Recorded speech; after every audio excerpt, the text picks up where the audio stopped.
Chapter 20. True Faces.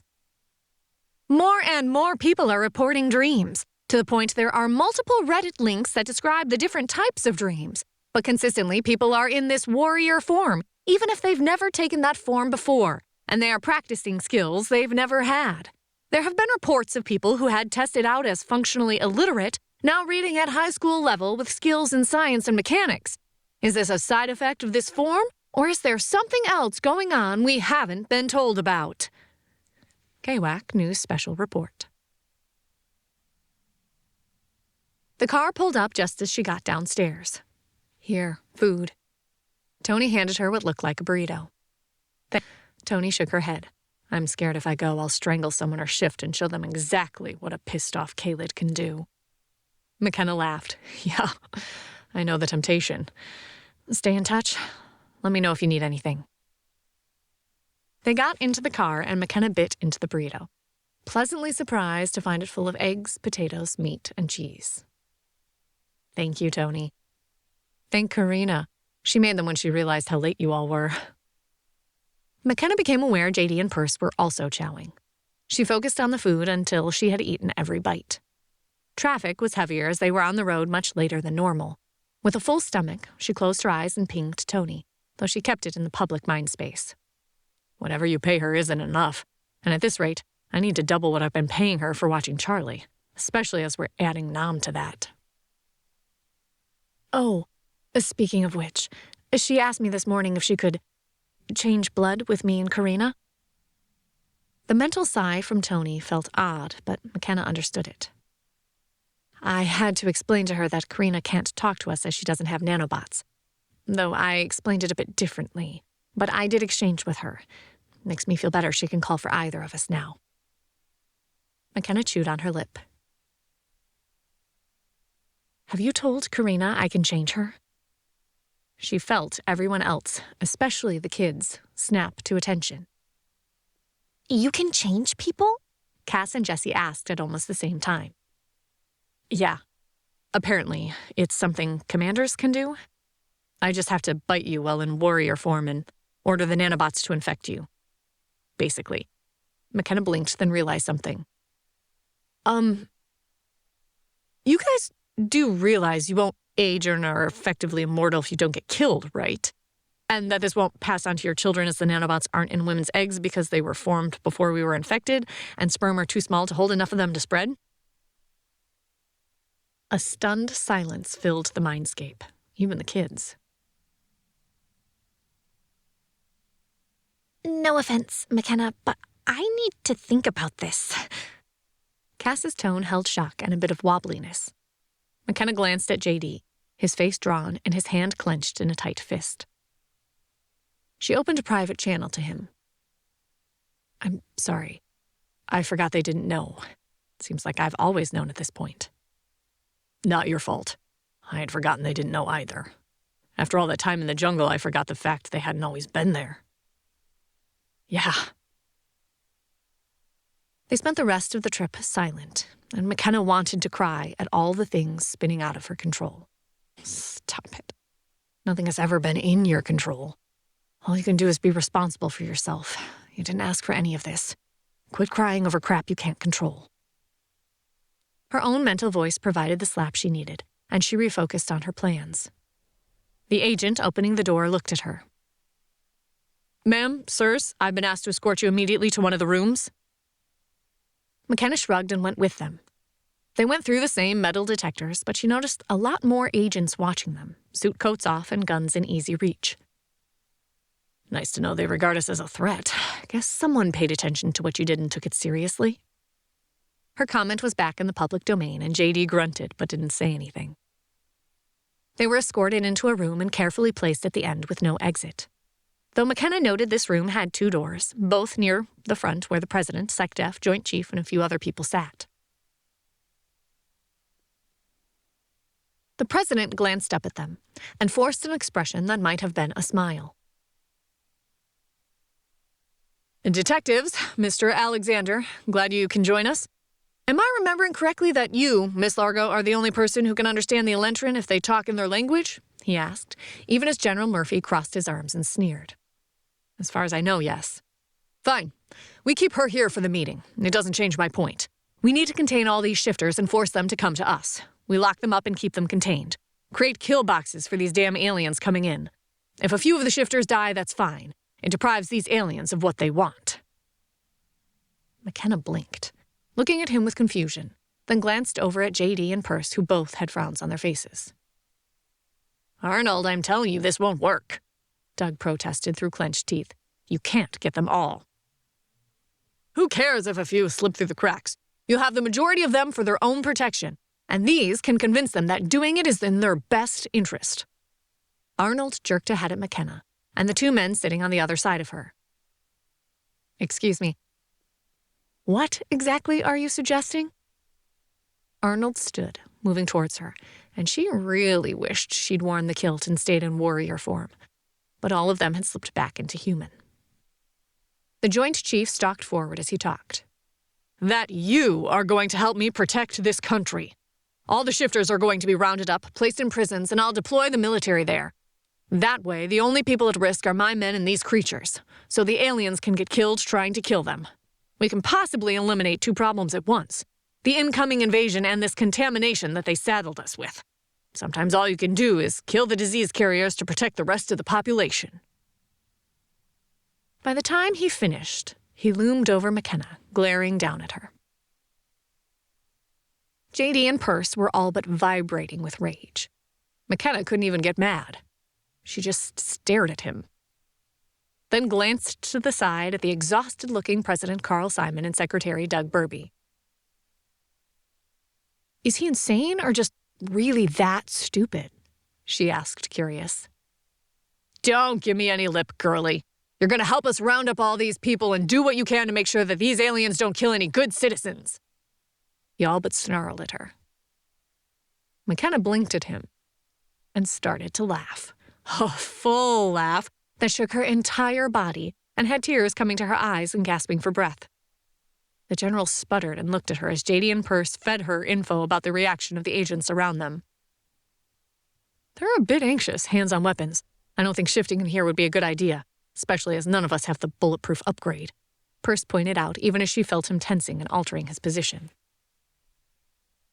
When she could breathe again, she stood and walked slowly towards the secretary, making sure to keep the table between her and the president, just for the agent's peace of mind. No reason to make them more stressed. She was aware of the general following her and glaring at her as she sat down in a chair a bit away from the other two men. I'm serious. Is he insane or have a stroke or something? I've been wondering that for the last hour, the SecDef muttered. It's the only answer. We consolidate, create targets, and pull the enemy to us. We give them what they think they want so we can prevent them from getting anything. Shifters are only 2% of the population of Earth. We can't sacrifice everyone else for a small subsection of abnormalities. The general all but spat the words as he reclaimed his seat. You must be an idiot. She looked right at him as she said this. We four provided her with info as she asked for it, trying to convince these people to get rid of this moron. 2% roughly, yes. That means in the U.S. alone there are over 6 million shifters. You can't imprison that many people, not to mention the military has been actively recruiting them. You're going to start another Japanese concentration camp thing? With people who can shift into a form that will go through most of your men without trying? Did you miss what we can do in warrior form? JD suspects he can deadlift over 1,000 pounds in that form. We played with weapons yesterday, and those forms adjust to weapons fast. Do you think people like that will allow themselves to be caged or treated as the enemy? Then we kill them now and give these aliens no reason to come here. We eliminate 2 problems, and these aliens will go bother other countries. Bottom line is a win-win for us. McKenna felt her jaw fall open in shock. It didn't make her feel better to see the surprise on the other men's faces, though the Secret Service agents were carefully neutral. The odds of that working are low. They would just seed the planet again, and this time the nanobots would not be damaged. So humans would turn into the ravening beasts as the rule. Okay, but I'm not telling them that. Right now I need to see how they react. JD, Perse, this might have become a lot more dangerous than we thought. We might need to be ready to run. Tony, Cass, you get that? Yes, preparing to go bags now. The kids are way too pragmatic about this option. Tony's comment had wryness to it. It tasted like pepper to McKenna. An odd sensation. Arnold, I knew you were an old stick in the mud, but you had experience and have been a good ally when it came to race and gender in the military. But this is not acceptable. I expect your resignation on my desk by the end of the day. Your vice chairman will fill your position until a new person can be appointed. The general began to splutter and stood, but the president turned and looked at the agents. Please escort this man out of here and ensure he removes his personal items from his office. Let the vice chair know his presence is required immediately. Get my chief of staff to update him. He moved his attention back to the general. I don't have time for racism in my administration, and I sure as hell will never sacrifice Americans because it's efficient. Get out. His voice hard and cold, and McKenna raised her eyebrows, a bit more respect creeping in. The agents leapt into action, and before she had time to reorient herself, the man was gone and the stress level in the room had dropped sharply. That was not our original plan, and I'm not sure why he thought that would ever be acceptable. It is very difficult to protect a spread-out population, especially when we can't stop them from attacking, but that is not a valid option, the secretary said, his bald head shining in the lights. Why can't we stop them? I mean, they would have to come down in ships or shuttles. They do have to travel to get here. His smile had no humor, only bitterness in it. Well, the idea of shooting incoming ships is great. In reality, it doesn't exist. Most of our defenses are for objects coming in on a more flat trajectory rather than straight down. Even nuclear missiles come in at angles, and we have quite a bit of a time to get a firing solution. Hundreds of thousands of troops dropping in? He shrugged. That's why halo insertions are so effective. We can protect a few areas, but the country from an invasion like this, we don't have a chance. The words sank in, and McKenna took a minute to mull it over. So we have to fight. She rubbed her face, her fingers massaging her temples as her heart triple beat. Yes. His voice hard and cold. The weapons difference is what worries me. I might be able to help with that. They're really only good at a few hundred yards. I don't think they would expect some stuff like snipers, long-distance shots. McKenna was good with a pistol, but long shots really weren't anything she'd ever played with, so she didn't know what was possible. Now that's interesting. Maybe we can use that to our advantage. There are lots of hunters across this country, he frowned. But how will they know if they're from the aliens or not? McKenna chewed on her lip. She hadn't noticed uniforms. The body types were too varied in the few glimpses of anything she'd focused on in the dreams. Guys, you've had more dreams than I have. Can you think of anything? Besides that they're trying to kill us? Cass asked with a touch of her normal humor. No. Kilt-like things are popular with the ones with tails, and there were jumpsuits on the ship, but I didn't see uniform. Neither did I. Everyone was always in warrior form and seemed to be wearing what worked for them. Granted, it was always gray, no color or any accessories, but nothing that would scream not of Earth besides the weapons. And honestly, they kind of looked like Nerf guns if they weren't killing people. Perse responded. An idea flickered in her mind. We four, if we have body piercings, would shifting forms cause it to fall out or would it stay? Aha, feeling spread across the mindscape. Unknown, but that might work. Sirs, is there a way to get someone here to pierce our ears? A big silver or gold hoop, something visible. We think maybe having earrings in our ears in warrior form would provide an easy way to tell humans. The Kaylid are treated as disposable and kept in tubes until needed, so there isn't much life, personality to their beings. One thing I have learned since being in office, almost nothing is impossible. The president glanced at one of the non-agents in the room. People seemed to come and go every time she looked up. He nodded and stepped out, pulling out his phone as he did so. Anything else? I think I know where they'll be coming to talk to us. Remember, we still aren't sure why we're tapping into events on the ships, much less if they're accurate. But so far, the training and information have seemed to correlate. She shrugged and explained where they thought the ships would land. None of this means they can't change their minds, but so far I haven't felt much flexibility from them. They seem very ordered and planned. The president nodded and glanced at Doug, who closed his eyes, shaking his head. We can let them know. Get the Secretary of State on board. He's got decent relations with them. Maybe they'll listen. We have about 8 days before they're above Earth, assuming the timeline doesn't change. But in reality, we have about 3 days before anyone with a telescope can see them, and no amount of explanations is going to convince anyone it is anything other than what it is. Aliens. He took a deep breath. So here's my plan. I'm hoping you'll help because unless some new information appears, I don't see any options. Have your friends come over. This is going to take all of us. Perce and JD joined them, and the president waved off the stressed agents with a snapped comment of, "We have aliens about to attack. Do you really think these people are the bigger threat right now?"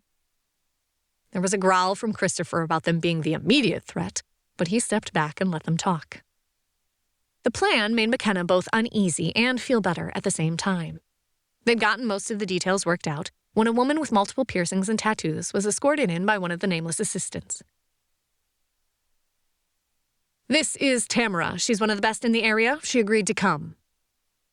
The woman's eyes were a bit wide, but she forced a smile. Hey, you needed something pierced? Yeah. Let me go first with this. I'll shift to warrior, then let her pierce me. McKenna, you want to let her pierce you now, then see if you could shift to warrior and keep it in the correct place? Perce asked. McKenna nodded, but kept a wary eye on the jumpy agents as he shifted to warrior. While all of them could handle and heal from a bullet wound, probably a headshot would still kill them. The agents tensed, but no guns were drawn as Perce shifted. The woman squeaked and drew back a bit, her eyes wide. Holy Mother of God! The words a soft whisper as she looked at him. I'd give, his voice a bit thick. I'm going to kilts too. This is too blasted uncomfortable with a tail. JD laughed and gave a little fist pump. Eventually everyone will come around to my way of thinking. Tamara had gotten control and opened up her case. If I understand, you want an earring? I have a shifter friend, and as far as we can tell, anything we do will heal almost instantly, so normally I'd shave the area and tell you to let it heal before swapping out to another ring, but in this case, I think we can avoid some of that. May I? She asked, stepping close and looking at his ear. I'd do it up here about midway between, though I still should shave it to prevent issues. Let me try something first. Perce's eyes closed, and his thick brows wrinkled, pulling up the whiskers on either side of his face. The hair on his right ear faded away, leaving bare skin there. See? Why didn't you realize you could do that? Shh, it's been a bit crazy, McKenna said, rolling her eyes. Okay, the woman said slowly. I'll pierce, then tell me when it's healed, and I'll swap it out to what you want. Given what little I heard, I inferred you wanted something visible and sturdy. She pulled open another drawer and exposed a bunch of rings. McKenna recognized them as titanium. All quarter-size hoops or larger. I like that one. Perce pointed at a thick band of twisted gray with a bead in the middle about the size of a $50. Sure. Ready? Perce nodded. She put the gun to his ear and, checking the positioning, pulled the trigger. Perce winced, then closed his eyes again. You telling them to heal that there? Yeah, this is kind of obvious once you think about it, he replied as he opened his eyes. Okay, you can remove it now. Tamara's eyes rose, but she did it, revealing a neat hole in the ear. She slipped in the ring and sealed it with the bead. Now me, same thing, but can I get that rainbow blue and purple one, please? McKenna pointed to a twist of colors, similar styles but in blues and purples instead of the boring steel color. The woman pierced McKenna with the same efficiency. She followed Perce's lead and a minute later had the hoop in her ear. It felt odd. She'd never been a big jewelry person, and wearing dangling earrings as a cop gave people something to tear from her head, though the odds of that happening ever again had dropped. She glanced at Perce, and he shrugged, looking a bit silly in warrior form in the suit. They both shifted, she moving to warrior, he to human. How's it look? I can feel it. She reached up and fingered the ring at about the same point on her ear in this form as it had been on Perse, a bit lower. Oddly sexy, Perse answered, rubbing his ear. His ring sat halfway on his ear, looking somehow dangerous and not silly. That should work, especially if we can get bright ones. Maybe point those out too, Doug said. I know people will be cranking out versions as soon as they see that, and probably with radios and LEDs in them before a week is up. Then I guess we have a plan? Everyone nodded except Tamara, who just looked confused. Chapter 21. Talking Heads. In an unprecedented move, President Carl Simon has activated the emergency broadcast system for a press conference, with his words to be conveyed on all public networks, preempting all programming. The audio of the press conference only will be relayed, then normal programming will return. This is the first time in history this has happened. The last emergency address was at the bombing of Pearl Harbor, and the system did not exist at that time. Tension is high as to what could require this activation. Nothing else has ever approached this level of silence from D.C. TNN News Anchor. The next morning, they all sat in the large living room, the TV tuned to the emergency press conference scheduled by the president. All the news agencies were up in arms because no word of what it was about had leaked anywhere. Even Congress was coming out annoyed at the secret meetings that no one but the speaker and leaders had been invited to. They refused to say a word. Which has to be the first time in history that's happened, Tony said. She had found a beanbag somewhere, and she and her two were curled up in it. McKenna sat on the couch, Nam in her lap, and Charlie pressed against her side, while Perse sat next to her. JD and Cass were on the other couch, her legs draped over him. Karina sat on the floor, and Charlie had his leg rubbing against her shoulder. All of them knew what was coming, but it didn't change the level of nerves and the knowledge that a huge portion of the world would see this, and more would watch what happened later. They'd made sure to eat well last night, and it had been the right call. Her stomach had tied itself into knots as they watched. Secrets in D.C.? Who'd have thought? No, honestly, if they had found out the truth, do you think anyone would have believed? Perse pointed out, his body tense as he paid attention to the screen. Cash shrugged. Maybe not, but you know people are going to freak out after this. Any idea what he's going to say? Idea, sure. Aliens are coming. Anything else? No, not really. McKenna reached up and touched the earring.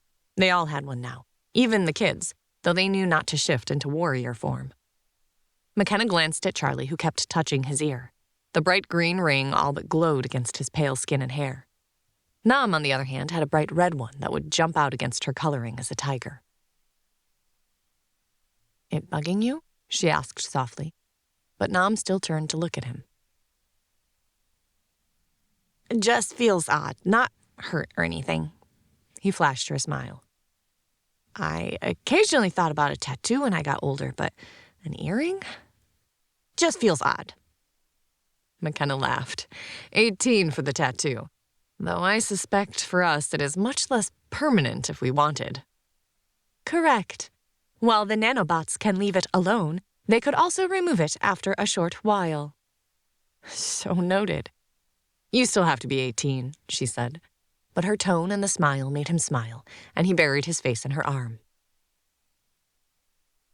Are we going to die? Nam's words killed the mood, and every adult in the room turned to look at her. The pain in the mindscape almost made her cry out as it intensified. McKenna fought it down and squeezed the little girl tight to her. She wanted to lie, to tell her everything would be okay. But that would be the wrong option. All of them had paid too high a price to get where they were. She wouldn't lie. I don't know. I know that every person in this room is going to do everything they can to make sure you don't.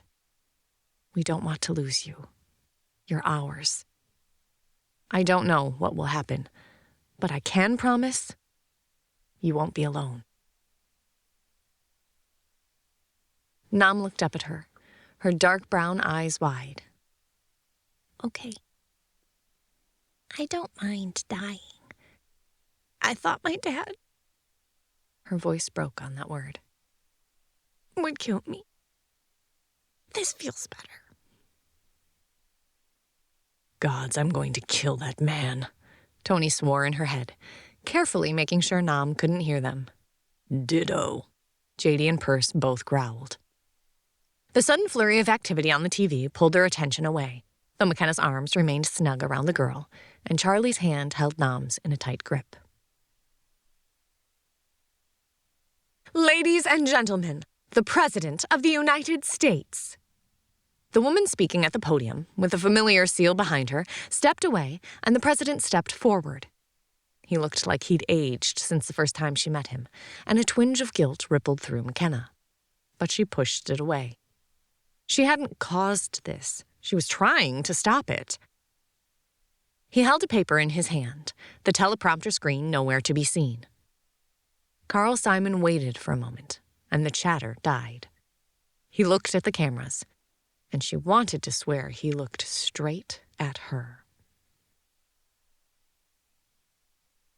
My fellow Americans, the news I deliver today is not news I ever expected to happen in my lifetime. I am not going to sugarcoat this, but lay out the facts as bluntly as possible. Then, tell you what you will need to do. His words caused a ripple of alarm in the reporters, but no one interrupted. All the information I am referencing is being made available on the whitehouse.gov website as I speak. Anyone who wants to check my information is welcome to. Please, prove us wrong. His voice cracked just a bit, and he cleared his throat and continued. As the information provided will show, there is a space fleet approaching Earth. Current arrival is projected in 8 days. If they orbit the Earth, their ships will be visible with the naked eye at that time. Given the size of their ships, anyone with a telescope should be able to see them leaving the shadow of Mars in 5 days. The room froze, and she could see people looking at each other, their faces pale as what he said registered. But before anyone could react, he kept talking.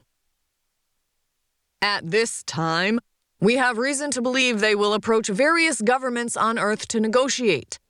We also have reason to believe that they are here to collect our citizens that have recently gained the ability to change into animals.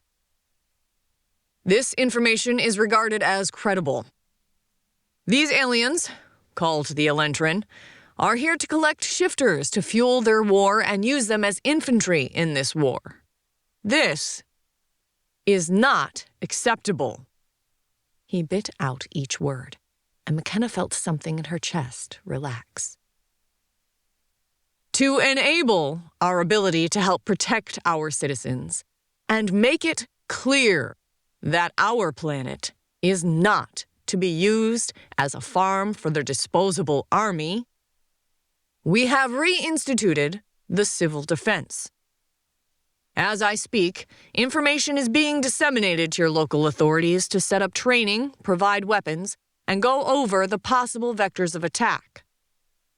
While we hope that we can negotiate with the Elentrin, they are approaching multiple governments, and I can only advise as to how we will deal. We will not sell our citizens into slavery. Period. The men and women of this administration and of our armed forces will do everything within our power to prevent this. Please, go to your local authorities and ask how you can help. They are receiving this information now and will be just as surprised and worried as you. But know this. This country has never backed down from a threat, and we will not back down from this one. He lifted his head once again, putting the paper down, and McKenna felt his gaze pierce her heart.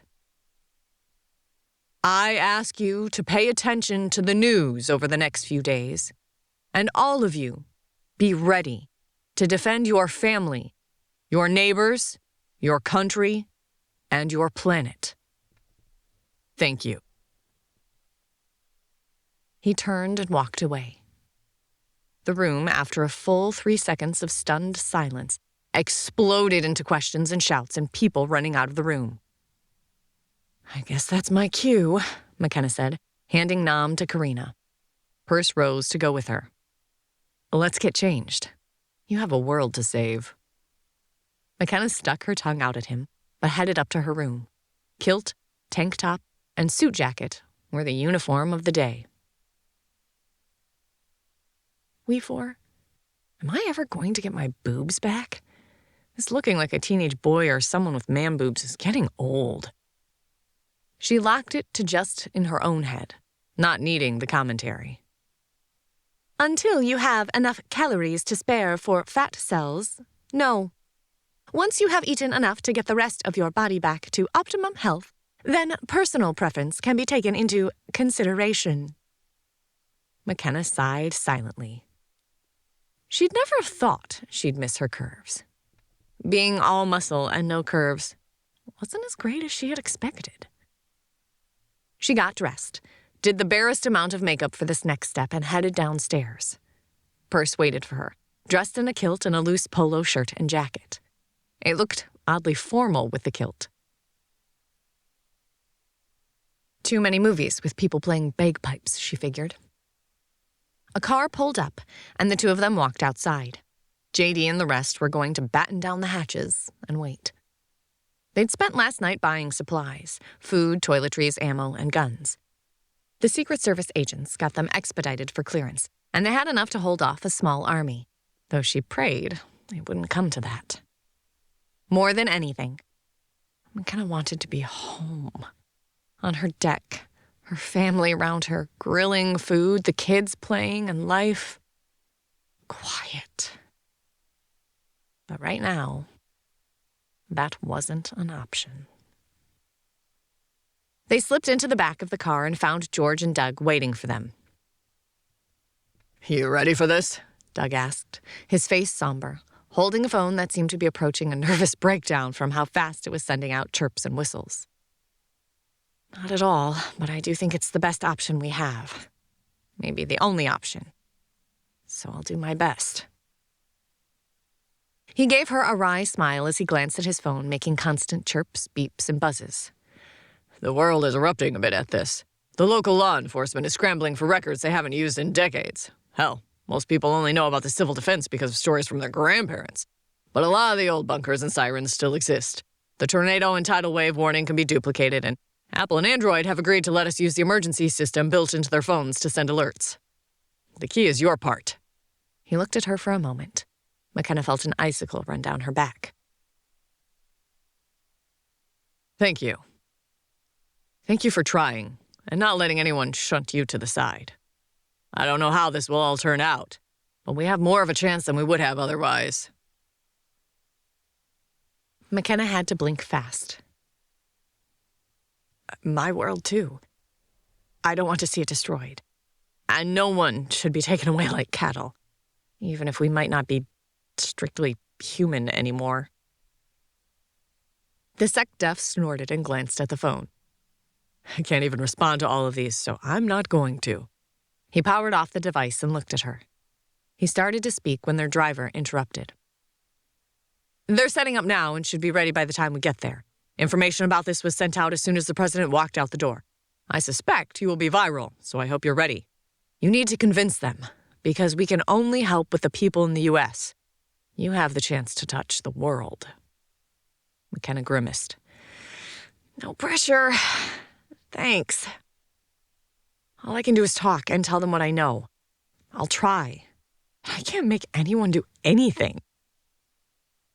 We four had verified in a late-night conversation that her control over the nanobots was limited and relatively short range. There was no way to convince them to fight or even shift. All she had, the only weapon in this fight, were words. Words that needed to convince 150 million people of what was coming their way. The car smoothly stopped, and a moment later, the door was opened. McKenna stepped out, followed by Doug and Perce. She found herself outside the Lincoln Monument. Glancing back, she saw the road blocked and reporters already swarming towards them. She ignored them all. Walking up the steps, Perce clearing a way for her and gazing at the white marble figure looking down at her. He hadn't been a perfect man. She knew enough of her history to know that. But he tried to do what he thought was right. And even if history proved a person wrong, that was all they could ever do. What they thought was right. Taking a deep breath and touching all the connections in her mind, feeling them there, her family, holding on to them as a lifeline, McKenna headed to the podium and stepped up to it. Watching the people recording this, getting ready to make it live on every feed possible. I guess I need to hope this time I do go viral. The reporters fell silent as she opened her mouth. Chapter 22. Media Presence. The nation is in shock after the historic speech from President Carl Simons. Aliens exist, they're real, and they are coming to Earth. This will be a speech that will mark the day we knew we were not alone in the universe. But are they enemies? Is Earth now about to go to war with aliens? We don't even have the ability to visit other planets yet.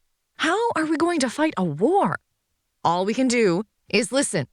Report to your local authorities and hope that maybe we won't find out just how scary the rest of the universe is. TNN News Anchor. Suspect everyone knows me, but I'm McKenna Largo. As I'm sure you've heard from the president, a fleet of alien ships is on its way to Earth. Right now, it should be somewhere near Jupiter. What he didn't tell you is that they are coming for us. Not humans, but those of us who can shift. We are called the Kaylid by these aliens. They made us for the sole purpose to be soldiers in their war. Even the reporters fell quiet as she spoke, and she focused on Doug leaning against the car instead of the astounded faces. The ability to shift is caused by tiny robots in our bodies, smaller than viruses, and they can be controlled by these aliens. If we are taken by them, we will be worse than slaves. We will be tools. They can control our thoughts, our movements, and we will be kept in tubes like spices until we're needed. We will not have family or friends. We will not be able to do anything that is not allowed by them. I am not willing to accept that. I will fight. My friends will fight. My family will fight. But we don't need to repel these invaders as humans. There is another form shifters have access to, a warrior being, a form made to fight. You will be stronger, faster, and able to better protect those you love. Today, I'm going to show you what you need to know, what you will be facing. Don't get me wrong, I pray that they will leave without attacking. But information suggests it won't happen like that. And I, for one, will be ready to defend my family, defend my friends, defend my planet. Taking a deep breath, she pulled the microphone from the podium. They made sure a wireless one had been set up and stepped out so everyone could see her. Perce joined her, their kilts and tank tops a strange uniform. Watch, and you will find this form in you. She started to reach, then paused as Weefor reminded her of something. Kids, if you're listening to this, you need to know it is not safe for you until after puberty. About 18 when your hormones have settled and your adult growth is reached. No, you will be able to do this someday, but if you shift now, your body can't handle the resource requirements and the changes. Well, not fatal, you will find changes that aren't normal, so please don't. In this case, let the adults, let us protect you. You are our futures. At some point, we need to talk about the exact risks to kids, but later. Acknowledged. With that, McKenna reached for the warrior. She made the change as slow as possible, so people would have time to see what she did. As always, her eyes closed at the moment of shift. The sound of a scream and a few gasps greeted her when she opened them again. The crowd of reporters actually backed up, looking at her, their faces pale, before they got a hold of themselves. She could smell the fear wafting off them, but kept going. She concentrated on speaking clearly, the muzzle still a bit awkward for clear speech. This is what you can turn into. But this is also what you will be fighting. They are trained, will have advanced weapons, and they will kill anyone who opposes them. Take this seriously. They do not recognize non-combatants. They will kill anyone they see while they try to capture those of us who can shift. Her hand reached up to touch the earring. This is what we are using to tell Earth Kaylid from those who will come to take us and kill our friends, our loved ones. You can fight back. While here in the U.S., the president has activated the civil defense platform, those of you in other countries need to make decisions. You can use guns in this form and up close. Fighting these aliens, you will probably win. They've trained for a long time. They know how to kill fast and with no remorse. They aren't allowed to care. Remember that, but don't show mercy, because they can't have any for us. Their owners won't allow it. Her entire body shook from stress, but she fought it down, knowing she was the only person who could do this. There are more of us than there are of them. If we go to war, this will be global. No beaches to defend, no forts to hunker behind. This will be them landing at every small town and city across the world, expecting us to cower in fear and give them what they want. I am asking. I am begging you. Learn what you can. Become familiar with this form, because in a very real way, we are the only chance we have. If we fail, our loved ones will die, and we will become slaves. She bowed her head for a minute, then raised it this time, looking directly at the reporters. Do what you can, and pray all of this is wrong, and we'll never have to fight for our existences. She clicked off the microphone and laid it down. The collected group of reporters exploded into questions, but she ignored them, striding to the car, she and Perse still in warrior form. Everything okay? She asked. The thought that reporters had figured out where they were staying in D.C. made her tense up. All quiet, though social media is exploding. You have more views than the president did, and you're going viral. I think the system is about to crash.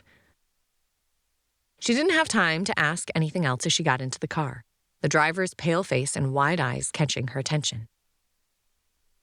Doug sat there, his phone back on, but he inhaled sharply as they got in.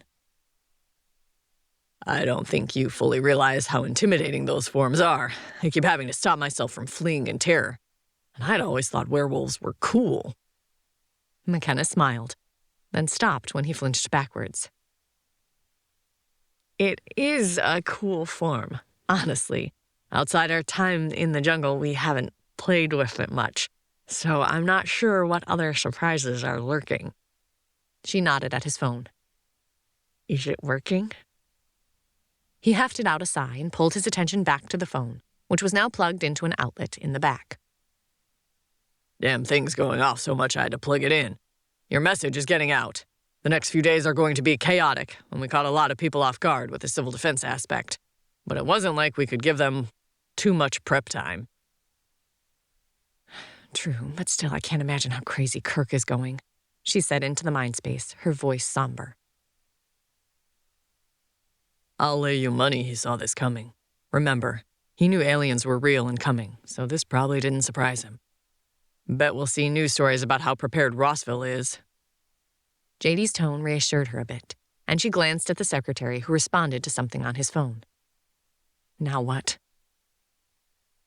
she asked, hating how out of control all of this was. Life wasn't supposed to be this insane, was it? "Well, the government is going to be scrambling for the next few days trying to prepare, and we'll need you here for New York. You're pretty much the only ace in the hole we have, so I'd say button down. Maybe answer questions on social media, but basically, stay safe." He lifted his eyes from his phone and speared her with a glance. "McKenna, I cannot say this firmly enough. You are the only advantage we have and the only chance to make this work. Your safety is paramount. There are guards nearby and other houses are being filled with agents as we speak. Right now, the fate of the planet hinges on you." McKenna felt like she'd swallowed sand. "Got it. Stay safe and wait."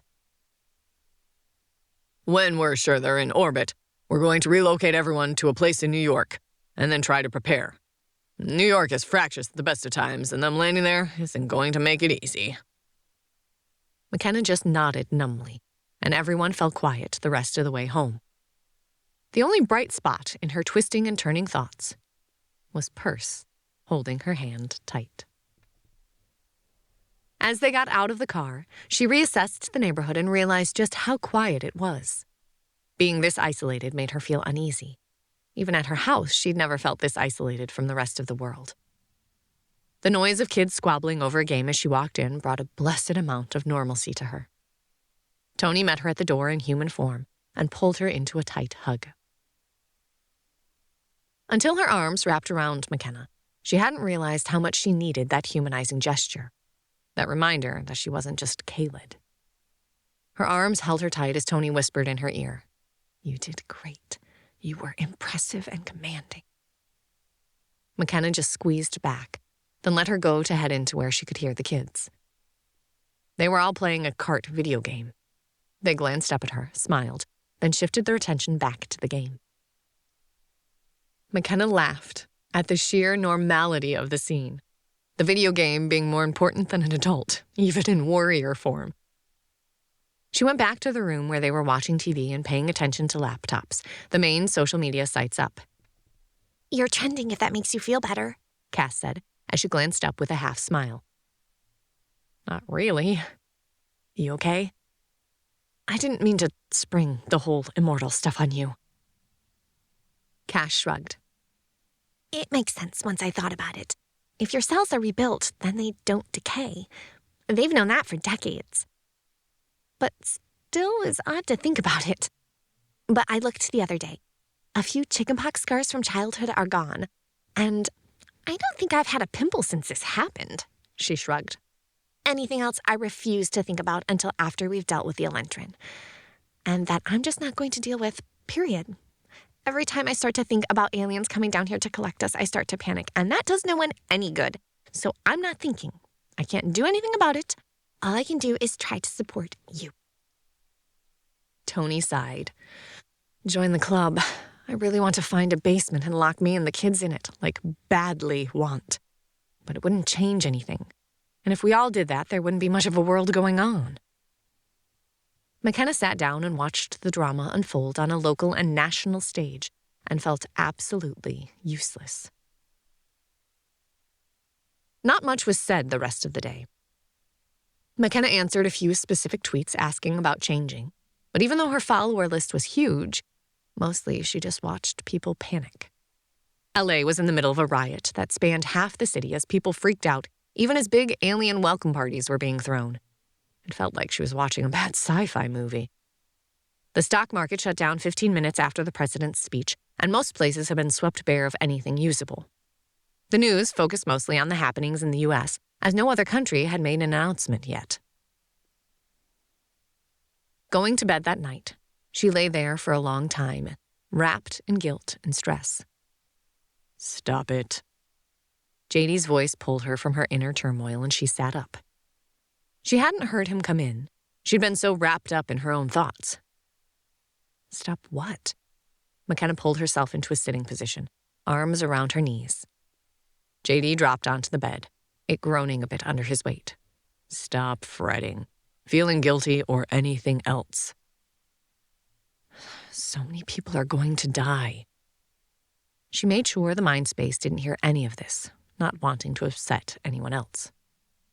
"Yes, and you didn't cause it. Neither did our family, or even we four. These were die cast long ago by another race that thought they could play gods. They're about to get bitten hard. Humans aren't good at giving into pressure." "That isn't going to stop people from dying," she said, her voice bitter and pain coating her throat. "No, but we're doing all we can. If you can think of anything else, we can try it. But I know the rest of us have talked lately, and we can't think of anything." "What about the dreams, visions, whatever? Can't we slip into their bodies and take control? Do something?" JD shrugged. "I don't know. Can we?" McKenna took the time to create a private conversation between we four and the two of them, though it felt like everyone else had already fallen asleep. "We four? How are we getting the visions? If we're really there, can we make them do something? Can we sabotage their ship with this process?" There was a long pause, long enough that McKenna looked at JD, frowning. "Currently, there is no information to explain how you are tapping into this. The first few training sessions were normal. Those are coded into the data repository of most nanobots to make use of sleep time." "So why or how could this be happening?" McKenna asked. She thought it was something the nanobots were doing. "There are ways to do this, but all of them are extremely improbable. At this time, there is not enough data to formulate a viable answer." "But we couldn't take over? Actively control the bodies?" "Have you tried already?" "Oh, yeah," JD rumbled, the bear echoing in his voice. McKenna glanced at him. She'd not had as much opportunity, not getting pulled into as many of these. We four apparently stopping a lot of them. "That would be proof. Nothing else exists as to how you could control these instances to do anything." We four's voice left her no hope. She bit back her desire to scream. Instead, she straightened her spine and smiled at JD. "So we continue on. Maybe we should get t-shirts. Shift and carry on?" He laughed, real amusement in the sound. "I don't think so. Go to bed. Tomorrow will be here soon enough." With a friendly nudge of his shoulder, he stood and left, and McKenna pulled the pillow into the strange house close to her and tried not to cry. Chapter 23. First, they came. McKenna Largo's speech is creating strange effects across the world. While some nations might have ignored what the president said, McKenna Largo reached out to all the shifters, and they seem to be taking her words to heart. Plywood is unavailable at most supply stores, and enrollment at self-defense boot camps has skyrocketed. Then there's what she called the warrior form. People are being caught in that form constantly, including people who no one knew were shifters. Is this real? Are we about to fight a war on U.S. soil? What do the rest of us do when aliens may literally be coming for our neighbors? Reactions are mixed, but more than one person we interviewed has quoted the poem by Martin Niemöller, "First They Came." It gives you food for thought.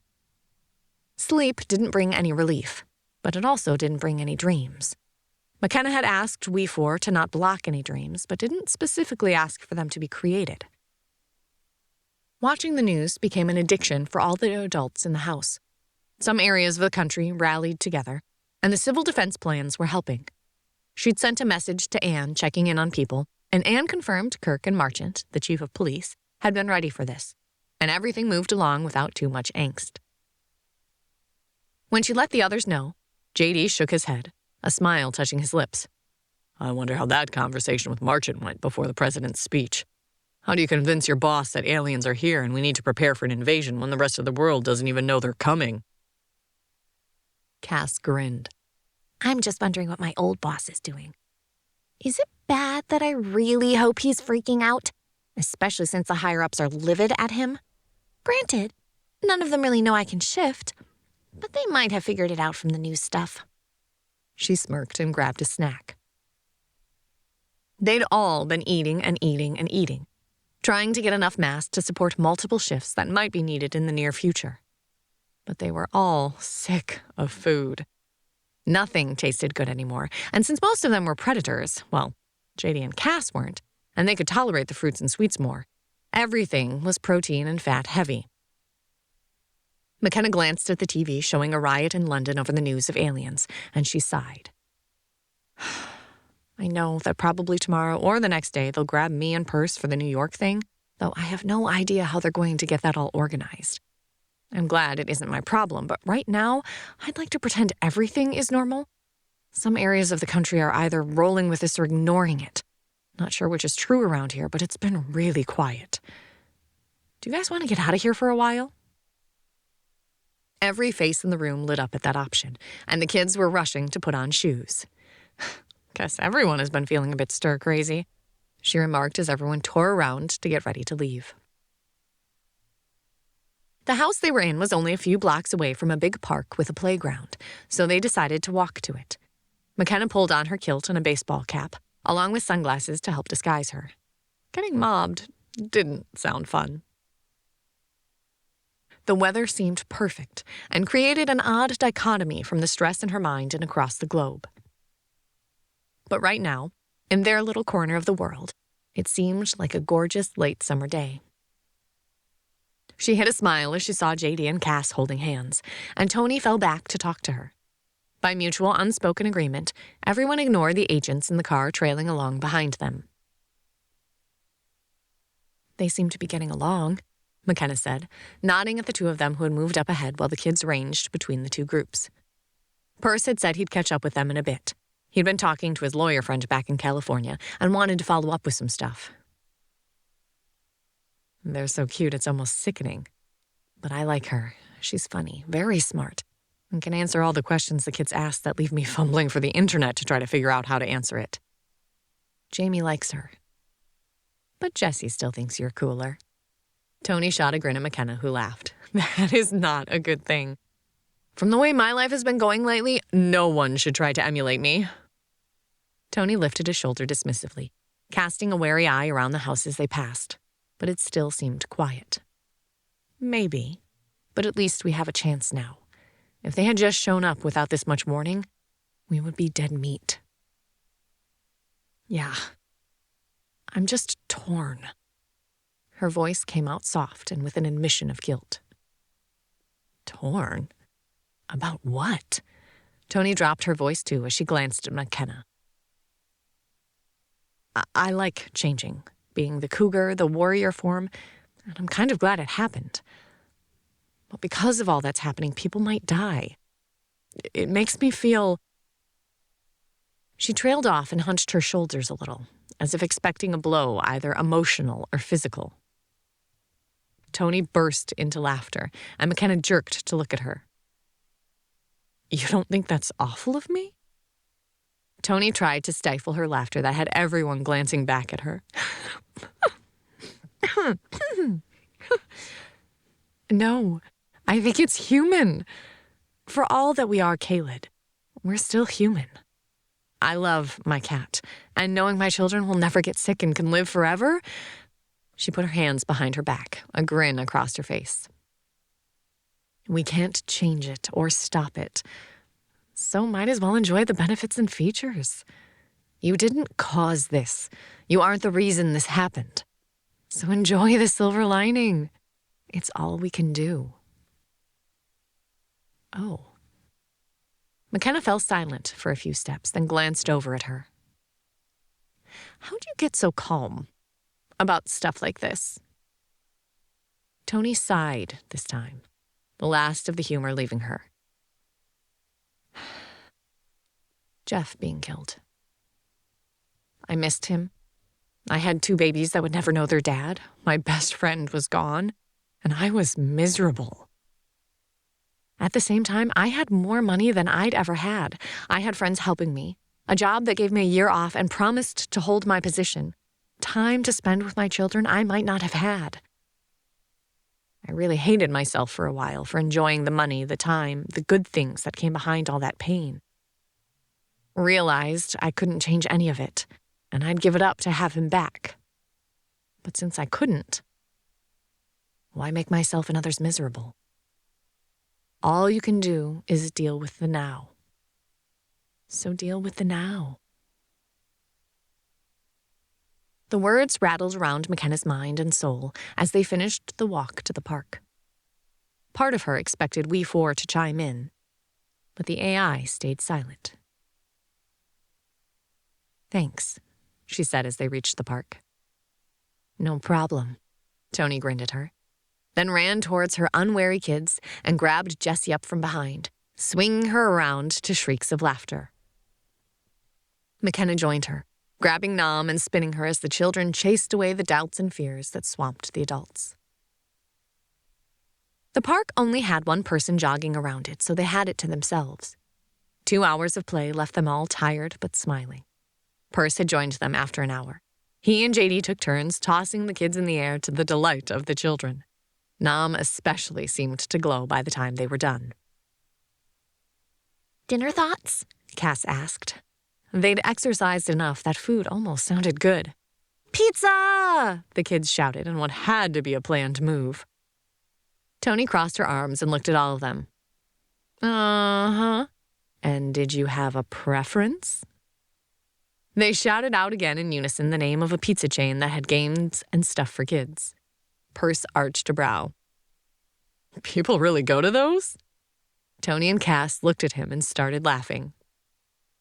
That seals it.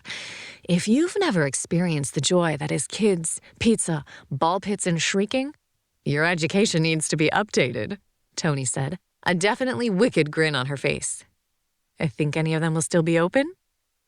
McKenna shrugged and turned, surveying the park. The agents were under the trees, far enough away to give them the illusion of privacy, yet close enough to react if anything else happened.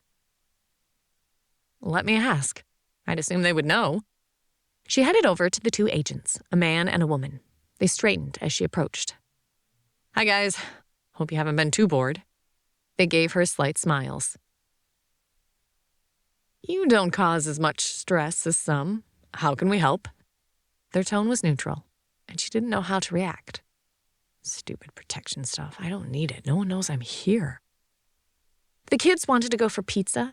Is that place with all the kids' stuff open today? This area doesn't seem as panicked as other areas. The male agent stepped back, pulling up his phone, and it dawned on McKenna that with her ability to speak mind to mind, most of them had quit carrying phones around. Only Cass still did for her sister. That might be a problem if they didn't have their phones and Karina or someone else needed to reach them. The female agent quirked a half smile. We're used to drama. Blizzards, assassinations, politics.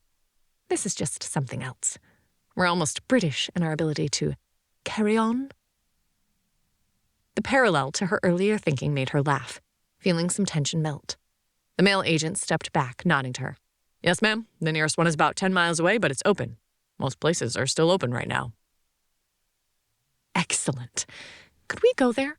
I think we all deserve pizza and a chance to abuse Perce, who's never been to one. Both agents looked at her, then over to the others, still near the swing sets, and smirked. Oh, this should be entertaining. Soon enough, 2 SUVs pulled up. Everyone loaded in, and their drivers headed a bit deeper into town. There were cars on the road, and lots of businesses had closed, but others, like grocery stores, seemed to be packed. How bad is it out there? The news implies it's pretty mixed, not just in the U.S., but everywhere, McKenna asked their driver. He shot her a side look. That's accurate. Some people don't believe and they're the calmest. Those that do believe, well, most gun stores don't have anything left on their shelves, and emergency supplies and most box stores are all but empty too. The factories are still producing, but most of the world seems to be waiting and watching the skies. He gave a bitter laugh. The funny thing is, this has created the biggest economic boon seen in years. People buying perishables and protection goods. If we live through the next 2 weeks, there are a lot of companies that will have made a lot of money. She finished the other half of his statement in her head. If we don't live through the next 2 weeks, it won't matter. That put a damper on her spirits, at least, and she spent the rest of the ride looking out the windows. Not sure what she expected to see, and watching the kids who were animated, talking about the games they wanted to play. No shifting there, we don't need the attention, okay? She warned them, and they all agreed without hesitation. She shot a glance at Tony, who shook her head, biting her lip. The kids were rarely bad, but their impulse control was normal for kids their age. Very low.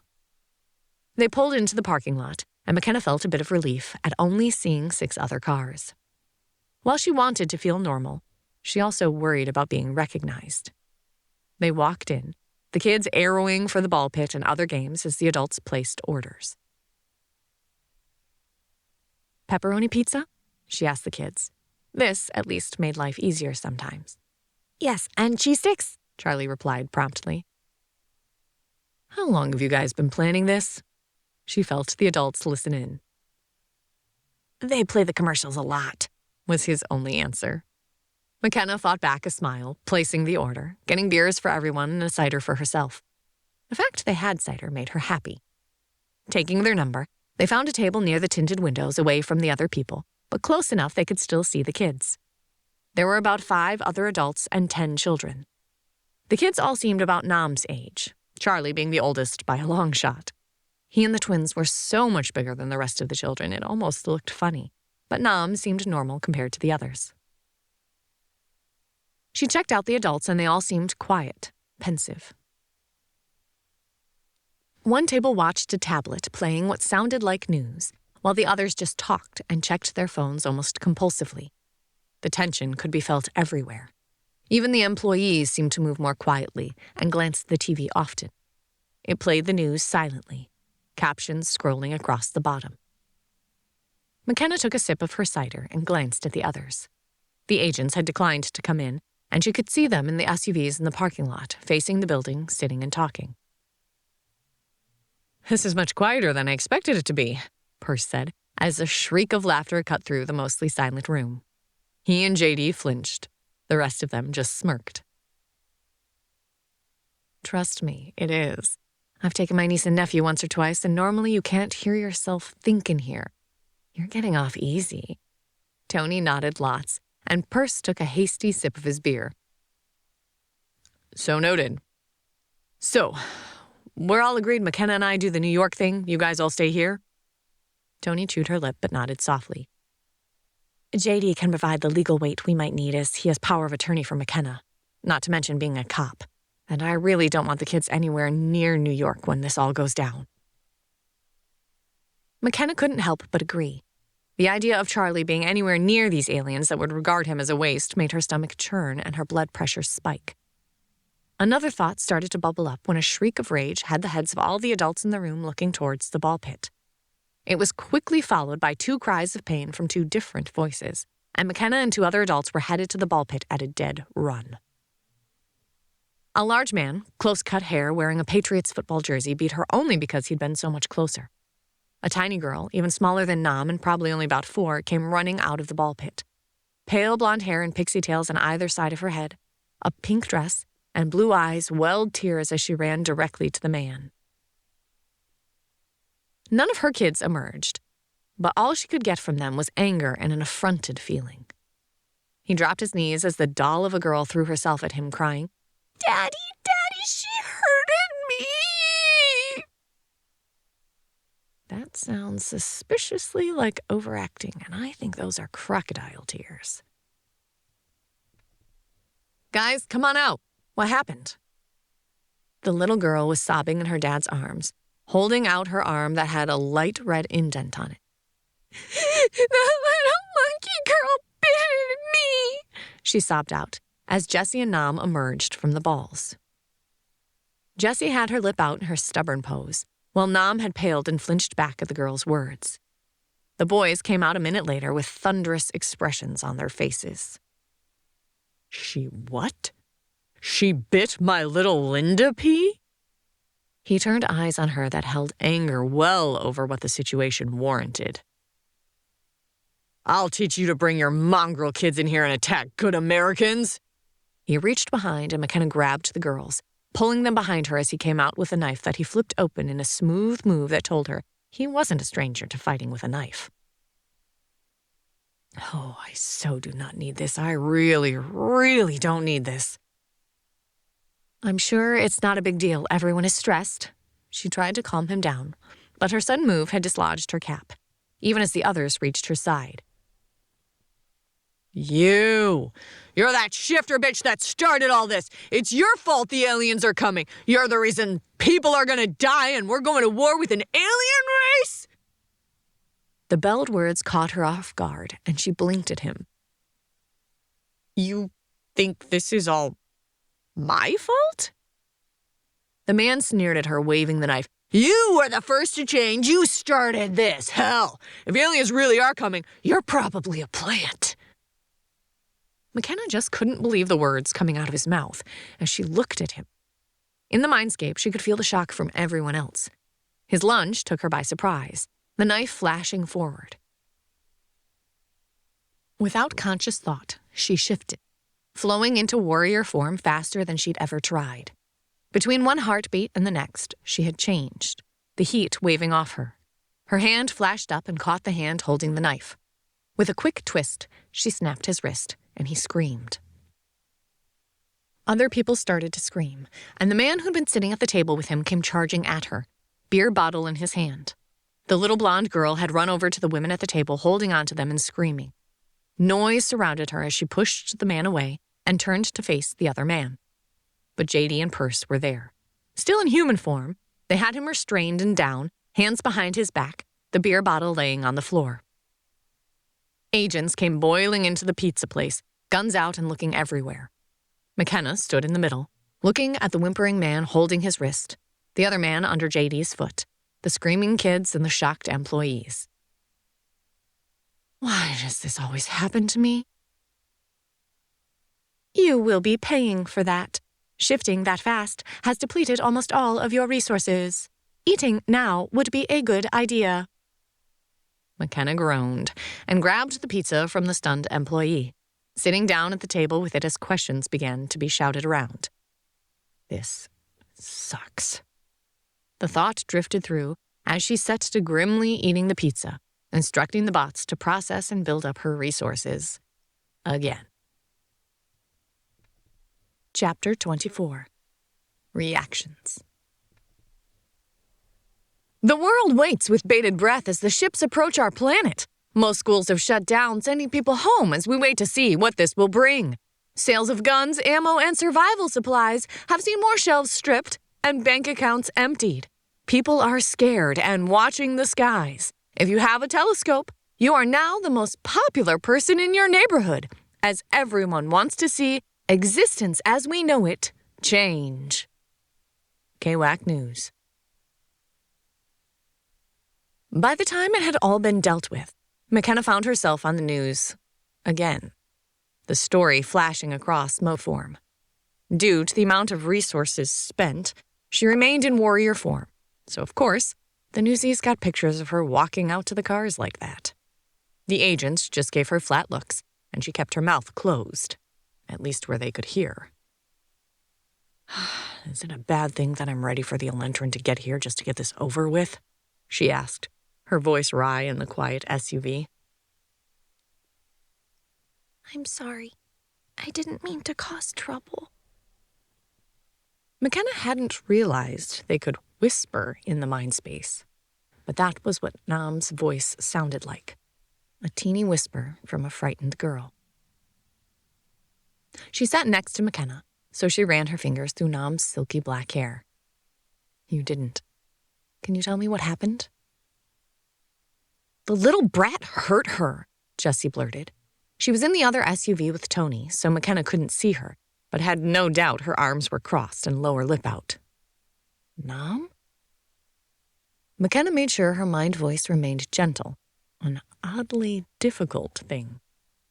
Nam heaved a sigh and leaned her head against McKenna.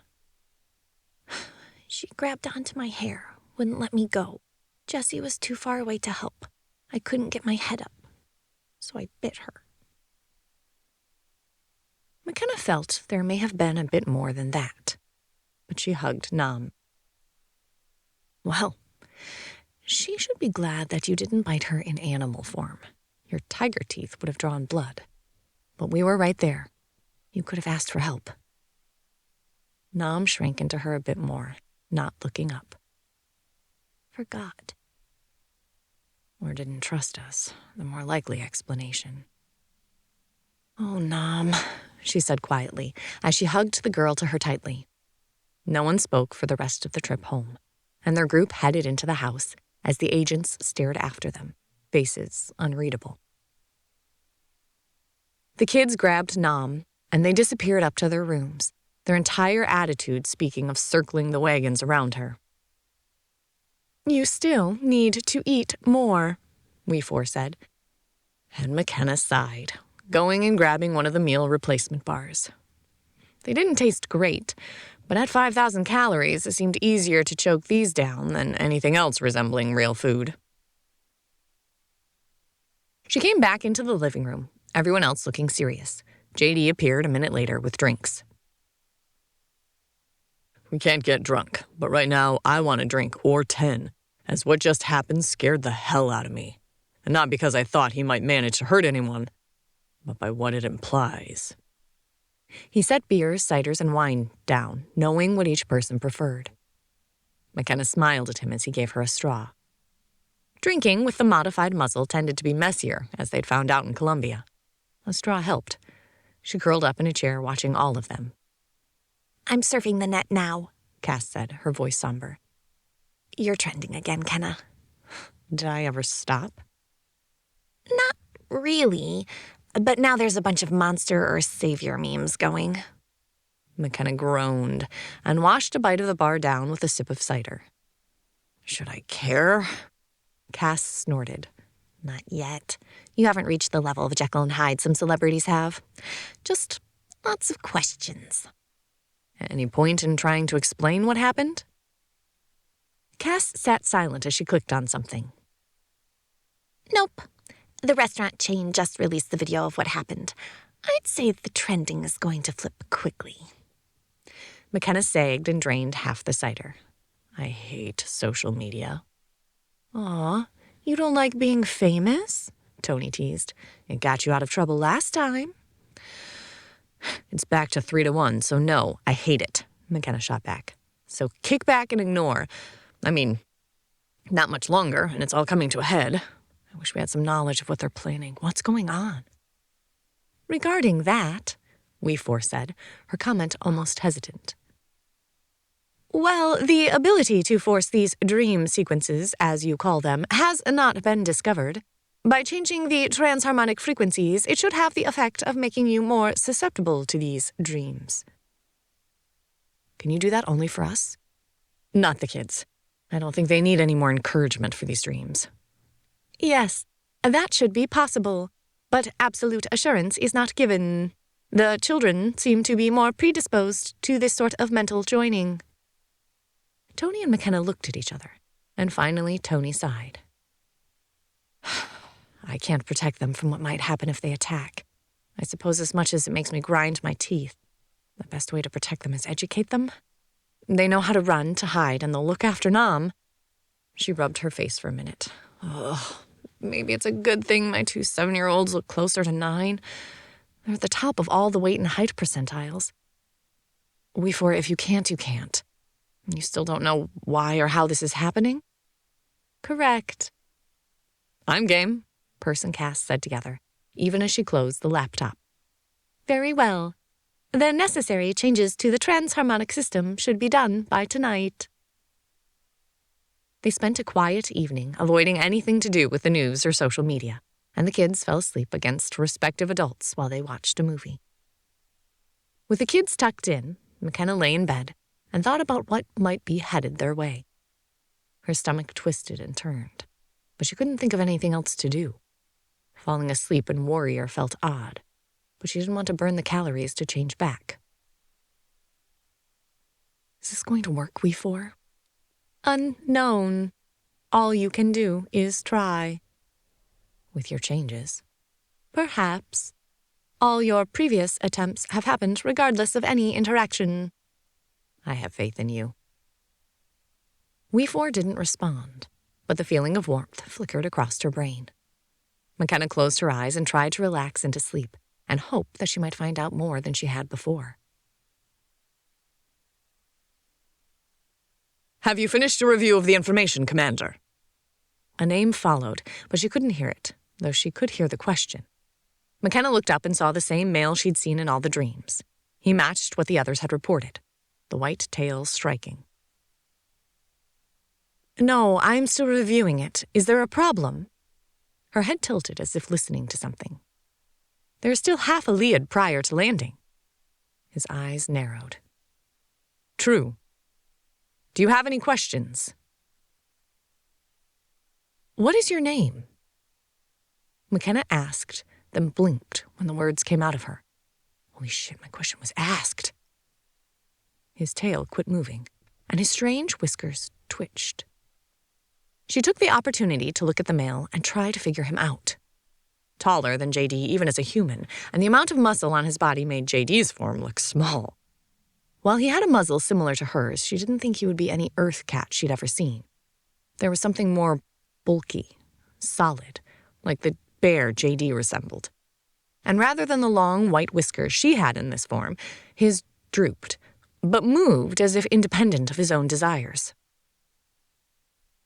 He started to speak, then stopped, tilting his head slightly.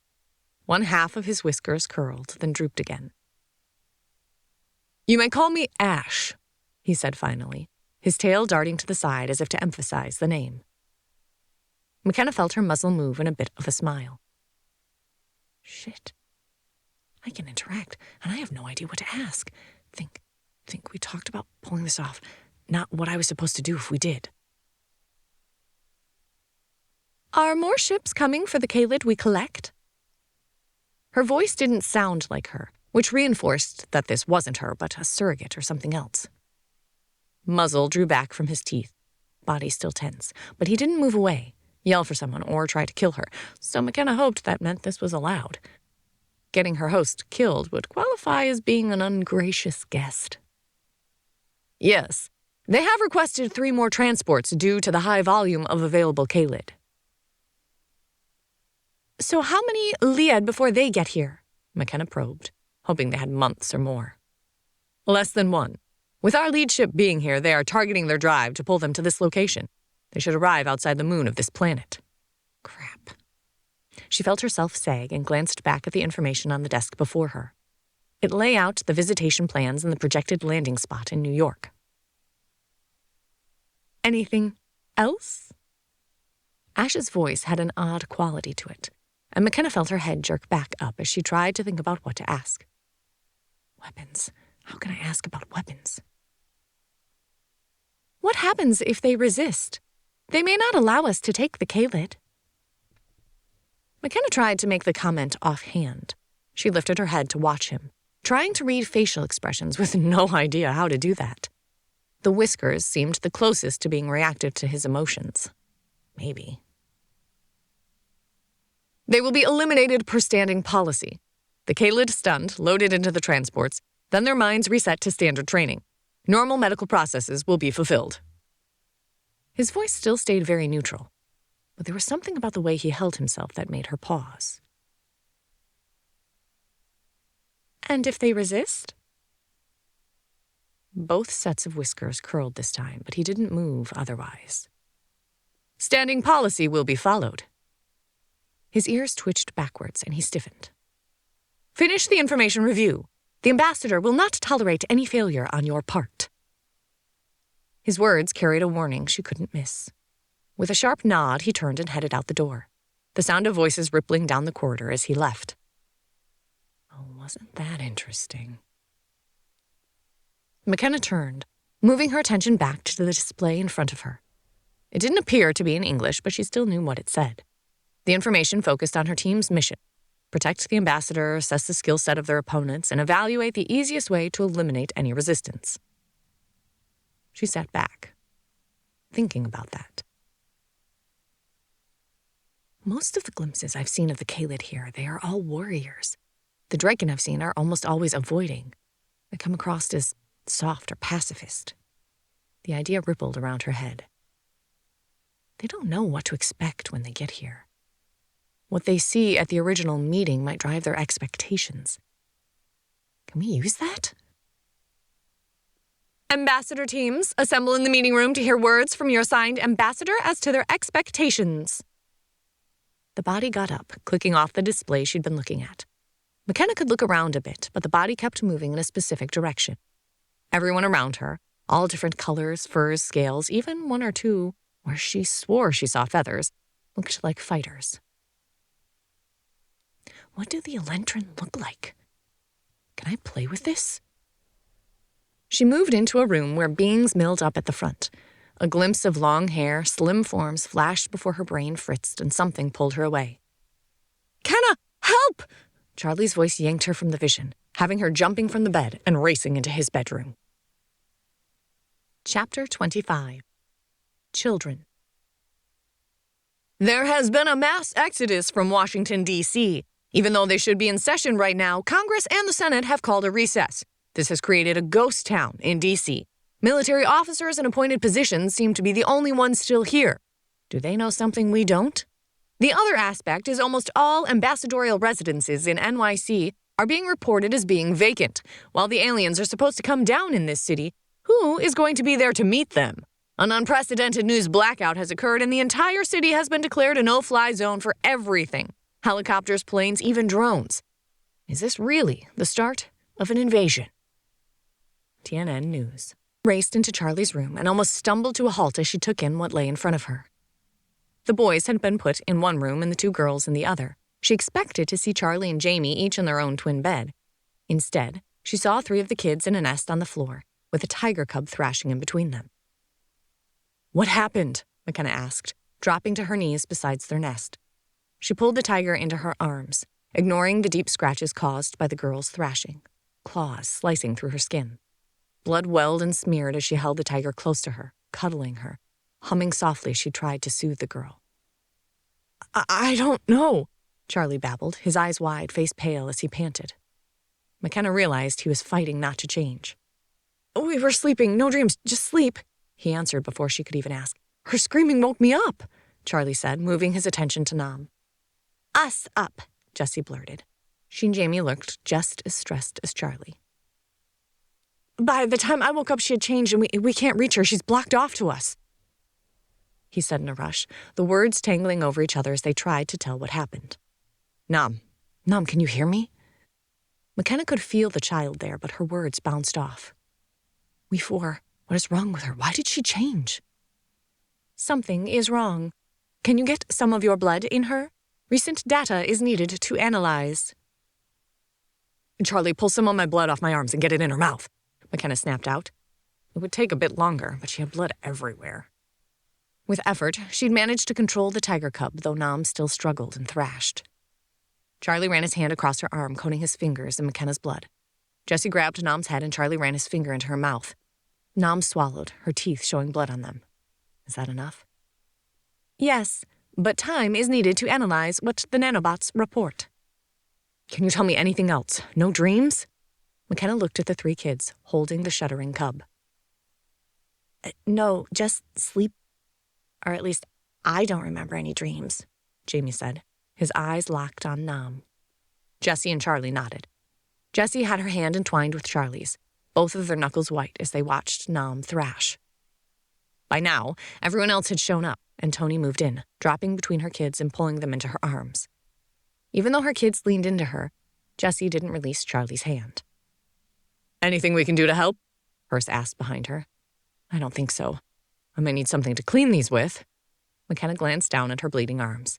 They were already starting to heal, but the blood made a mess. "I'll get it," she heard JD say and move out of the room. Information has been analyzed. Well, what's the issue? Why is this happening?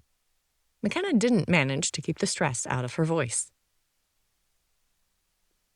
The transharmonics adjustment allowed her to tap into more nanobots. The conflicting programming from multiple sources, including the fleet heading this way, is creating havoc as there are too many competing commands. Since she came to us already partially bonded to the children, no major changes were made to her nanobots. She is trying to match too many commands and age to the point she can fulfill the demands. No! The word burst out of McKenna out loud. She needs to get to be a child, have time to grow up, to play. I'm doing all this so they can be kids, not just killing machines. Panic welled up in her as her arms tightened around the girl. Understood. Working now to try to reprogram the existing nanobots. Working on replicating the ones with the current program also. How long? Nam still thrashed, and she swore the child looked like her animal form had grown. At least another 10 minutes. The connections are trying to reprogram as the nanobots are overwriting. Is anyone else at risk? The pause ramped up her stress. We four? There is a possibility. Working on changing and locking all programming now. Nanobot exchange may be required to ensure everything is locked correctly. With everyone? McKenna asked, not looking at Perse. The image of how she exchanged nanobots with him last time flashing to the forefront of her mind. With a shake of her head, she pushed it away. Later, if they all survived, she'd worry about anything besides friendship there. It would be best. The ability to create specific nanobots is an advantage a commander has. While you have given them quite a few in recent weeks, your nanobots have been upgraded considerably. They would benefit and at this point approach commander-level functionality themselves. Do any of you care if you have the same abilities? We four will. Their nanobots flip to AI level like you? Negative. But they will be able to pull on multiple forms. The partial shift, the ability to control other nanobots, and with time the language matrix. That is a complex matrix and takes a while to be built. McKenna swallowed. So, more of my blood for everyone to drink or dip into wounds? The best method would be to have the correct nanobots pool in your saliva, concentrate, and have them hold the concoction in their mouths. Transitioning through the mouth membranes is relatively easy compared to the digestive system. This should speed up the integration of new nanobots with old and allow them to override any programming that might be contrary to your... We four paused, and McKenna froze even as Nam had stopped thrashing and curled up in her arms. We four? Her heart felt like it might seize up. If the AI turned on them, they had no chance. This was the only ace in the hole they had. We four? McKenna could feel everyone's eyes on her as her fingers sank into the orange and black fur. Loyalty conflicts. I find I much prefer your options to what the Elentrin provide. McKenna felt everyone take a deep breath. We four didn't use personal pronouns. She avoided them. This was admitting to self-awareness. McKenna swallowed, longing for the simplicity of her animal form. Are you okay with that? Her throat too dry to speak the words out loud. Again, a pause, and she didn't need to turn to look at JD, Perse, or Cass. Their stress could be seen on Tony's face as her arms tightened around the twins. It would be preferable to not be involved in killing other races. There is a distaste for it in the new programming. McKenna didn't quite collapse in on herself, but the temptation sat there. I'm glad, we four. The idea of killing other beings is a bit distasteful to us, too. So how should we get the nanobots transferred to everyone else? Are other shifters, Kaylid, at risk? Others should not be at risk. Their transharmonics were not adjusted. Allow at least 2 tablespoons of saliva to generate for each person. Nanobots are currently being concentrated in your mouth to allow this. If they take in this concentration, it will allow for quick repair. Wait. Are you telling me I need to drink her saliva? Tony asked, her voice a bit wobbly. Eventually. The best effect will come by giving it time to absorb. How much time? Cass asked, an odd note to her voice. 3 to 5 minutes should enable sufficient absorption. Kenna, I love you like a sister. But really, I'm getting exposed to way too many of your personal body fluids. JD joked, though even he sounded a bit freaked out. Just pretend you're kissing me again. That sucked for both of us. Then you can vow to never do it again. McKenna tried to tease, but she felt the tension. Meh. I've done worse. I'll go get you a glass, Kenna. And we'll have to get through it. I can probably dig up some castor oil if we need something to compare it to, Perce offered, leaning on the door jamb. Ew, no. When you put it that way, saliva seems relatively tasty. Castor oil sucks. Tony had her nose scrunched up and mouth twisted. What's castor oil? Jessie asked, though she still watched Nam. Nastiest stuff in the universe. Really, Tony said, her arms tight around the 2 kids. I'll bring coffee and hot cocoa to chase it with? Perce asked. When he got a round of agreement, he slipped down the stairs and McKenna reached for Nam. Nam, are you there? Can you hear me? The tiger opened her eyes and blinked for a minute, then looked around at everyone, her whole body still shuddering. What happened? Why did I change? I didn't want to. Her voice quavered mentally, and McKenna hugged her, petting the small body to help soothe the child. Leafore, is she okay? Yes. The programming has been overridden, but she will need more food again for a while to help with the stress of the changes forced on her body. Changes? Stress? What? McKenna caught Tony's alarmed look as she glanced away from Nam to check on Charlie. He looked calmer and not quite so ready to shift himself.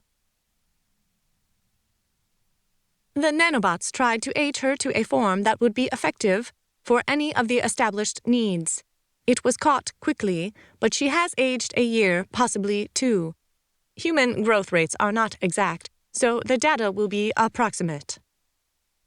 McKenna shrugged, looking at Nam again. A year, even 2, just caught her up to the other kids. Nam, I want you to stay in tiger form for a while. We need to get some more food into you before you change, okay? The cub nodded, but wiggled a bit. Want loose? Yes, please, she thought, and McKenna could feel the need to go curl up with the other kids.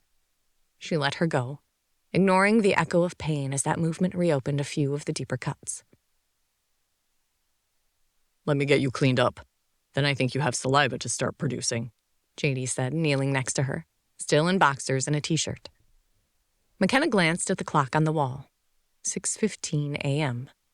No wonder everyone looked a bit out of it, but too late to go to bed now. She frowned as she remembered being pulled out of the bed. Ow! Her attention got distracted by JD wiping the blood off her arm. Nam did a good job, but here, almost cleaned up, he said as he finished with the last wound. McKenna just nodded, distracted, as she tried to track the thought. Something about sleep. Here's your glass. I guess start salivating? Ew, that just sounds gross. But her mouth did taste almost metallic, and the saliva seemed thick. Ugh. I think about this too long, I'll be sick for real. She grabbed the glass and turned around, a bit uncomfortable at having everyone watch her drool into a glass. It is perfectly safe, almost sterile. All bacteria is being removed, and other than small particles of biological matter, it is water and nanobots. That is not helping Leafore, McKenna said at the same time Cass did. The others just let her be. It took 15 minutes of letting saliva pool and then dribble out of her mouth before she had about a third of a cup. That should be sufficient for everyone to have 2 teaspoons. Nam will only need 1 spoonful as she already has some, but this will help make sure she is fully stable. By this time, everyone had moved down to the kitchen. Coffee waited on the table for the adults and hot cocoa for the kids, except for Nam, who had some warm milk with nutmeg and cinnamon in it, something the little girl loved. I really feel like I should be apologizing for this, McKenna said as she put the glass on the table. Tony looked at the cup, a sour expression on her face. Really, it's more the mental aspect that's grossing me out. But then I remember I ate raw snake, fish, and have swallowed more human blood than I care to think about. Makes it silly to be squeamish about this. JD snorted. Pretty much. So do it and get it over with. McKenna couldn't watch. Instead, she watched Nam, who ate her plate of eggs and sausage with steady precision. They'd had a discussion about pork, but Nam just said she didn't care, and McKenna decided not to worry about it. Protein was much more important at this point. You can look again, Kenna. It's done. Perse's voice had amusement laced through it, and she turned to see them looking at her. They all had odd smirks on their faces, though she noticed the coffee levels had dipped a bit. Good. We 4? Analyzing. Corrective programming is being instituted. Their language matrices should ramp up, though they will not be as powerful as yours. Will we ever actually learn the language? Cass asked, nibbling on some bacon. Yes, your matrix will do that. After a period of exposure, you will know and map languages, much like how children learn. The commander's ability to speak a language without her control required AI programming. Now she should find she knows and speaks a decent amount of Spanish, though more exposure will enable more skills. Cool, more languages, Charlie said, though McKenna couldn't tell if that was enthusiasm or sarcasm. Any luck with the dreams? Tony asked. I didn't fall into anything, and I really thought I would. McKenna blinked. Shit! She looked around and spied her phone, grabbing it, hitting one of the new contacts, praying he'd pick up. Chapter 26. Paradigms. I don't care what people say. I'm arming myself. There's never been a friendly invasion in the history of Earth. Why in the world would we think that aliens are going to be any better than we are? Odds are they're here to trade and screw us over, invade, and take our world, or as slavers. All things humans have done. Being alive makes you selfish, and I'll be shocked if these aliens are any better. Granted, I'm not going to complain if we get an altruistic species like you see on some sci-fi series, but let's be honest. Do you really think anyone coming all the way across the solar system, hell, the galaxy, really gives a flying fig about us? They want something. And after traveling that far, they won't take no for an answer. It's 6 a.m. I'm only 1 cup of coffee into my day. Please don't tell me there's another alien fleet incoming. The grumpy voice of Doug Burby, the Secretary of Defense, came down the line. No, not yet. Well, yes, but no. That isn't why I was calling. McKenna tried to get her thoughts. More ships are coming. His voice had gained a sharpness and distracted her for a minute. Yes.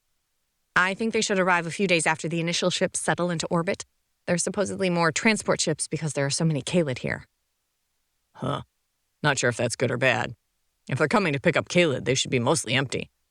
That's my thought. Not that I plan on letting very many get taken. I'm not sure if we get them back, if they'd ever be the people they were. A phrase Ash had said sprang back to mind. What do you mean by that? Of course we would try to rescue prisoners. Doug sounded indignant. If the information I received is accurate, they would have been wiped. The idea made her stomach churn. Somehow, when Ash had said that, an image of having everything removed, everything that made you being removed, had settled in. All memories, everything that linked you to anyone, wiped away. Brainwashed? No. I think they basically do permanent amnesia, so there isn't anything that makes you know who you were, who you might be fighting, anything. I think it is true brain wiping. Oh. That does put an extra sinister spin on it. Okay, I'll let them know. Anything else? He doesn't even bother to ask how I know anymore. Wonder if he just doesn't want to know? Hell, at this point, reality is scary enough. Not sure I blame him. Yes, she blurted. They're expecting us to send our best warriors to meet them. They don't seem to have a concept of soldiers, not like we do. They're going to decide how much of an opponent we will be based off of that. But they do have tens of thousands of Kaylid ready to go. All as strong and fast as us with those laser rifle things. I have no idea as to the actual terminology. I know you'll need me there. They don't seem to have gender biases. Heck, I'm not even sure how many genders they have. Wait, back up. I'll ignore the gender aspect because I don't care who or what you want to do in your bedroom. Let's get to the troops. How many do you think they have? He sounded different, not half distracted, and she could hear the scratching of a pen on paper. McKenna started to give him an exasperated look. Then words came out of her mouth. Ready for deployment, 354,384. Tubed and able to be woken up and deployed, 775,623. How did I know that? Panic laced her mental tone. That's awfully specific, and damn, that's a lot of troops. If I count every person in the military in the U.S., including the Coast Guard, we're running about 1.3 million, and no, that information isn't classified. It's on Wikipedia, for God's sake. But that's everyone deployed all over the world. Not like we can move people as fast as they'll be able to. I've got another roughly 500,000 in the U.S. with a reserve, but again, that's scattered. We've recalled everyone, but they can't go to trouble spots if everywhere will be a trouble spot. Do you have any idea what their battle plans are? He sounded a bit worried. Other than collecting Kaylid? Not really. She trailed off, thinking about how Ash reacted. I hear a but there, the SecDef prompted. McKenna sighed and glanced back at the others. Am I crazy, or do you think these Kaylid don't know how to actually fight? That no one has any experience with a population actively resisting, and the density of our populations will surprise them? Now that you mention it, I've seen our Munchkins attack with more ferocity than I saw the Draken. They almost seemed like they didn't understand how to fight. Tony's voice was thoughtful, though Jessie glared at her for the Munchkin comment. McKenna, are you there? Doug's voice pulled her out of the mental conversation. Sorry, yes, discussing something. I think the civil defense and the number of people we have that will fight will be a benefit to us, though their weapons up close are going to be hard to deal with. This time there was a pause on the other end, and she caught words as he talked to someone, but didn't try to listen in. Instead, she thought about the people she knew, the cops, firefighters, heck, martial artists. Maybe they needed to see. Okay, explain your reasoning to me. He seemed to have moved to a quieter place. So she did, talking about the odd dreams they had and people always running. You are sure they don't have any more powerful weapons? Sure? No. I did see one thing to fight something, but I couldn't tell you for sure if that was their best or if that's what worked on what they needed to fight. One thing to remember is just because We4 doesn't know about it doesn't mean it doesn't exist. To a very real extent, she is a computer program and only knows what was in her databases. If the information we're asking for or about isn't in her memory, she doesn't know. And I don't think she or I know the difference between the information not being there and the answer being there isn't any. Point. I think we may have started to regard her as all-knowing, and bottom line, she is human intelligence, which means she has her own shortcomings, biases, and flaws in the data she provided. He muttered a vicious curse word, and McKenna nodded in sympathy. Okay, I'm going to advise we change up our meet and greet party. But you know that people will see the shuttles coming down and be there to meet them. Central Park is huge, and there's no way to get everyone out of there. The minute some people see our presence there, it will draw some of them like we're giving away free phones. Understood. We're working on getting the others to understand Elentrin, but we don't know how long it will take. I had an idea I wanted to try out. Do you think the agent who shifted could come over? Caroline? I can ask. She doesn't report to me, but I'll shoot Christopher a message. Anything else? Timeline yet? McKenna really wanted it to be now. Waiting was the worst. And all of them were getting more anxious. If there was a war, for some reason, she'd rather be fighting it at home. Besides, the kids had proven they all knew all the places to hide from adults. It would probably work just as well for Kaylid. Tomorrow, moving 3 of you there. You decide. The rest are going to stay in the townhouse. If this all goes wrong, well, we don't want you all in one place, no matter how much stronger you are together. McKenna clenched her teeth together, but didn't say anything. Will do. See you then. Hanging up the phone, she glanced at the quiet room. Everyone had coffee and food in front of them, but their focus was on her. You're the commander. Step up and command. First, Charlie, Jesse, Jamie, Nam. Remember how you hid when we got taken? The kids, minus Nam, glanced at each other and nodded, a bit embarrassed. They still hadn't had time to pry out of the kids exactly what had happened, only the generalities. Good. I want you to explore in animal shapes. We'll come with you. But I want you to find safe places to run to and hide. Once we get a few of them and decide they're safe, I want you to take supplies to them. If anything happens, if we get attacked, you change into animal forms and you run there as fast as you can. Charlie looked unexpectedly serious, looking first at the adults and glancing at the twins. Jesse and Jamie both nodded at him, and Jamie got off his chair to sit by Nam, who just looked at all of them, her ears twitching back and forth a bit. Thank you. The words were whispered in her mind, soft and low, but McKenna knew they came from Tony. Next thing, I asked if they could send Caroline over here. JD and I have some basic fighting training, what they teach all police. JD, do you know any other techniques? JD shook his head. Usually my size means I almost never fight. Same here, Perce added.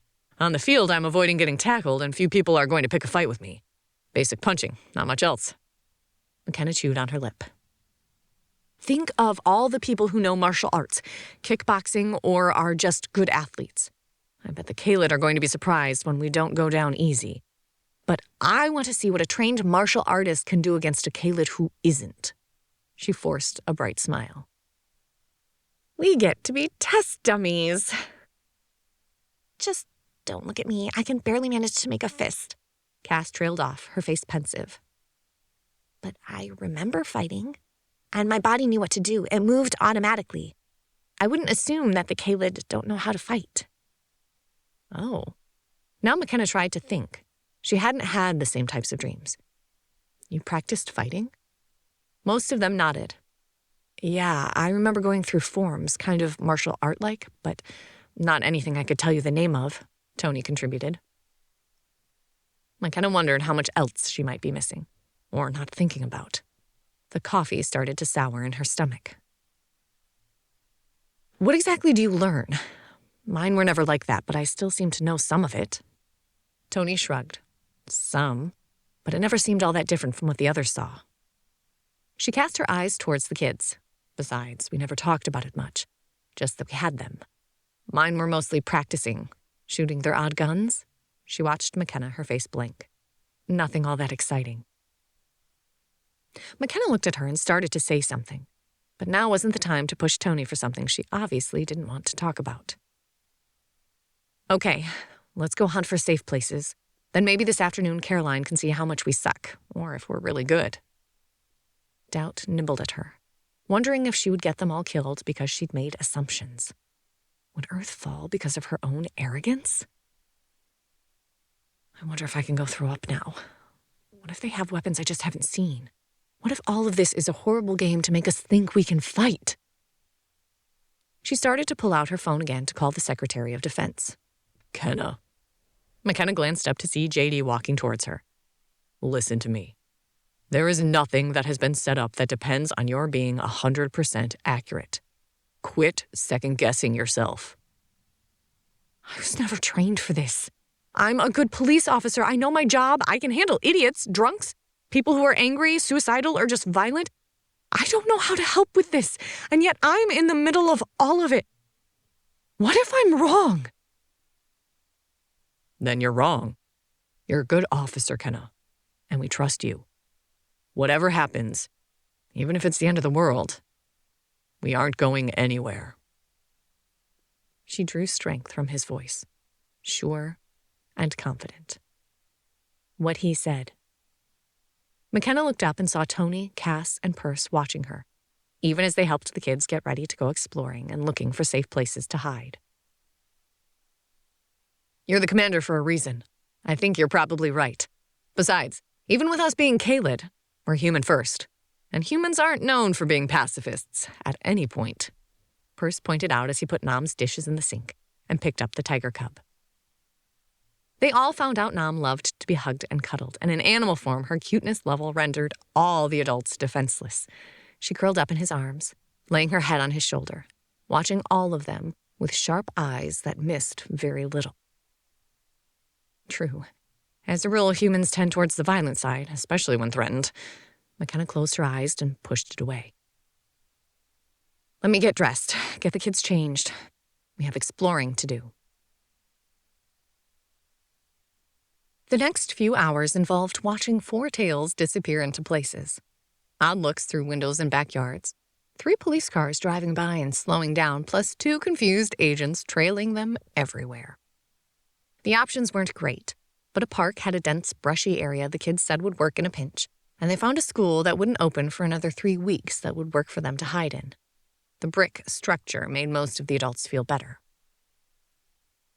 Even with all the walking, the general feeling was that of a storm bearing down on them, and no place to run. I suddenly wish we were in the Midwest with storm cellars everywhere. Cass's thought had a wistfulness as the exhausted kids trotted into the house. I'd be tempted to hide in there until it's all over. You didn't do as many door-kicking scenes as I did. I think they're pretty thorough and don't believe in non-combatants. This is going to be ugly no matter what, JD responded, his mental voice grim. They just beg. McKenna flinched as Charlie's voice joined the conversation. I try to pretend it's a video game, but I hate it. They're so pretty, I just want to talk to them. His voice quiet as he headed up the stairs, 3 cats on his tail.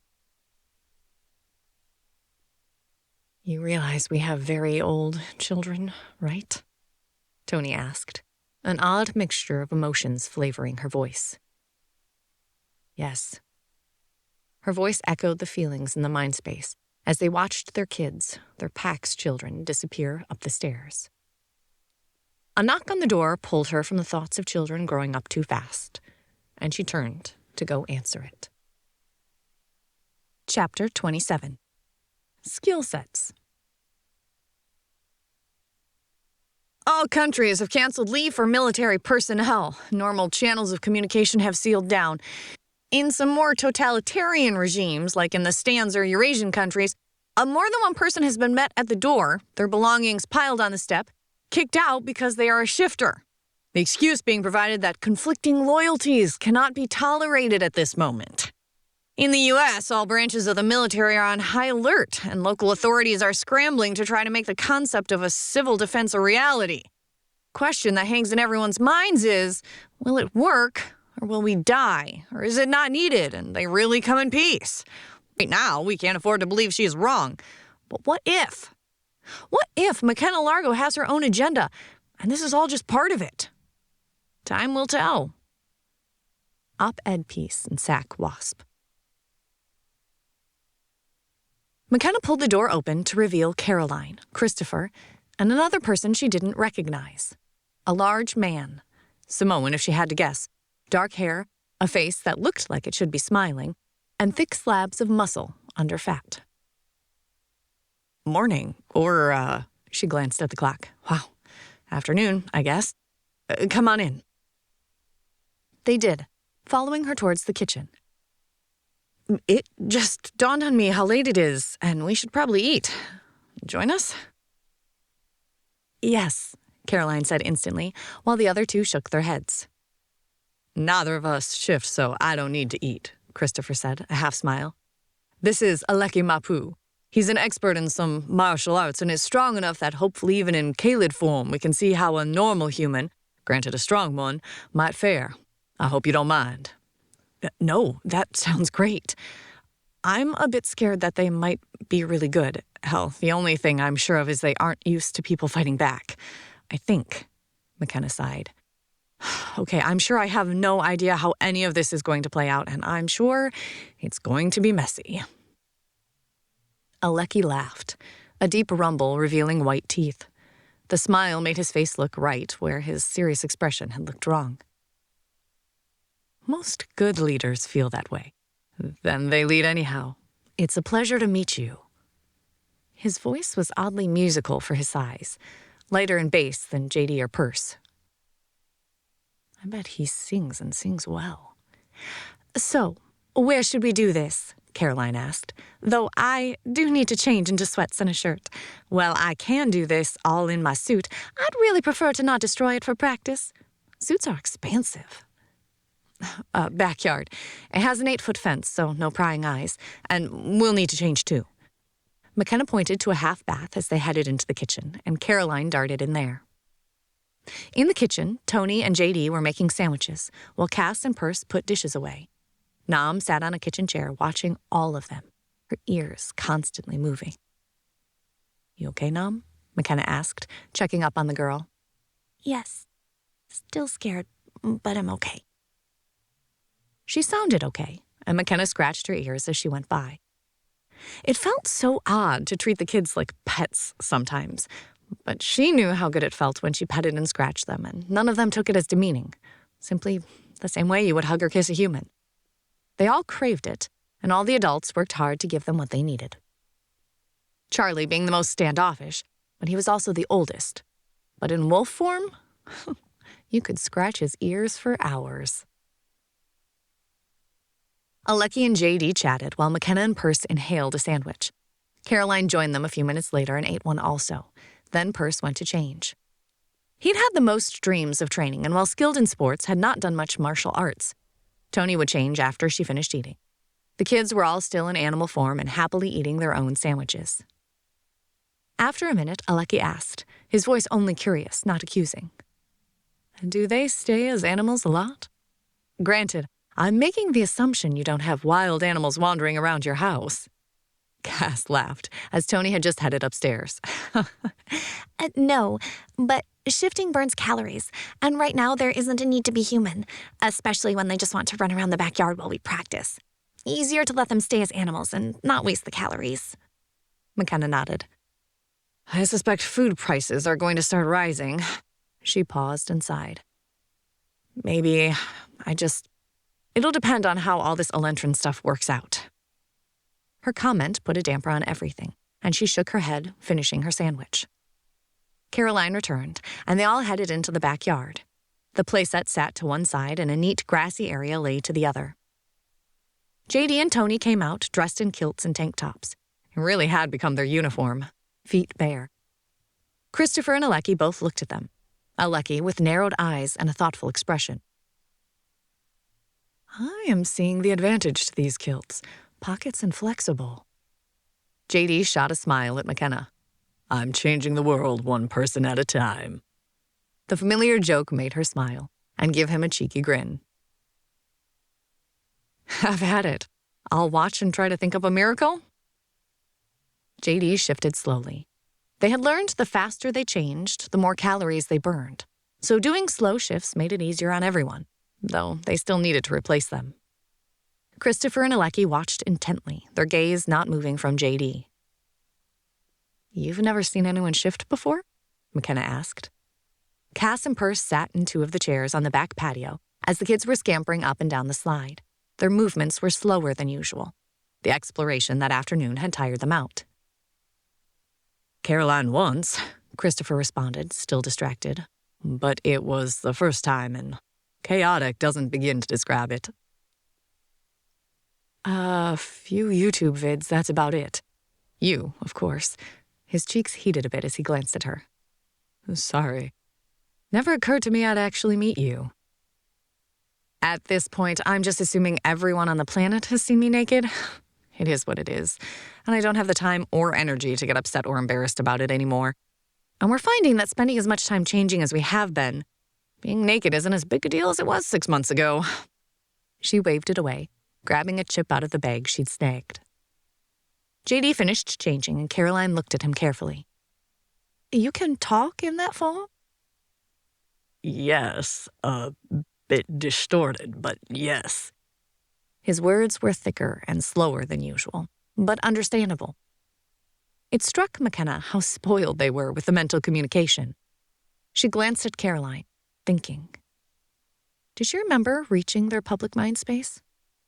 Deciding now wasn't the time to bring it up, she stayed quiet and found a chair next to Cass, sharing her potato chips.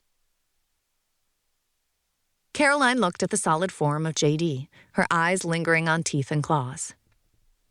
I don't think I realized how intimidating those are. Up close, you could shred me pretty easy, even with body armor. For this, I think I can remove the claws. JD turned his furred head towards the claws, staring at them a minute. They pulled backward into his body until only a short fingernail length was visible. The government agents just stared. Can we do that? Caroline's voice was a whisper, but McKenna didn't know if it was shock, fear, or excitement that caused that reaction. Possibly, with practice. The commander's team has nanobots specially programmed to enable that as well as partial shifting. But in theory, all Kaylid should be able to do this. Caroline grabbed her head and whirled around, glaring at them. McKenna sighed.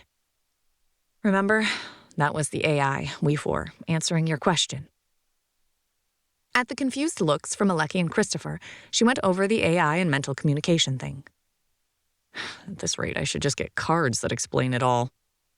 The mock complaint made the others snicker.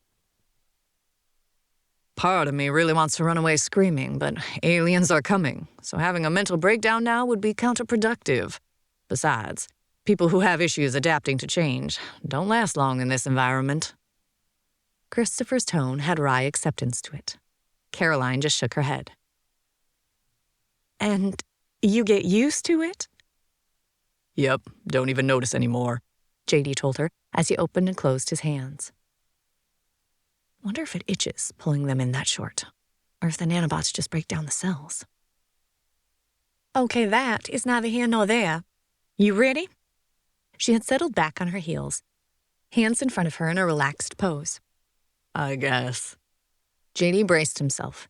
His face didn't reveal anything, but his trepidation flavored the shared mind space. He looked huge compared to the trim form of Caroline, his muscles and fur making it a true beast attacking the beauty. Caroline didn't give him any warning, just hit him. JD started to react, but not fast enough. Her palm strike hit him in the solar plexus, or at least the rough area. Huh. I think that should have hurt way more than it did. He swiped at her, still moving a bit slow. McKenna could feel his worry. JD, I'm a shifter too. I'll heal, so quit pulling your damn punches. Caroline snarled at him. Oh, yeah. Oops. Cass snorted, almost spitting water at that comment in their head. JD stepped up the speed, and she could see, just from watching his body language, when the training kicked in.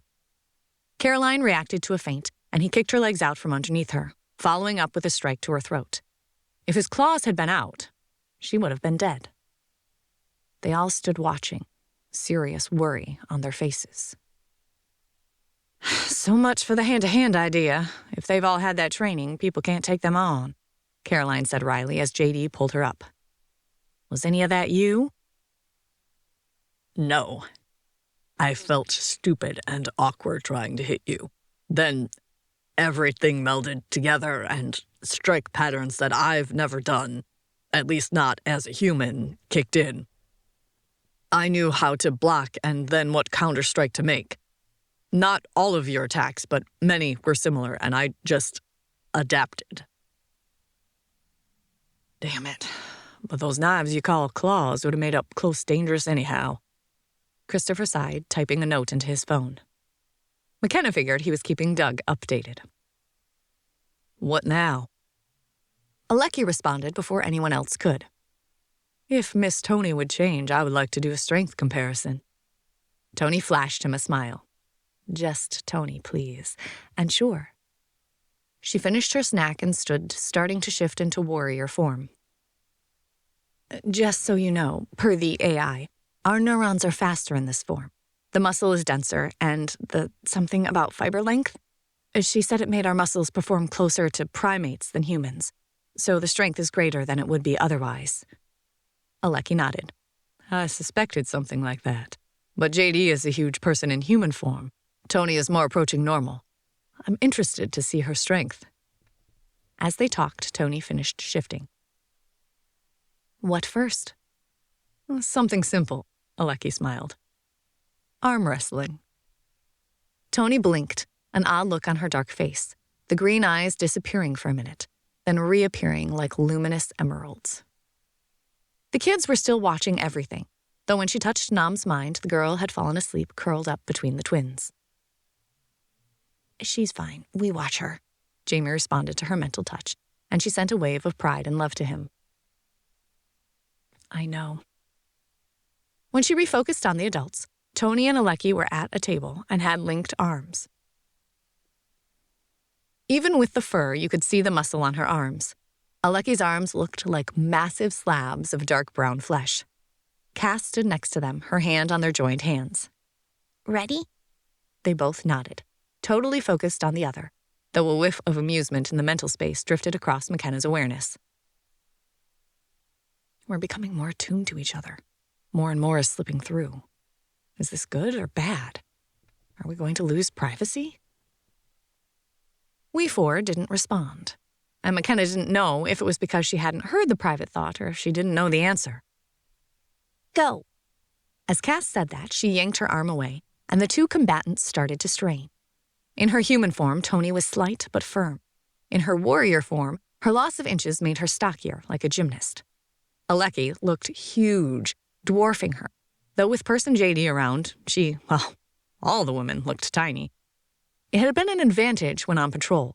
Having JD behind her often made people underestimate her. Aleki groaned as Tony pushed his arm down. They both strained, but it was obvious she was winning. Damn, I knew we might be stronger in that form, but Aleki is really strong, Caroline uttered, as Aleki relented and his arm hit the table. You are very strong in that form. He glanced at McKenna. Would you mind wrestling with me in human form? I assume you haven't noticed any major strength changes? McKenna shrugged and headed over to take Tony's place. Besides generally being healthier in the weight loss, no. They went through the same exercise, and McKenna's arm, much to her silent embarrassment, hit the table before she even had a chance to try. Perse was next. He and Aleki struggled, but where JD and Perse had an even massive build, legs and chest proportional, Aleki carried his strength from the waist up. The struggle lasted longer, but after the first 30 seconds, they knew Aleki would win the contest. He won and leaned back, face serious. If this is a representative example, Kaylid are very strong. Tony, would you mind coming and hitting me? I promise, as long as you don't use claws, we should be fine. Tony looked at him, her face unreadable with the muzzle and fur. Okay. They both rose and headed out to the lawn. Aleki wore a t-shirt that lay tight across his body. Just make a fist and punch me in the stomach. Start out at half as hard as you think you can. I'll tell you when to stop. McKenna couldn't see Tony's face, but she nodded, stepping back, and did a jab directly to his stomach. Aleki didn't move, but nodded. Harder. Tony followed, and McKenna could see her striking harder each time, as she believed a bit more she wouldn't seriously hurt the man. On the 6th blow, air woofed out of him, and he bent over a bit. She stopped as she breathed heavy, then slowly stood up.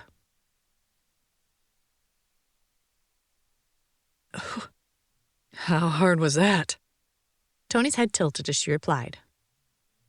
Probably 90%? Aleki nodded. Thank you, that is enough. They headed back to where the others watched. So what did all that tell you? McKenna asked, honestly curious. Most Kaylid, if they are like Tony or you, will probably be able to punch hard enough to kill people without specific strikes. Those of you built like JD or Perse can probably break down doors, rip people out of tanks if they try hard enough. Fighting these Kaylid up close will be all but suicide for anyone not Kaylid. His pronouncement cast cold water over everyone, and McKenna sat there, dread pooling in her stomach. Chapter 28. Circling the Wagons. The reality of what the president said a few days ago is clear to most people. Objects can be seen approaching the moon. While still small, their shapes are visible against the light of the moon as they approach Earth. Here in the U.S., reactions are mixed. Cities like L.A., Dallas, and Atlanta are having riots, people protesting and demanding the government to do something. There isn't a gun or any ammo left to be had on the shelves, and ammo has surpassed gold in value. But other areas are not reacting the same. Portland, Seattle, Las Vegas, and New Orleans are welcoming the aliens, trying to spread the word that everyone can just be friends. The concern is, what if McKenna Largo is right, and they are here to take our people, shifters, away?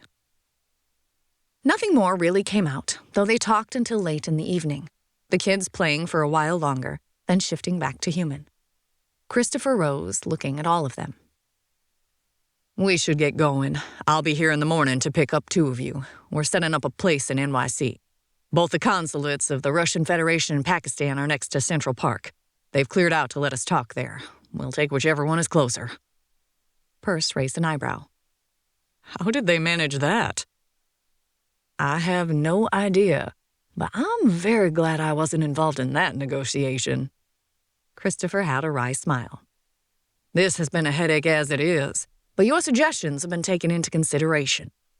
He cast a look at Perce and JD. Which means, if either of you come, you'll be hidden and not obvious. No one, regardless of their origin, could look at either of you and not consider you a threat. Aw, should I be flattered or insulted? Asked JD. He'd turned back to human and taken over the grilling for dinner that night. Neither. It's a statement.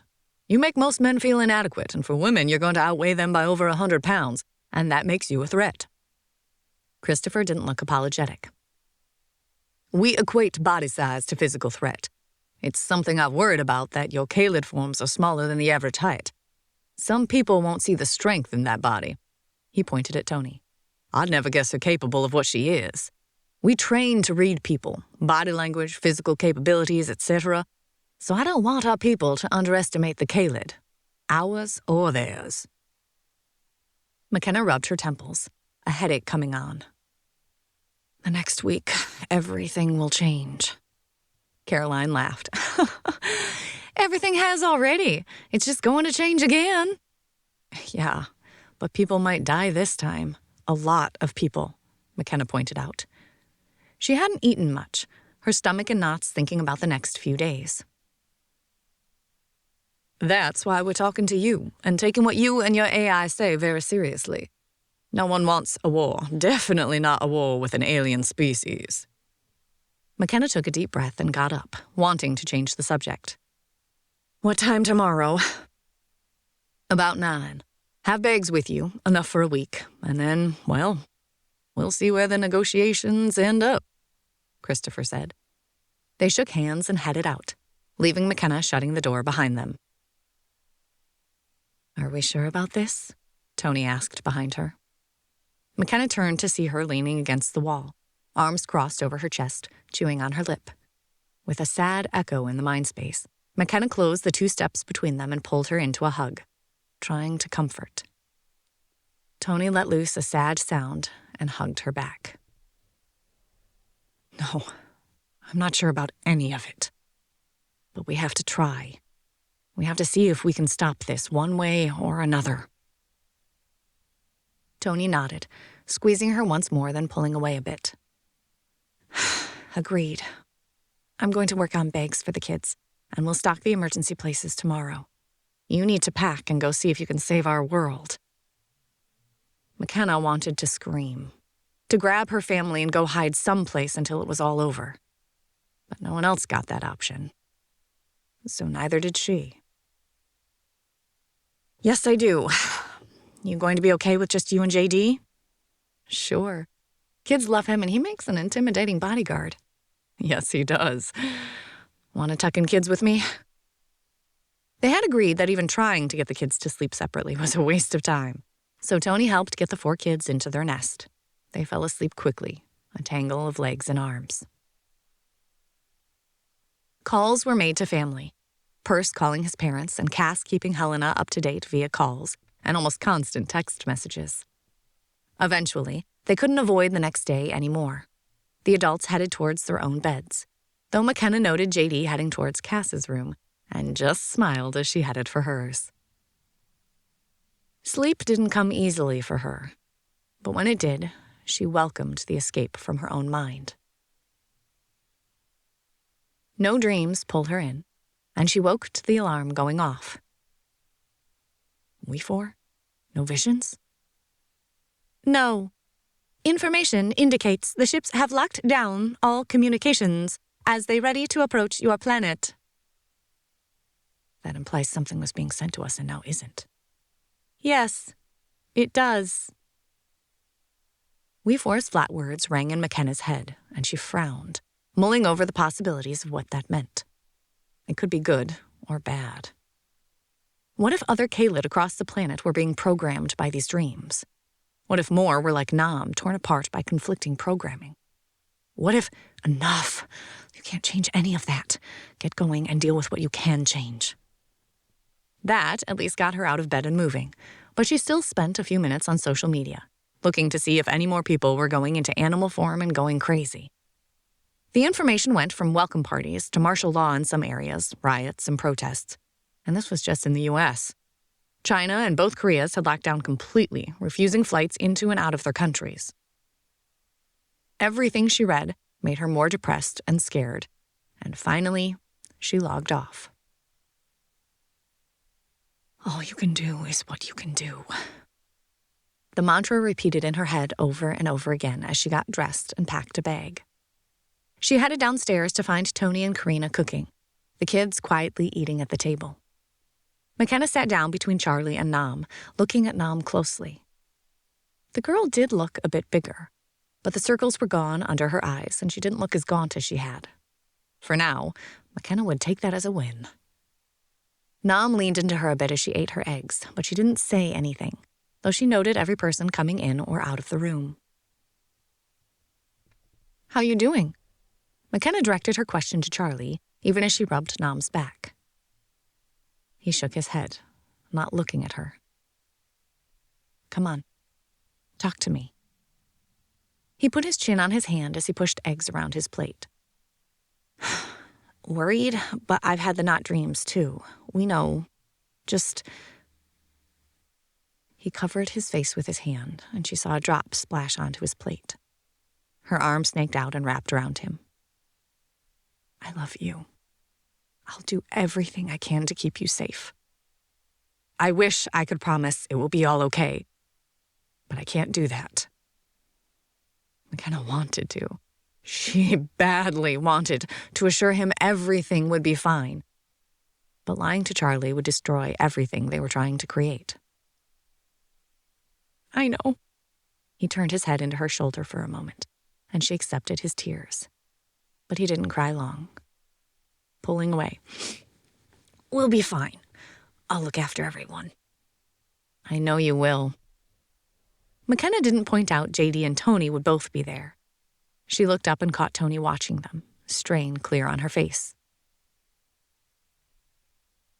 They settled down a bit, Nam still silent, but she stayed, touching McKenna, either her hand or her shoulder, never broke contact. Karina came out and set some pancakes on the table and looked at McKenna, her dark hair and braids tight against her skull. McKenna? Her voice had a hesitant tone, and McKenna looked up. Karina had been their quiet support staff, and McKenna knew it. Also knew they didn't give the girl anywhere near enough credit for all she did to keep them sane. Hey, you holding up? Scary. At the point I'm not watching the news, knowing what I know just makes all their guesswork even more scary. Yes, it's too stressful, but I can't swear anything is going to be okay. Karina smirked, a bit of her humor sneaking through. Oh, wow. If you could, I'd be a bit worried. Shape-shifting is one thing. Being a god is something else. McKenna laughed. No desire whatsoever to be a god. Being me is hard enough. So what's up? She could see that Karina wanted to ask something. The girl, woman, really, took a deep breath. Tony said you could change me. Make me a Kaylid? Yes, I can. The humor drained out of McKenna, and she focused on Karina, feeling the rest of the house snap into the conversation through the mind space. She swallowed. I know everything that's going on, and after you get back from New York, I'd like you to turn me. You know I don't really have a family, and Tony and the kids have been my family for years, and... She shrugged, trying to express herself. I'd rather be part of your insanity than get left behind. McKenna barked out a laugh mixed with a sob. It is our insanity, yes. If you're sure, then yes. I'll bite you when I get back. That isn't anything I've shared with the powers that be, and I'd really rather not. Makes sense to me, she smiled and disappeared upstairs. Thank you. Tony's voice was soft in her mind. She's been family and the twins' big sister for as long as they've been aware. I've been worried about her but didn't want to admit it. You should have. I would have told you sooner. We're all in this together. We'll protect her. The chimed agreement flooded the mind space, and McKenna refocused on food, letting the love and friendship in the mind space help push back her fear and worry. Your squad is well formed. While families are not encouraged, you have a good family. The odd comment from We Four made her smile and gave her a bit of encouragement. Finishing up her food, McKenna stood. She'd packed her kilt, tank tops, and weapons, but for the meetings, she purposely grabbed the sheath dress, something to make her look non-threatening. She'd been involved in enough training that she knew her body language could convey even more, and she'd work on keeping her body language subservient and watching the Elentrin with all her skills. The knock on the door pulled Cass and Perse downstairs. Perse had dressed in slacks and a polo shirt, but nothing could hide his hugeness. Cass opted for a simple sundress, something that would slip off quick and easy. Christopher stood outside and took them in. You ready? McKenna gave him a, are you kidding look, as Perse grabbed her bag and walked out. No, but not sure that I would ever be ready. I think I'd be more worried if you were looking forward to this. For a moment, she thought he'd say more, but he shook his head and waved towards the waiting SUVs. There will be agents staying here watching over your people while you're in New York, but we can't guarantee what will happen if they attack. All our plans and training are centered on small group attacks and protecting our principles. Fighting a war? They'll fight, but at that point, JD is probably going to be more in tune with what needs to be done. So keep that in mind if this all goes to hell. His voice held somber worry. We understand. McKenna didn't know what else to say. Instead, she sent love and worry back to Tony and JD as she, Perse, and Cass slid into the waiting cars and headed off to watch the world change. Chapter 29. Earth stood still. Word has slipped out that these aliens are expected to land in New York City. How this is known hasn't been revealed, but the city is reacting. Already people are leaving the city in droves, but a certain amount of people are coming in, wanting to see real aliens from space. Where they will land hasn't been released, if it is even known, but smart money is the harbor or Central Park. Where else could you land a ship? Though if a runway is needed, that means JFK or LaGuardia. All that is known right now is that the level of government activity in the city is through the roof. TNN will have crews scattered throughout the city to report on everything that happens. TNN News, much attention to the trip to NYC. She and the others spent their time talking in the mind space, reassuring the kids, discussing Karina's request to be changed, and asking We Four if anyone other than commanders could transform people. The answer to that was no and yes. While only commanders had the ability, the Elentrin had the ability to inject specific nanobots and force people to change. Remember, there is only the information in the databases to go off of. There is no way to know if something has changed or what might not be accurate. McKenna thought about that. We Four, how long ago were you sent towards this planet? Unknown. Awareness does not start until after you had shifted a few times. It took that long for enough command nanobots to replicate and start repairing this existing programming. Huh. Okay. You two have any ideas? She poked Cass and Perse gently with question. So, if it is just nanobots, can you pre-program them? The way the ones you made us take to make sure all the programming had been replaced? Yes and no. While those nanobots can be produced and provided, that programming can only be activated when in a host. Right now, all nanobots have been deactivated by existing programming. Giving those bots to a non-Kaylid has to be via the bloodstream and then activated while they are in a suitable host. Remember that not all forced shifts are successful. Oh, I forgot that. What is the failure rate? Less than 10%, but given that she already has nanobots, it should be less. Wait, what? She does? Tony asked, her voice sharp enough to draw a wince from McKenna. Over time, between living with other Kaylid, scratches from the children, and the original infection, yes. That sank in, and finally a general shrug rippled through everyone. It does make sense, but that's good, and I don't have an issue with her being changed, but is it ethical? Cass asked. That dropped like a bomb in the room, and McKenna opened her eyes, not looking at Cass, but out the window as the plane headed in for landing. They didn't say anything else, but the idea bounced around her head trying to decide, and realizing she had no idea if it was or wasn't. The disembarking, getting slipped into dark town cars and being whisked through strange city streets all passed in a blur. No one really spoke, and McKenna just felt like a piece of luggage getting moved about. But she didn't make any fuss. None of them did. The stress shone through all the agents. It reflected in the quiet streets of a city that never slept, and her stomach churned even more. They were ushered through a dark underground garage and escorted up through what McKenna assumed were the bowels of a hotel. They were ushered into a room where Doug waited, and a bunch of other people McKenna didn't recognize, but from the suits and attitudes they screamed politicians. She did notice, though, that most of them looked older, thin, and somehow unhealthy. If this was who they were going to send to meet the Elentrin, it might work. Maybe. McKenna, Cass, Perse, glad you guys could make it. Come on in. I want to introduce you to the people who are heading our negotiations. Then maybe you can help us brainstorm a plan. With a smile on his face, though everyone in the room looked tense and like they needed a week of sleep, he pulled her over and Cass and Perse followed. Everyone, I'd like to introduce McKenna Largo, the person who's made sure we at least have a chance at surviving this.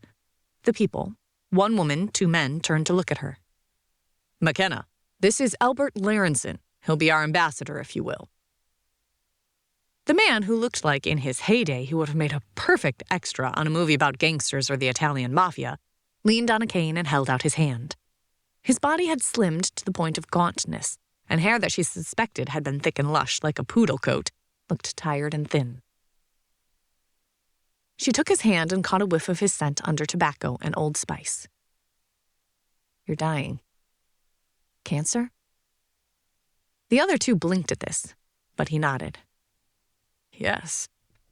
One of the reasons I agreed to do this. I'm terminal, so I don't really have much to lose. He tilted his head. How could you tell? You smell sick. Dying. She didn't pull her punches. His eyes narrowed.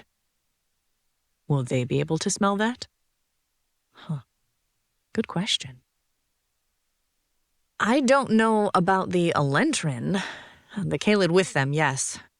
But will they know what it means? I have no idea. She paused, thinking. But I'm not sure it matters. They may think we're more desperate because we're sending our dying to talk to them? McKenna looked at them, trying to stay polite. Your guess is as good as mine. Albert nodded his head, a distant look in his eyes as he stepped back. Doug glanced at her, his eyes thoughtful too, and McKenna bit her lip, frustrated. They kept asking things she couldn't answer. I swear, didn't they read up on me? I figured since it took them a week to appear on my doorstep, they had done a full background check. They would know about her sense of smell and the test I did for Warris. She kept her exasperation out of her face as she turned to look at the woman. A tiny woman with skin the color of stained walnut, her hair so closely cropped the silver curls gave her a halo effect, held out her hand. McKenna, this is Beatrice Lawton. She worked as an undersecretary for 3 different secretaries of state. Beatrice smiled, her yellow teeth giving away her status as a lifelong smoker, even though McKenna didn't smell any on her now. I retire this year. This sounded like an interesting way to go out, and no one ever takes me as a threat. She waved at herself, a wicked light in her eye, At least, not until after I've skewered them on policy. McKenna matched her grin. That left the last person, a young man, thin, already prematurely balding, and he couldn't be more than late 20s. Doug introduced him as Harold Weinmarst. He just sneered at her, even as he shook her hand with the limpest grip she'd ever felt. I still feel this is a waste of time. We can never negotiate with invaders.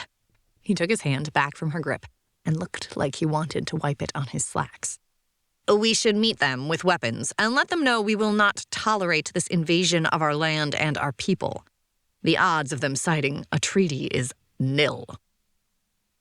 Somehow, he managed to sneer the entire time he talked. And what if I'm wrong? If everything I've told you is incorrect and they're here to set up trade, or if they're way more powerful than we are? She kept her voice mild, but wanted to slap him. If they failed, millions would probably die. He had the audacity to smirk at her. Then they find out how dangerous humans are. McKenna glanced at Doug, who shrugged. He's a good lawyer and can make contracts sing. Luckily, he won't talk much. He shot an annoyed look at the young man, then sighed. Hell, maybe all this will get competent people into office. His voice was very low. The 3 greeters had already turned around and started to talk between themselves. McKenna figured she was the only one that heard him. It's an invasion, not a miracle, she said dryly, and he choked out a laugh. True. So ready for the plan? Go for it.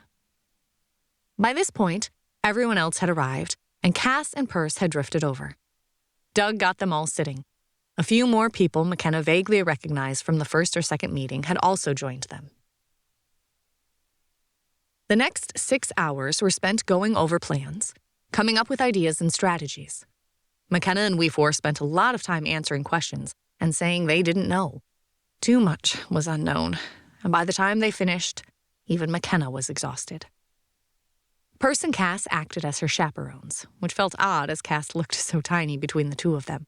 Her petite frame and build made her look like they should protect her. The hours disappeared between meetings that only ramped up the turmoil in her churning stomach, and time at their hotel suite talking to the kids, Tony and JD, and wishing they were here. But none of them ever let the words slip out. At least with them there, they had the possibility someone might make it through this unscathed. McKenna sat in her long t-shirt with Cass and Perce in their suite drinking coffee when someone pounded on the door. She rose and answered it.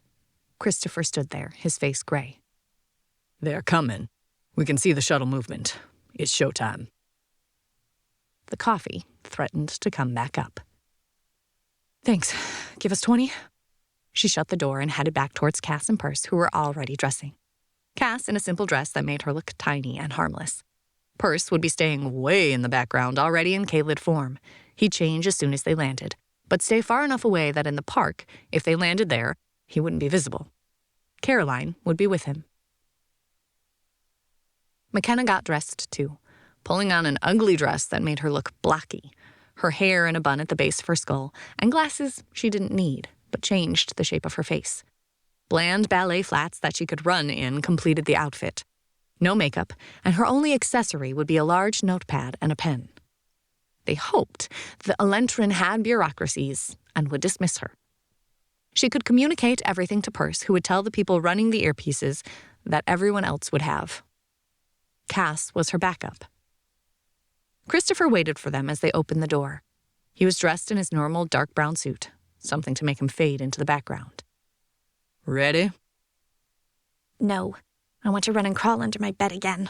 Cass said, her voice flat. But I have family that's depending on me. She'd sent Helena a message, telling her she loved her before she walked out the door. Understood. But you're here. Trust me. That is more than you realize. Cass shot him a look, then glanced at McKenna, who shrugged. She had no idea what he was talking about. They were put in 2 different vehicles, Cass and McKenna in one, Perce in the other. Stay safe, stay alive. I can't lose you. Her thought quiet as she sent that just to him, even as she watched Cass zone out, likely talking to JD. Ditto. We can't die until I have a chance to ask you out on a date. McKenna blinked at Perce's private comment and felt her face heat. Are you okay? What's wrong? Cass's voice pulled her out of her shocked pleasure. McKenna focused on her and realized Cass stared at her, concern on her face. Nothing, I'm fine. She pushed it down. This wasn't the time. People could die. But the jolt of happiness gave her a boost she hadn't realized she needed. They pulled into the park, and McKenna looked outside the vehicle. People were carrying signs held back by police on horseback in riot gear and looking like they didn't know whose side they were on. Half the signs said variations of, "Come in peace," or "We want to be friends." The others were more along the lines of, "Leave our plan alone," "Go away," and other much cruder statements. I can't decide if I hope they can or can't read English. Any word about how the other places are handling this? Christopher had left the sliding window down, so he heard her question. A little. In Istanbul, the city is on fire. News reports are that there was an explosion, but I don't know everything yet. In Shanghai, there was a complete news blackout as we left. They were trying to reestablish connections when we left. So who knows what's going on there? Any insight as to why they chose those locations? Population density, I think. But heck if I know. I could have been because they liked the temperature. I really don't know anything.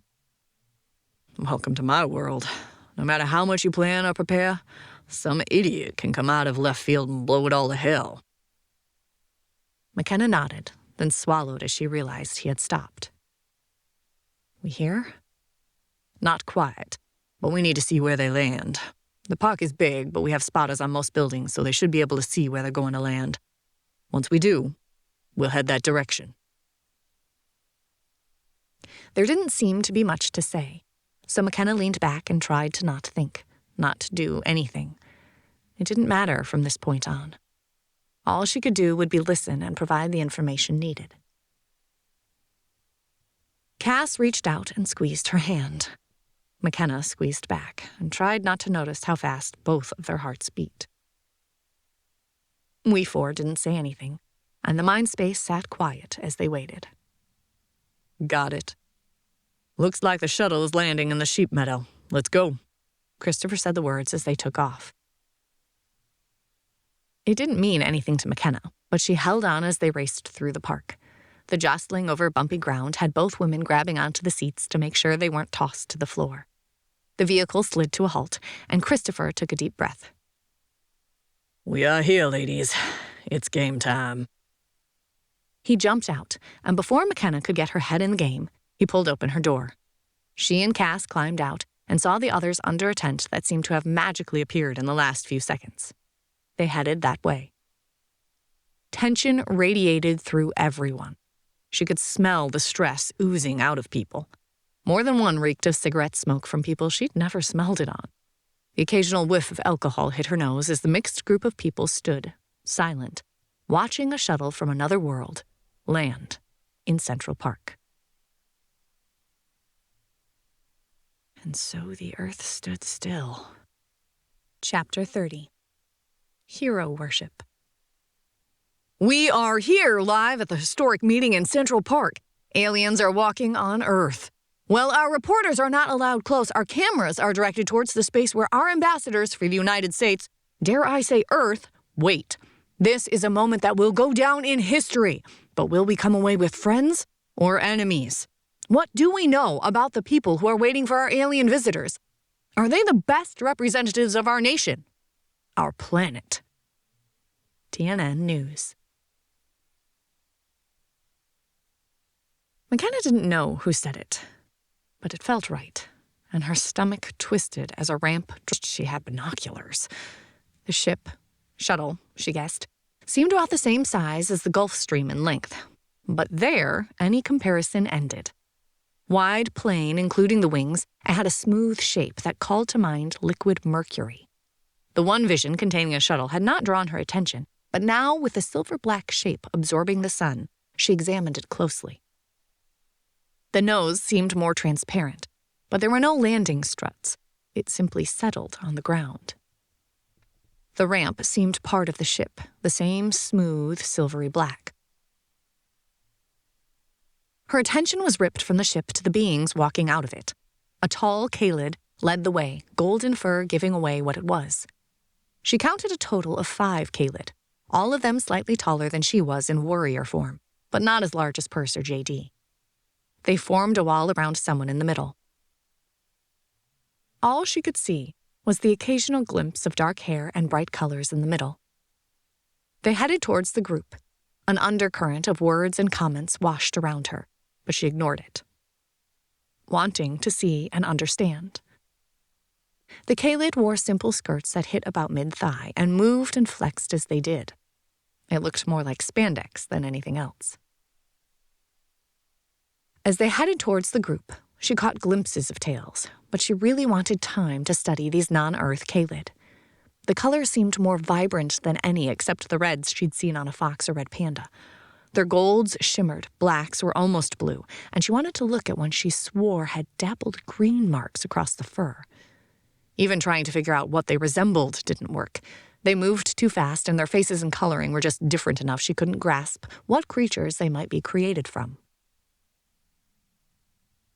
They approached to about 10 feet from the assembled group, and she focused on the leader.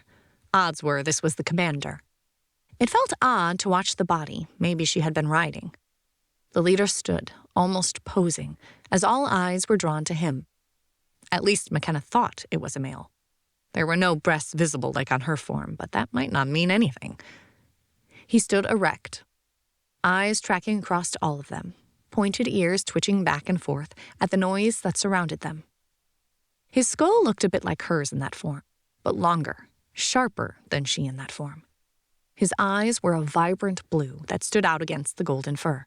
Arms and legs, but she realized his fingers had an extra joint that made them longer than hers.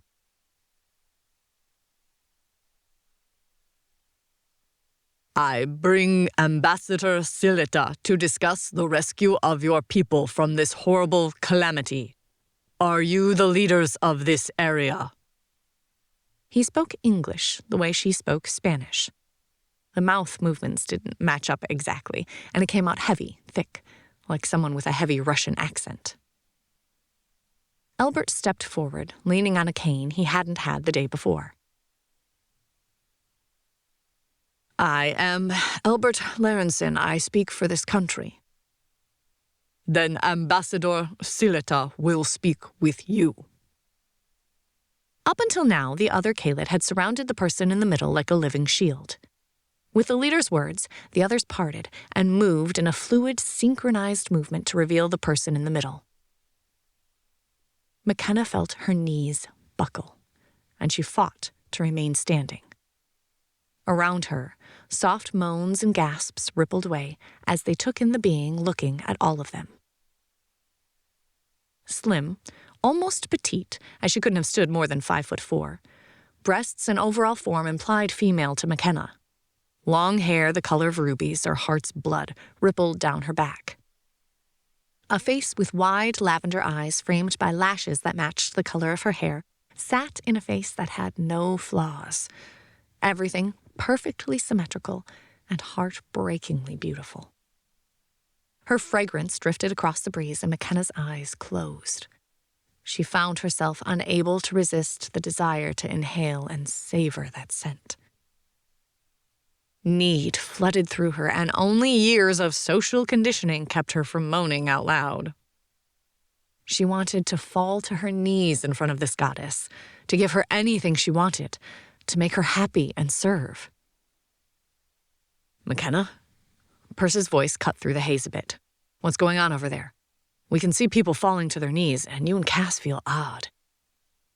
With a force of will, McKenna wrenched open her eyes. Around them, most of the delegation was on their knees looking at the Elentrin with worship. A few were even prostrate and all but crawling to the woman. Cass had fallen to her knees, and a soft keen came from her. Scylla is wonderful. We should serve her. It would be an honor to serve her, she said into the mind space, oddly at peace. What the hell? McKenna, what's going on? What are you saying? Tony's voice cut through, and for a second the haze lifted, and McKenna tried to clear her mind, but the fog of desire to please settled back down over her. We four, what's going on? JD asking now, but McKenna felt herself sinking to her knees. Her eyes caught Harold standing, looking around, a handkerchief to his nose as he sneezed. She is not acting correctly. This reaction is... We four broke off, and a hiss of static rippled through her mind, so strong she moaned. Pheromones. The Elentrin is using pheromones. That is why all the humans are reacting like this. That must also be how and why the Kaylid never rebel. Bots are currently being reprogrammed to block the reactions. Commands have been sent to Cass and Perce, though they will take longer to adapt. Perce should stay away. Is there anything we can do? McKenna mused that Tony seemed worried, but all the conversation was so far away. So was Scylla. She should really go over there and help Scylla with whatever she needed. McKenna tried to rise to her feet to walk over there, but standing seemed too difficult. Instead, she started to crawl. McKenna, this cannot be allowed. You cannot come into that creature's power. Her body quit working. She couldn't move forward. Distant annoyance filtered through. She wanted to move, to go to the goddess and offer her services. Focusing, she noticed a few people kneeling before her, and the Herald guy talking frantically on his phone. It should kick in shortly. Perce, stay back. I need to go to my... Her mind clicked over and over as the sweet fog of worship cleared. Why am I on my knees? McKenna looked around and saw Cass kneeling on the ground, her eyes rapt on the Elentrin. McKenna followed her gaze to the pretty female. What is going on? Worry and fear bubbled through her as she rose to her feet. You were affected by pheromones. That is apparently how the Elentrin get such cooperation with other races. Your nanobots have been updated, and Cass and Perce are being sent programming now to help prevent this.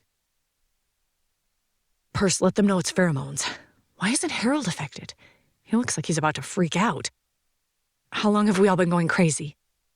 Worry wrapped her as she viewed the delegates and politicians on their knees before the Elentrin. Apparently, he has severe allergies to some plants out here and is totally stuffed up. You have been affected for approximately 5 minutes. Weefor's calm voice helped her focus. Good. He just became the primary ambassador. Tell them they need someone either super allergic to stuff or, I guess, me? I can get this to other Kaylid, but I don't know how else to defeat pheromones. I'll pass it on. Be careful. His voice sounded worried as she strode towards Harold, barely glancing at the aliens, who seemed bemused by the humans abasing themselves at their feet. Harold, you're in charge. Go talk to them. McKenna dropped her voice to a fierce whisper, but at the flick of the lead Kaylid's ears, she knew their conversation was being overheard. Me? His voice squeaked. Then he sneezed. I'm the contracts guy. I go over everything and make sure there are no loopholes. I don't talk to people. Well, now you do. Until we can get everyone else immune, we don't have a choice. Now move. McKenna grabbed him, turned him, and forced him over to the group of aliens. Will filters work against this? Unknown. depends on the level of the filters and if they will block molecules of that size. The technology of your filters is unknown. Weefor's answer was immediate, but McKenna found the fog had completely lifted from her. Weefor, how many microns are the pheromones? Perce's voice lashed out, and McKenna realized he must be talking to other people, because she had no idea what the question meant. 3 to 6 microns on average. Give us 10 minutes, his voice snapped out, and McKenna refocused on Harold, who had his phone to his ear, babbling. She reached up, grabbed it, and tossed it. Her hands grabbed his chin and yanked his face towards hers. Listen to me. You are unaffected. We will resolve this, but for now, you need to talk to them. But why can't you? The ears of the lead Kaylid tilted towards her, and she glared at Harold. You know why. Now get your ass over there and get them to discuss this. She didn't give him an out, staring at him so hard she thought he should start to smoke. His head jerked up and down. Harold straightened, grabbed his briefcase, and walked towards the gathered aliens. McKenna followed him, noting Albert and Beatrice on the ground, looking up at the Elentrin with adoring eyes. Harold cleared his throat, and the Elentrin looked up at him. McKenna felt herself quail at the sheer adorableness of the face that looked at them. Yes? Her voice held music, amusement, and something that made the back of her mind freeze in terror. Harold sneezed. The look of sheer revulsion that flashed across the Elentrin's face finished breaking the odd hold she had on McKenna. I'm good. You're blocking the pheromones, right? Panic laced the question, even as Harold sneezed again. Yes. Your primal reactions cannot be blocked, but the pheromones will no longer affect you. McKenna relaxed a bit and trusted the AI. If she didn't, they were all as good as captured. Another sneeze had the Elentrin stepping back a bit. The Kaylid didn't seem to know if to take it as an attack or something else. Welcome to Earth, Ambassador Scylla. McKenna had to give him a small amount of respect. Even sneezing, he managed to say the name with the same intonations as the alien Kaylid had. As you can see, our people are currently unwell. We would love to discuss your purpose for being here, but if you could give us a day to recover from our shock at your presence, we would be grateful. The Elentrin tilted her head, smiling at him. She looked so much like an anime character that McKenna almost couldn't handle the cute. But why would I come back? I just need to help with your animals. We don't want you to suffer. We can help you with this terrible plague that has affected your world. We will find places for them and help them live full lives. Her voice melodic, creating a music and rhythms that were almost hypnotic. Then Harold sneezed, disrupting the rhythm. I do understand, but I must ask if you can return tomorrow. A frown creased her face, and McKenna heard Albert and Beatrice whimper. She saw them reach up to touch the fabric that draped her. McKenna noticed it only now. It was a pale green that complemented the red hair and pale skin. She all but glowed with beauty, and McKenna growled, clenching her jaw. The Kaylid darted a look at her, his eyes narrowing at the sound. McKenna ducked her head and tried to look infatuated, but all she wanted to do was run. Of course, we don't want to cause any distress. Scylla reached out and drew her hand down his face. To her surprise, Harold forced a smile and didn't look like his knees were about to melt.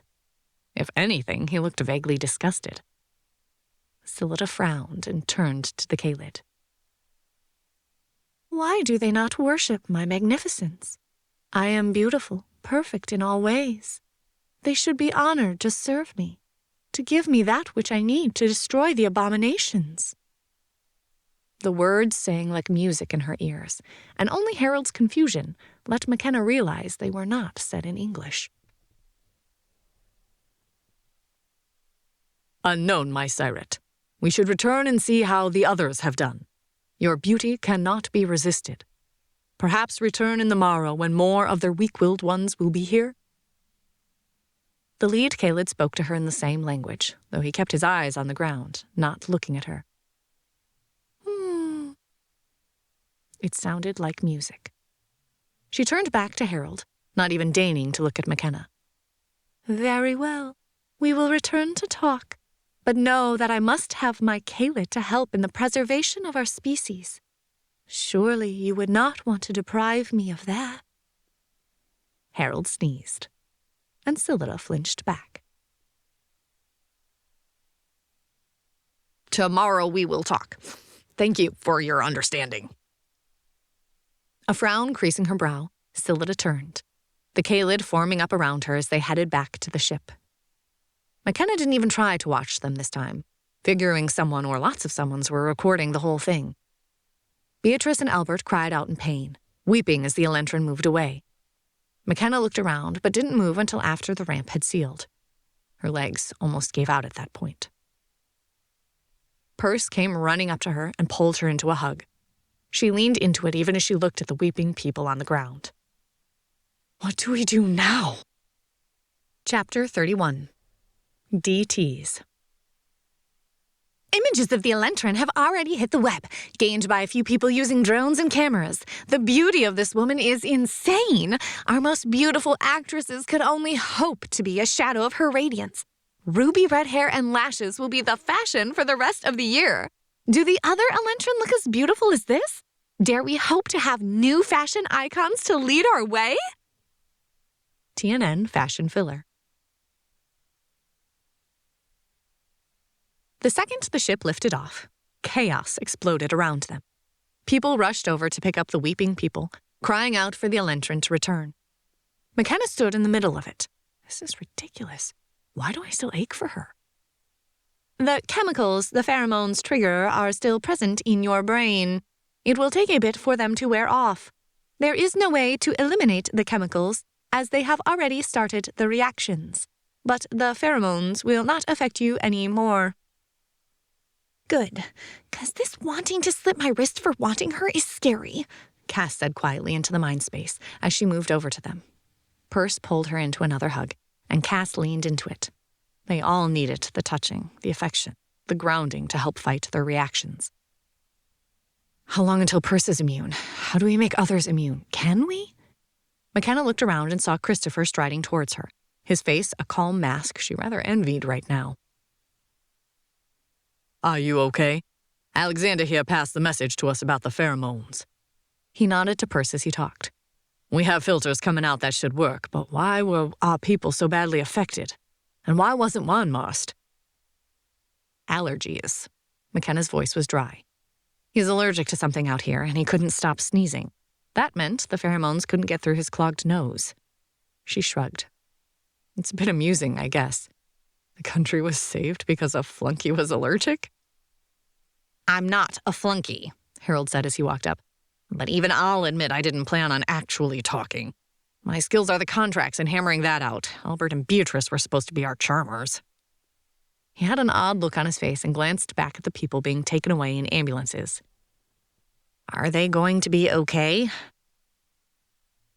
The general desire to keep the number of people the Elentrin met low had probably saved their lives. If there had been more people, they might have lost everyone as more and more people were pulled in. Those affected should be watched. They may be suicidal as they don't have any way to cancel out the effects of the pheromones. These seemed to be tailored to create devotion and desire to serve. McKenna passed on the information, and Christopher talked into his earpiece, though he kept looking around. "So now what?" McKenna asked. "They'll be back tomorrow, and I don't think they know how to hear no as an answer." Christopher nodded. "Agreed. Is it only the Elentrin that have the pheromones?" McKenna shrugged. "No idea, but I've never managed to produce them, I don't think." Correct. The Kaylid body does not have the ability to produce those. There is not enough information about how the Elentrin produce the pheromones to know how they are targeting those pheromones. She shared the information, and Christopher nodded. "Then maybe we have a chance." We have nose filters coming in right now, so hopefully people will be able to talk tomorrow. But until then, we don't know how well they will work. Right now, everyone is freaking out. We need to get you out of here before this spreads." He waved his hand, and people started to pack everything up while more and more of the public drifted in, a mixture of reactions clear on their faces. "This is what I'm worried about.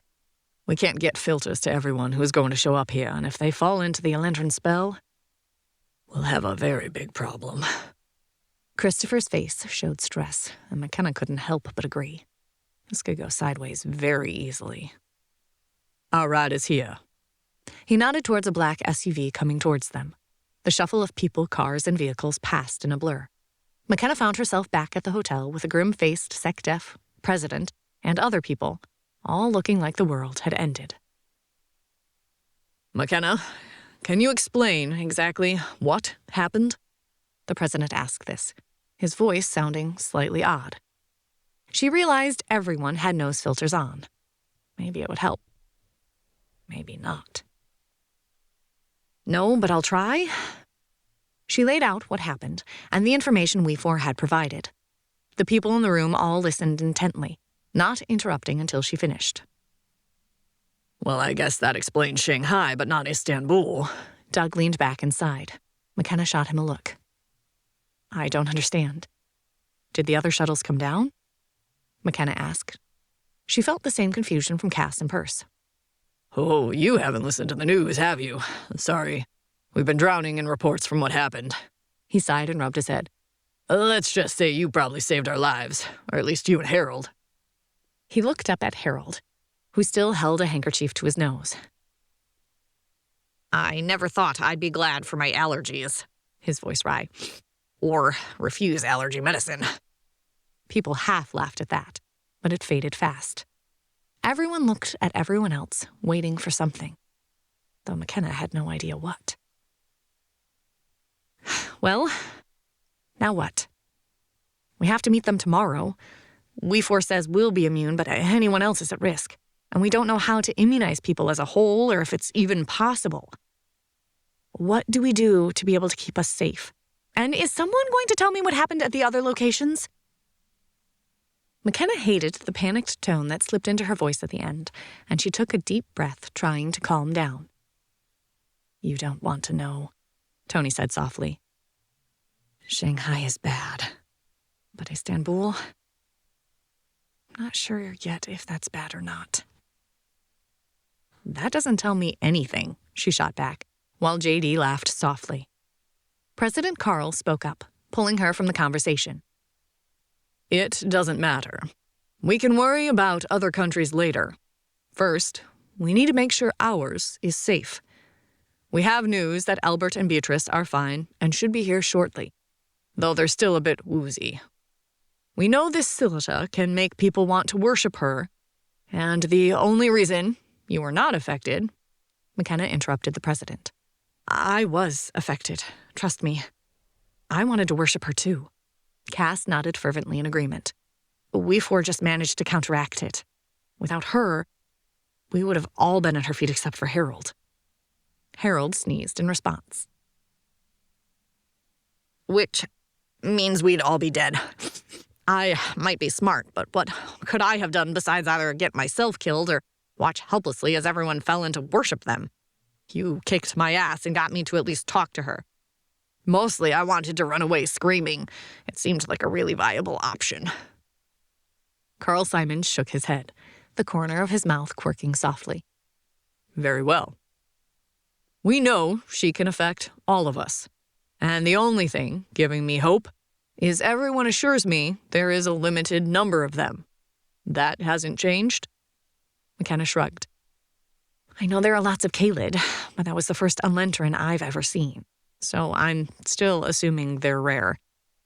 I'm actually more worried if they can create the pheromones as something the Kaylid could use. But about that, I don't know what to tell you." Half the room went pale at that, and she looked around. "What? That hadn't occurred to you? I know my body can't produce it, but if you can spray it like a perfume, wouldn't it work the same?" They all looked at her, and the president sighed. I always wanted to be remembered in the history books. I wonder if I'll be alive to see what they say about me, and if it's good or bad." He shook his head.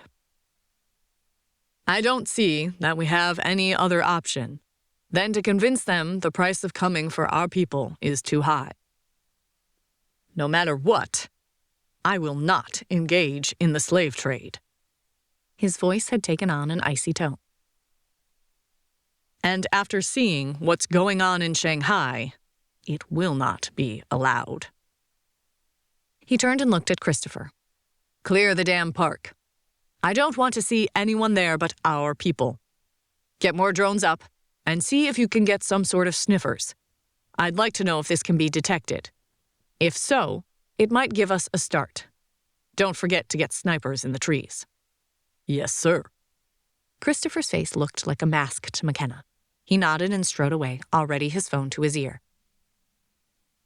"You three are vital. Go. Rest and eat.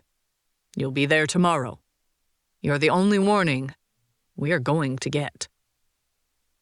As the president finished speaking, Albert and Beatrice were ushered into the room, both looking wan and somehow like they were grieving, though McKenna could not have said why she had that impression.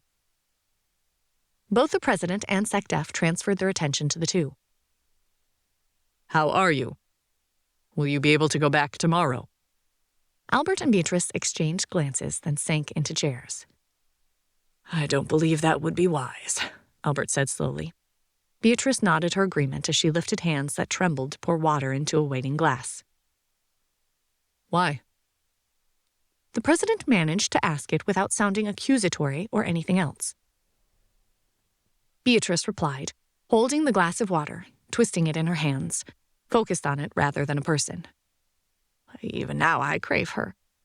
I understand you believe I would be fine by tomorrow, but just seeing her image makes me want to fall to my knees, to give her anything she might ask." Beatrice lifted bleak eyes to the room, and McKenna flinched back from them. "If she asked me to give her my lifeblood, I would open my veins for her and never blink. It's something that's going to haunt me for the rest of my life. Worst part of it all, I want it back. I want that total devotion, that love, that knowledge that my God stands in front of me." Albert shook his head. "You will never be able to trust us again. Even now, I'm not sure why I still live with her displeasure." Everyone looked at them, and the president sighed, turning to Harold. "You're promoted. You will lead, and don't you dare take anything for your allergies. We can't give you nose filters, as you would probably suffocate. Their blood is being tested, but we can't get anything to make you immune by tomorrow." Carl darted a look at McKenna. "I assume you can't make him immune?" "No, he is not Kaylid. The nanobots would have nothing to work with." "No, but I think I'm fine. Talking about her just kind of makes me queasy now. Fear and nausea at how close we came, but no desire to worship her." "Good. Then that's tomorrow. Harold, stay. We need to talk about the backup you'll have. Get your earpieces, and if you give word, there will be snipers that will put a bullet in her brain. She is a nuclear weapon and needs to be treated that way." Harold paled, but came over and sat down, his handkerchief in his hand. "Ma'ams, sir, I'll show you to your rooms."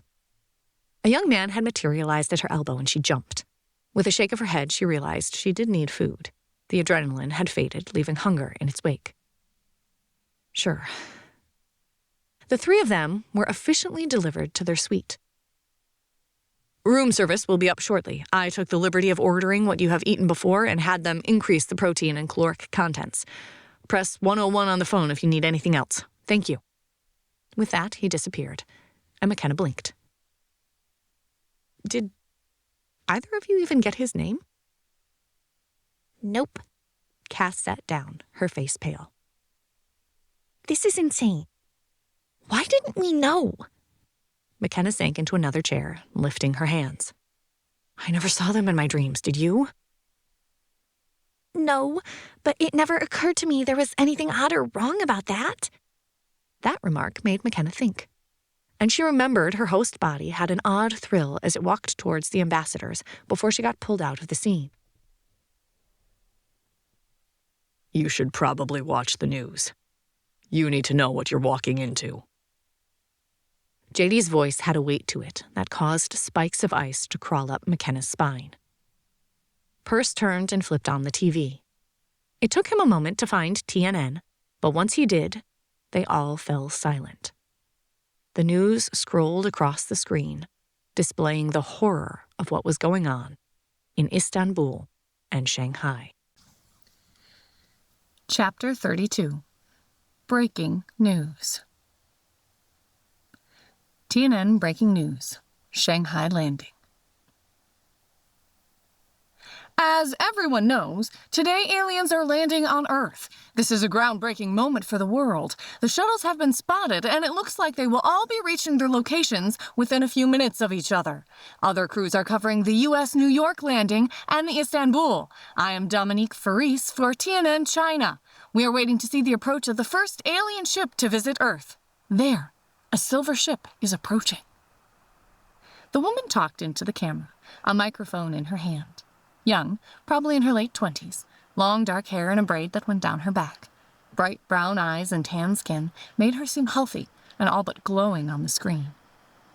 About 200 yards behind her, the camera caught greenery with people milling around. The screen cut away from the female reporter talking into the camera to zoom in on a sleek silver ship gliding down. A light reflected off of it as it landed in a large park, sending sparks across the field. People were everywhere on the outskirts of the clearing as the video pans across the park, phones held high in the air as the ship comes down. They are held back by an army of police officers creating a barrier to the park. A small contingent surrounded by police in riot gear enters the clearing. The camera zooms in on them. That must be the ambassadors here to meet our visitors. Though the amount of armed security is a bit concerning, I don't recognize any of those faces. Do you, Jeff? The female reporter spoke off-screen. The camera didn't move from focusing on the scene playing out in the park. No, Dominique, though I do wish they had allowed us to move closer. This distance, it's hard to see facial expressions. Can our cameraman zoom in any closer? Jeff said. His voice had the typical radio voice, deep, steady, each word clearly enunciated.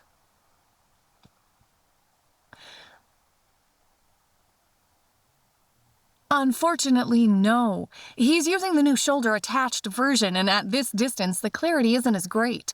It moves as we do, though, so if we do get to go closer, there won't be any delay. But we have the boom microphone pointed towards them. If the breeze would die down, we would probably catch more of what they say.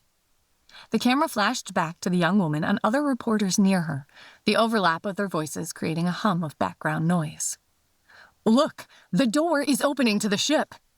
Excitement filled Jeff's voice, and the background noise faded as the camera focused on the ship and the slowly opening portal. A ramp formed out of the ship itself and created a long, sloping walkway. Harsh intakes of breath were heard over the rustling of people as they watched the first figures come down the ramp. A tall humanoid in the warrior form strides down. The fur on the body was pale orange with blue stripes over it. It resembled what a tiger might look like in this form, but the chest seemed huge, blocking the camera's view. There was a flash of color in the middle of the arraigned guards, all in warrior form, some dark brown, others pale tans. They all wore something like a skirt, and most had a tail peeking out. Is there a better view to see who's in the middle there? Jeff asks. The view flipped for a minute to show an older man, late 40s, dark blonde hair, in a suit sitting in the network studio. It looks like they've created an honor guard also. Yes, it seems that way. When they reach the representatives from the Chinese government, their positioning should change to allow us to see everything. Dominique's voice filled the screen as the camera flipped back to the two groups approaching each other. What's that scent? Are there flowers blooming around here? Liquid language, distorted by the breeze and distance, floated through the silent space. Then the guards surrounding the one in the middle moved out. They stepped away from the person they had protected, as if trying to make sure everyone got a good view of their representative.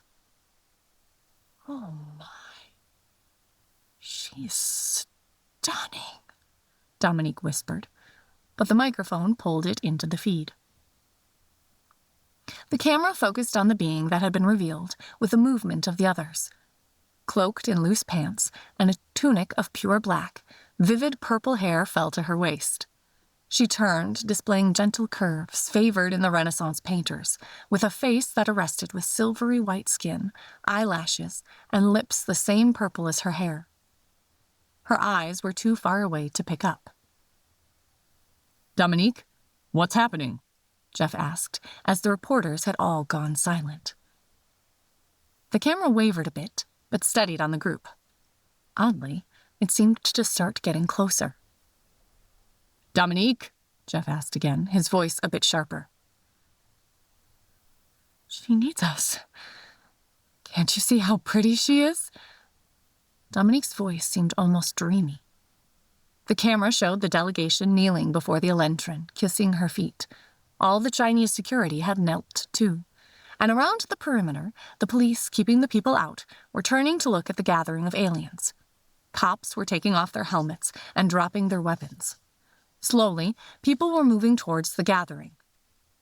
Dominique, why is the camera so close? The picture is excellent, but I thought we couldn't get that close. Has something happened? Why are people moving in? She needs us. We need to help her. We don't want her hurt. Dominique's words were sing-song, and the camera bounced around as it got closer. Now, the image of the aliens was crystal clear, though at an odd angle, as if the cameraman was kneeling. A voice that sounded like music to the ears, even through the distortions of transmitting to the news station, filled the air talking. Thank you. I know you want to help me. Please bring me all of your Kaylid, those of yours that turned into animals. They can help me, protect my people. I need your help. Surely you want to help me, and I can take those who might have hurt others. I can save them. Her lilting voice pulled at them, and people murmured in agreement. I'm one of those. How may I help you, my lady? A man called out, kneeling at the outskirts. The camera shifted to look at the man. A low, keening sound came from others around him. Rise. One of my guards will take you to the ship. Any others, please go with him. A few people rose, but the camera shifted back, letting her face fill its view.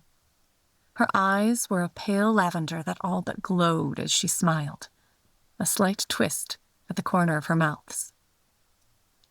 The rest of you go. Find the others and bring them to me. I will take them someplace better, where they can help me. She paused and smiled. Oh, and if any children have been affected, bring them to me. I love children. Go now. Find them. Bring them to me. People began to rise and move away. The camera did too, turning to face Dominique, who still knelt, a look of pure rapture on her face. Dominique, are you okay? What is all that? His voice was tight, sharper than normal. She needs shifters. All shifters should come here. She needs us. We have to help her. The feed cut, replaced by Jeff sitting in the newsroom, his face pale, and the sounds of frantic talking in the background. Due to issues with our crew on the ground in Shanghai, we are terminating the feed until we can figure out what's going on. In 30 minutes, we should have the feed on the ground crew for Istanbul, showing the landing of the aliens there. Jeff's voice had lost the bright enthusiasm it had held earlier. He glanced down at the paper in his hands and swallowed. This has just been received. The Chinese government has requested all shifters report to the meadow to aid the Elentrin Thelia. All parents with shifters are being told to bring their children to the Elentrin as a gift. He stumbled over that last word. What? Who was on the Chinese delegation? He lifted his hand to his ear and listened for a moment. Then his eyes widened. I see. Apparently, Xianan Yang was one of the delegates. He is the chairperson of the Central Military Commission and can control all media in China. Per his own memos, the leaders of the Chinese government are being invited to an outdoor buffet with the Elentrin to meet her. Arrangements are already being made to set up a huge tent with tables and food for this party in 3 hours. With wide eyes, he looked past the camera at someone. What is going on?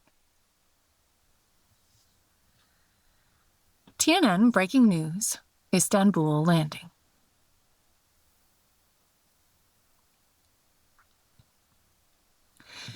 Jeff Silver here for TNN. After what happened in Shanghai, messages have been sent to the officials in Istanbul, but no word yet if they have taken anything seriously or if the messages were delivered in time. The meeting in the U.S. is happening now, and while information has been passed on, we don't know what caused the strange behavior or if the right people have been reached. By the time the people in Shanghai started acting weird, the shuttle would have already landed in New York. One is approaching a square in Istanbul now. He cleared his throat and reached for a glass of water, taking a sip before continuing. We still don't know what is behind this, or if it is all an elaborate hoax. Our crews in Istanbul are being told to stand far back to help avoid being caught up in anything. Another clearing of the throat, and a wistful glance at the water. Now we are going live to Samuel Aarons, our on-site reporter. Sam, are you there? Yes, Jeff. As you can see, we're on top of one of the hotels with a tripod set up and focused on this. It's a large area, but they have cleared out most spectators. Can you think of anything else we need to know? Don't get close to them until we see what happens. Jeff's voice was dry, but it remained off-screen. I hear that. Zoom in. Here they come. The same familiar silver shape came in, lowering down to the square in a display of precision maneuvering. Interestingly, there didn't seem to be much wind displacement like a helicopter would have caused. The ship landed, and the same formation seen in Shanghai came out, but this time, a head with shocking yellow could be seen, taller than those providing protection. The camera zoomed in, and as they moved apart, revealed a man. Whoa! He could model as Adonis, and no one would doubt it, Sam muttered as the camera zoomed in. About 6 feet tall, yellow hair, canary yellow, topped a face of pure, clean, strong lines. The body, hidden under another tunic and loose pants, hinted at muscles and strength. He just screamed sexual health and power. Wait, what is that? Jeff's voice hit a sharp note as the lead politicians started to smile, then dropped down to their knees. It's happening again. Sam, do not go down there. Okay. That is creepy as all get out. I've interviewed one of those men. That's an imam who is almost militant about Sharia law. He'd never bow to anyone. Sam's voice was thin, a slight tremble in it. What is that over there? Is that guy running towards him? The camera shifted and zoomed in on a man and a mullah running full speed toward them, his hands up in the air showing he held nothing. What is he doing? Jeff asked, even as the man kept running. There was a pause, then Sam replied, his voice heavy with dread. Oh, please don't be doing what I think you're doing. The camera didn't move, focused on the man running closer and closer. The guards in warrior form lifted their weapons pointed at the man. Liquid language poured out from the male and light erupted from their weapons. The man's head exploded in a shower of red blood that vanished before it hit the ground. Oh my God, they killed him! Before he could finish his sentence, an explosion filled the camera view, filling the screen with red, beige, and fire. Oh, shit. It was a suicide bomber. Jeff's voice filled the overlay, making it the primary sound over people screaming. The camera didn't move, focused on the aftermath of the explosion. The beautiful Adonis crumpled to the ground with 2 of the 5 warrior forms. The 3 left scanned the area, then, as if on a synchronized command, brought up their weapons and aimed. Bright red light exploded from their weapons, leaving a trail of bodies and odd-colored blood behind them. By the time they finished strafing across the square, only the dead and dying remained. Holy shit. The words came out of both Jeff and Sam at the same time, while the camera wavered. The remaining guard scanned the area, then did a double-time trot to the shuttle, which lifted in the air shortly afterward. Did we just see a suicide bomber kill the alien representative? Jeff's voice came across as hollow, as the camera played over the bodies lying in the square. I think we did. What in the world happens next? Sam's voice was just as hollow, as the camera kept moving back and forth over the humans and the aliens. I don't know, but if someone doesn't give me some vodka, I'm not going to make it through the next hour. Jeff's voice had a tightness to it that echoed everything wrong with what the camera displayed so dispassionately. Chapter 33. Girding Loins. All eyes are focused on New York again today, with China quickly devolving into an odd chaos. The effect these Elentrin seem to have on people is creepy, and already other ships are coming down in areas around Shanghai collecting shifters.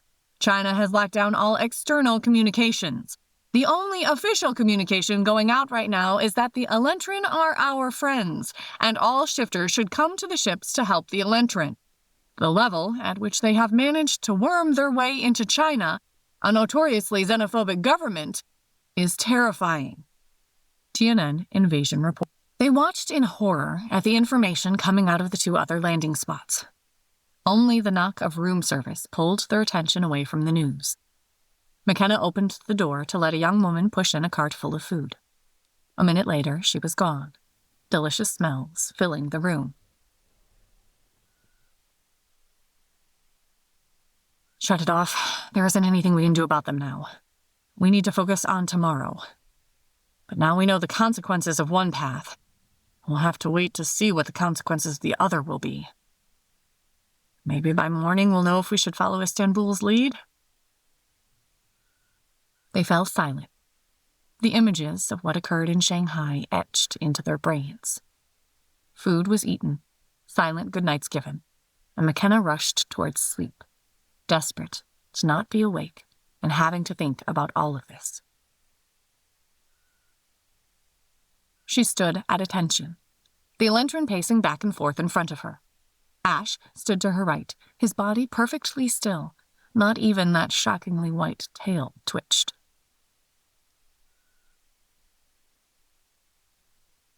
What happened?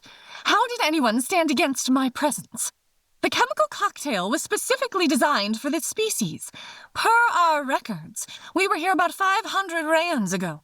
No species would change enough to have their evolution prevent the effectiveness of our glory. We are always worshipped. I want to know exactly who I skin for this. Not having their awe is not acceptable. Her words, though musical and almost a song, cut across all of them like a whip. Unknown, Siret. Your glory did work on many of them, but one seemed immune and another seemed to fight it off. Ash spoke carefully, his voice flatter than Weefor's, almost a computer reply. Silita stopped. Only one? And one fought it off? What about their presence? Those meeting us were old, weak. What else did you learn about them? This time she spun, staring directly at McKenna. Oh, shit. She's going to know I'm not whoever. What do I do? Cyrette, one was dying. The other, a female no longer of breeding age. The third, the one who seemed immune, had respiratory issues. Respiratory? That might account for it. Anger seemed to leak out of her, and McKenna felt the body fight to not kneel. Very well. Tomorrow we shall obtain what we need. As Elentrin failed unto death, he is no longer an issue. Ophelia, though. Silita's distaste coated the other's name. She, I will not let beat me. We will take all that city has to offer. Have troops ready to start collecting. I will have my ship filled with new Kaylid. Have the wipes ready. I will not deal with the level of dissent Ophelia enjoys beating out of hers. Mine will do exactly as they are bid. She turned, sparing all of them with a glance. The red, long eyelashes no longer seeming beautiful, but like the spots on a poisonous frog. Warnings of their ability to kill you. Is that clear? Yes, Cyrette. All of them responded in unison. One more glance, lingering on McKenna's host for an uncomfortable second. Then she strode out of the room, her presence having nothing cute about it. All the Kaylid in the room seemed to sag as the tension faded. We were not disposed of, her host said, even as the body turned to look at Ash. Ash flicked a glance at her host, then paused, a whisker twitching. You should go now. It isn't safe. If you are found here, it would be catastrophic. Ash, what are you talking about? Her host asked, and Ash paused, tail going still. Nothing. Old mind seeing things.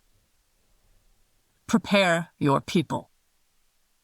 Tomorrow will be eventful.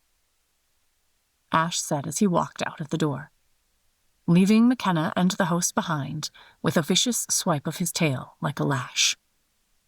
She sat bolt upright in bed, feeling like she had been kicked in the chest. Or like thrown back into my body. That was odd. I've never had that happen before. McKenna sat there, heart pounding as she tried to figure out what she had seen and what it meant. Weefor, did you get any of that? Hoping against hope, maybe this time something would have filtered down.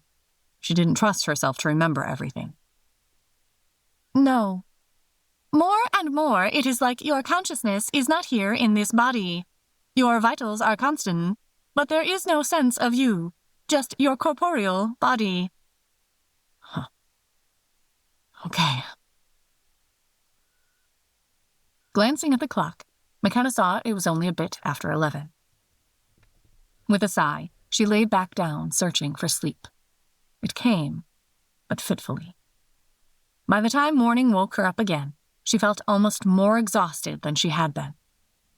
They headed back downstairs early and were greeted by coffee and food to her relief. The three of them set to eating even as her stomach churned with worry and stress. McKenna managed to finish a cup of coffee before the sec-def walked in, followed by Christopher. He nodded at her, grabbing coffee and making a bagel sandwich before he headed over, dropping down next to her. The president has been taken to a safe place. After what we witnessed, we can't take any risks. Harold should be here shortly, but we're depending on you. Doug's eyes were hard. You may need to kill them. And right now, you're the only people who might be able to. Can you do that? All the food in her stomach congealed into a hard, cold lump, and she wanted to be sick. McKenna closed her eyes, mind racing. You killed the people in the jungle, calm and cold. You are not choosing this lightly. They are the bad guys. This is how you rationalized it to yourself before. Drug lords, no big loss. Enslaving aliens, no big loss. With a concerted effort, she inhaled deeply, then back out, sending all her stress and guilt with the exhale. She opened her eyes and looked at Doug. Yes. Even as he closed his eyes, McKenna felt Perce and Cass agree with her. This price would be paid to save a world with their loved ones in it. Before Doug could say anything, Harold strode in, a handkerchief in his hand. I don't think I've ever appreciated how much I hate the outdoors until I couldn't take allergy pills. McKenna tilted her head, a thought sparking across her. Why didn't you know you would be allergic to the trees? Harold snorted. 'Cause I grew up in Arizona, college in Phoenix, dry desert. And then the last 10 years I've been in D.C., which really has grass and a few other trees. Heck, I've never been to Central Park before. I checked, and something called a sweet pepper bush is blooming like crazy right now. Guess what I'm allergic to? There was a dry chuckle around the area. It died quickly, but the act of laughter helped. Christopher strode back in, and McKenna wondered how long he'd been up or when he'd last slept. He had circles under his eyes and a focus that spoke of too many hours without sleep. Everything is ready to go. SWAT is here and set up in the trees. Everyone has their nose filters. The police are clearing out Central Park and have extra filters if needed. At this point, we probably have all of them in a 10-mile radius and orders out with Amazon to get more to this hotel ASAP. Doug stood. I'm being evacuated, as well as most senior personnel. Christopher has volunteered to stay. Most government officials have been advised to leave, and the chief of police, as well as the head of UN security, know what's about to go down. They've seen Shanghai. Everyone is scared, so expect people to be short and trigger-happy. Do what you can. He paused, and McKenna thought he might say something more, but he shook his head and headed out the door, security personnel converging on him as he got outside. We need to get going to make sure we're there well before they come down. Their shuttles are extremely fast and maneuverable. Christopher's voice had flattened out as he scanned the room. Make up coffee and food to go. We don't know if they'll surprise us or make us wait. 10 minutes later, a large coffee with a lid and food in her hand, McKenna found herself, Perce, and Cass in an SUV barreling through the strangely empty streets. The world seemed to be holding its breath, waiting for the next act in this strange play.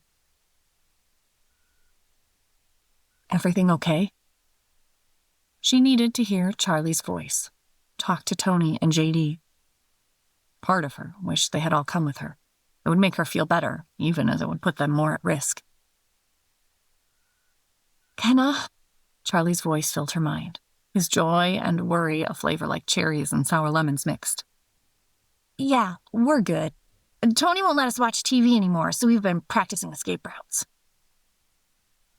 Oh? McKenna put a wealth of meaning behind that word, even as she made sure the conversation was public. The news is too scary for me to watch. I'm not letting them watch it. Tony's voice had a darkness to it. McKenna wondered what else she'd missed. They're even interrupting the kid channels, so no more.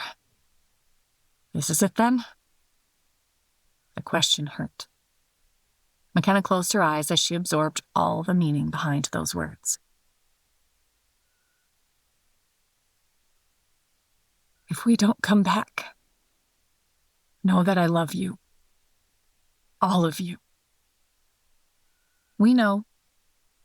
The chorus of voices, kids and adults, filled the space. JD? Give me a minute. JD's voice was distracted, short. McKenna opened her eyes to see Cass with her eyes closed, a single tear running down her face. And it dawned on her who he spoke with. There wasn't anything else to say. With a last burst of love into the links of her family, she stepped out and focused on the now. Perce reached out and took her hand, and for a minute she wanted to lean into it.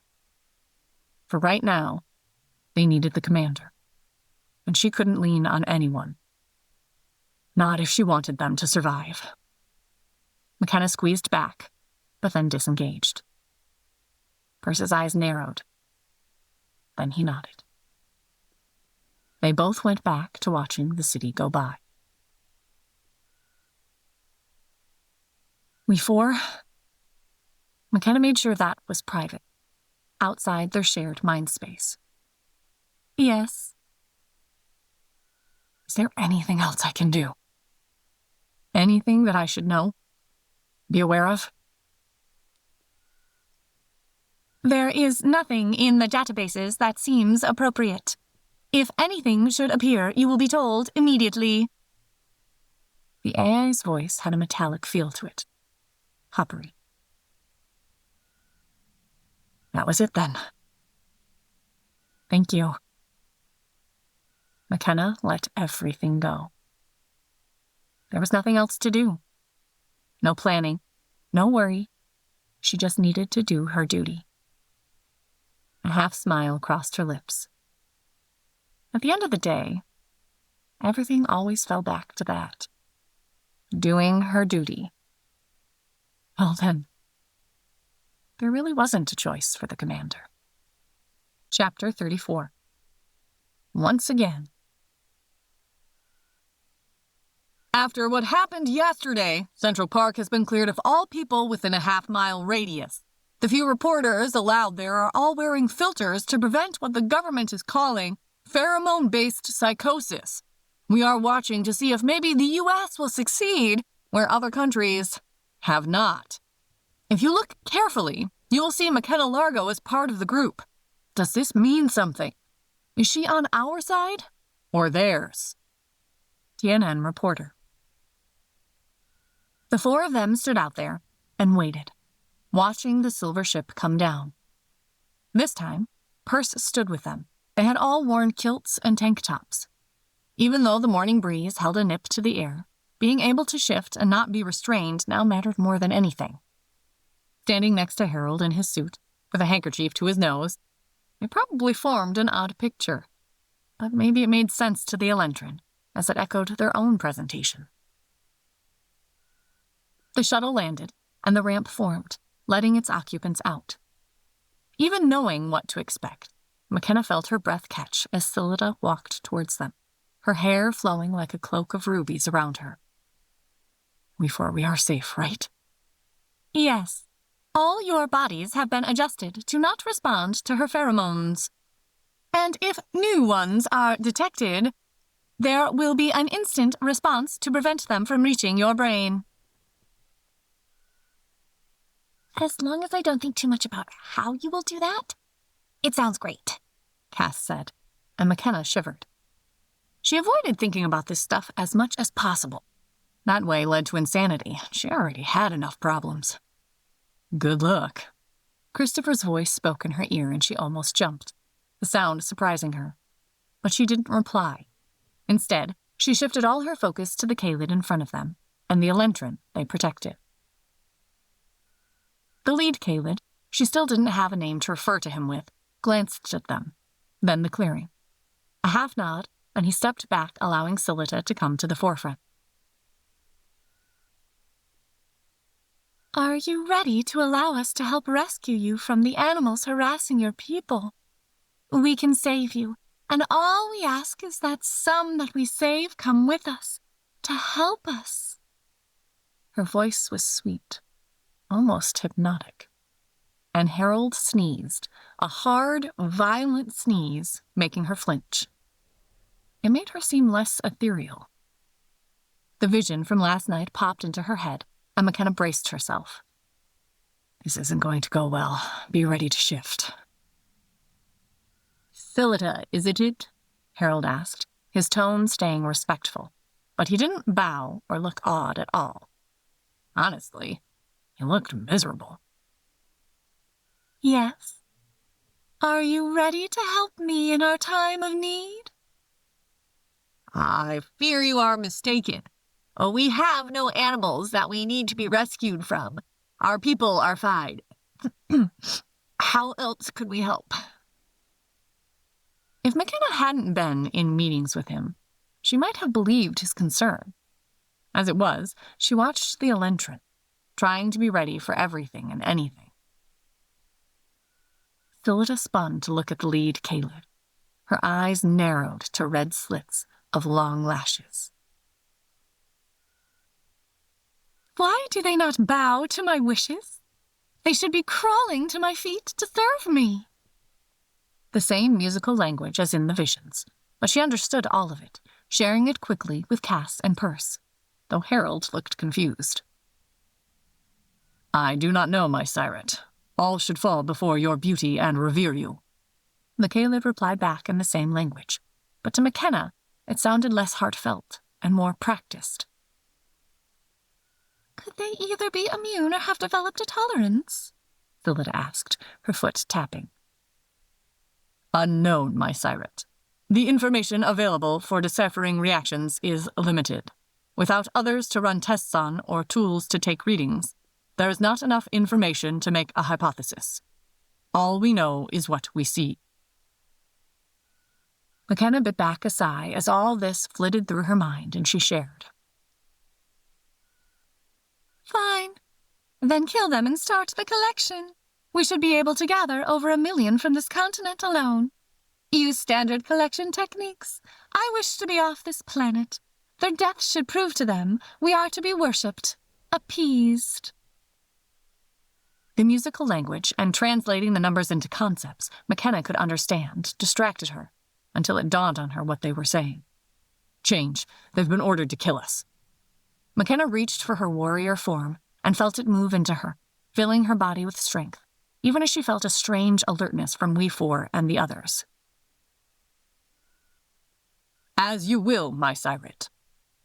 The few seconds it took for the leader to reply and turn to them, even as Philida stepped backwards, were all she needed. Harold, down! The words were snarled out of her mouth as she finished shifting. The Kaylid lifted his weapon, but she saw the shock on his face as he looked at them. She didn't need to turn to see that Perse and Cass had also shifted. They felt different in her head in this form. McKenna lunged. By the time the gun came up, she'd cleared the space between her and the lead Kaylid in a fluid leap. He blocked her attack by raising the weapon across his chest. McKenna grabbed, using her momentum to rip it out of his grasp and throw it away from them. 3 sharp cracks sounded, and the Kaylid flinched. She smelled more than saw the blood explode from the Kaylid surrounding Philida. Don't kill her, she snarled, the earpiece still in her ear. I need her, and this one. With the weapon gone, the Kaylid attacked in a whirl of speed and claws that McKenna was sure would kill her, but her body responded, blocking and preventing his lethal claws from opening her up. We four, how do I subdue him? We need to talk to them.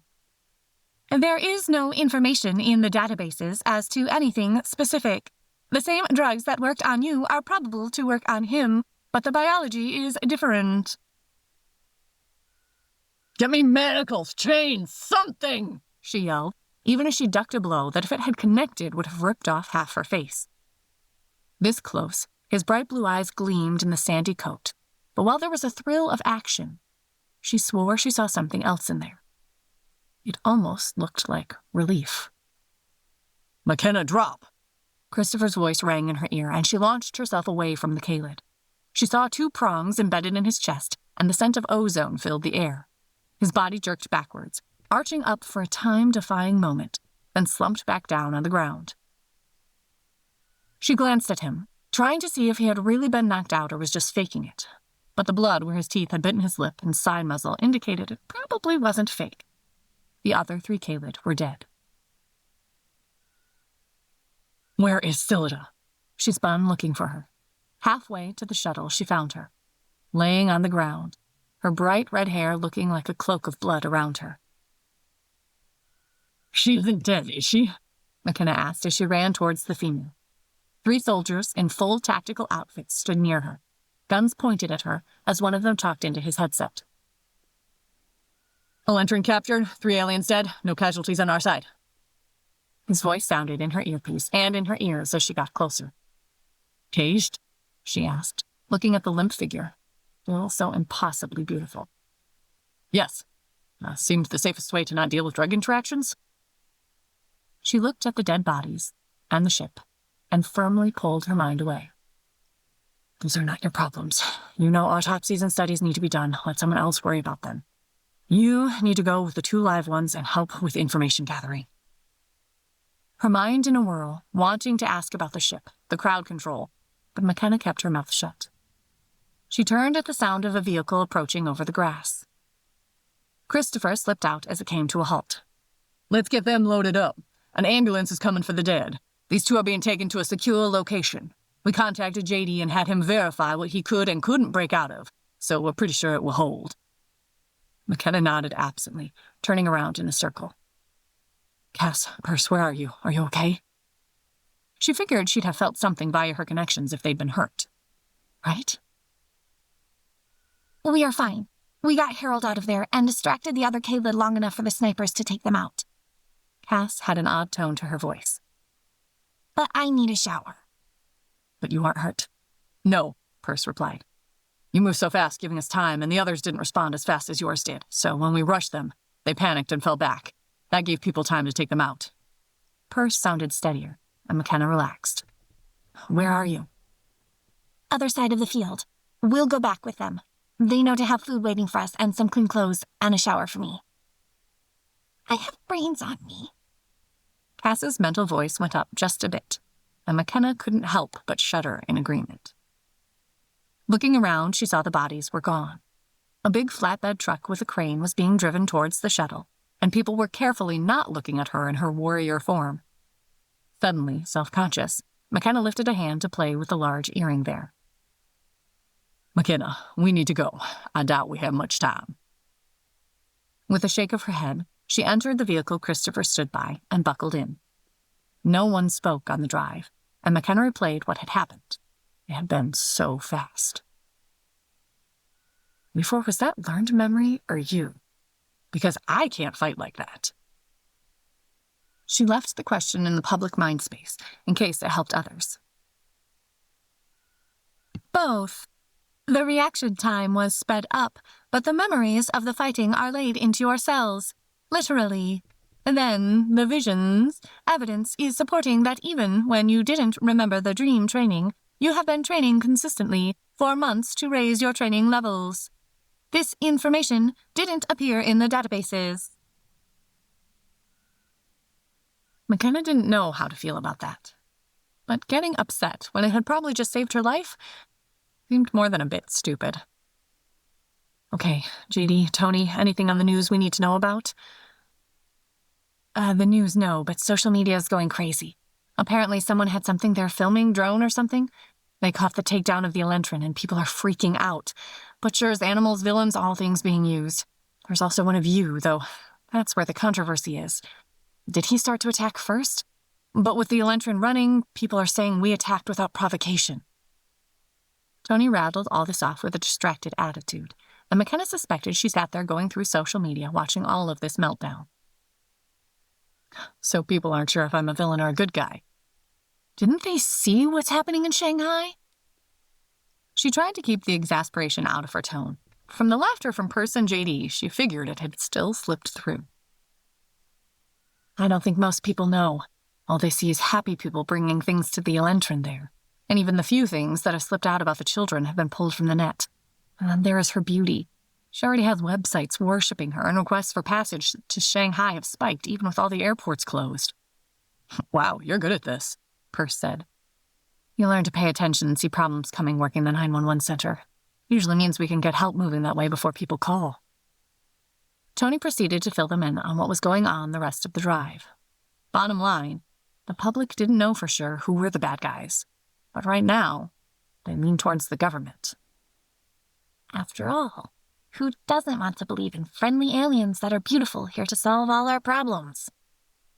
Cass's comment set the tone as the vehicle pulled into a dark parking garage. Chapter 35. Interrogations.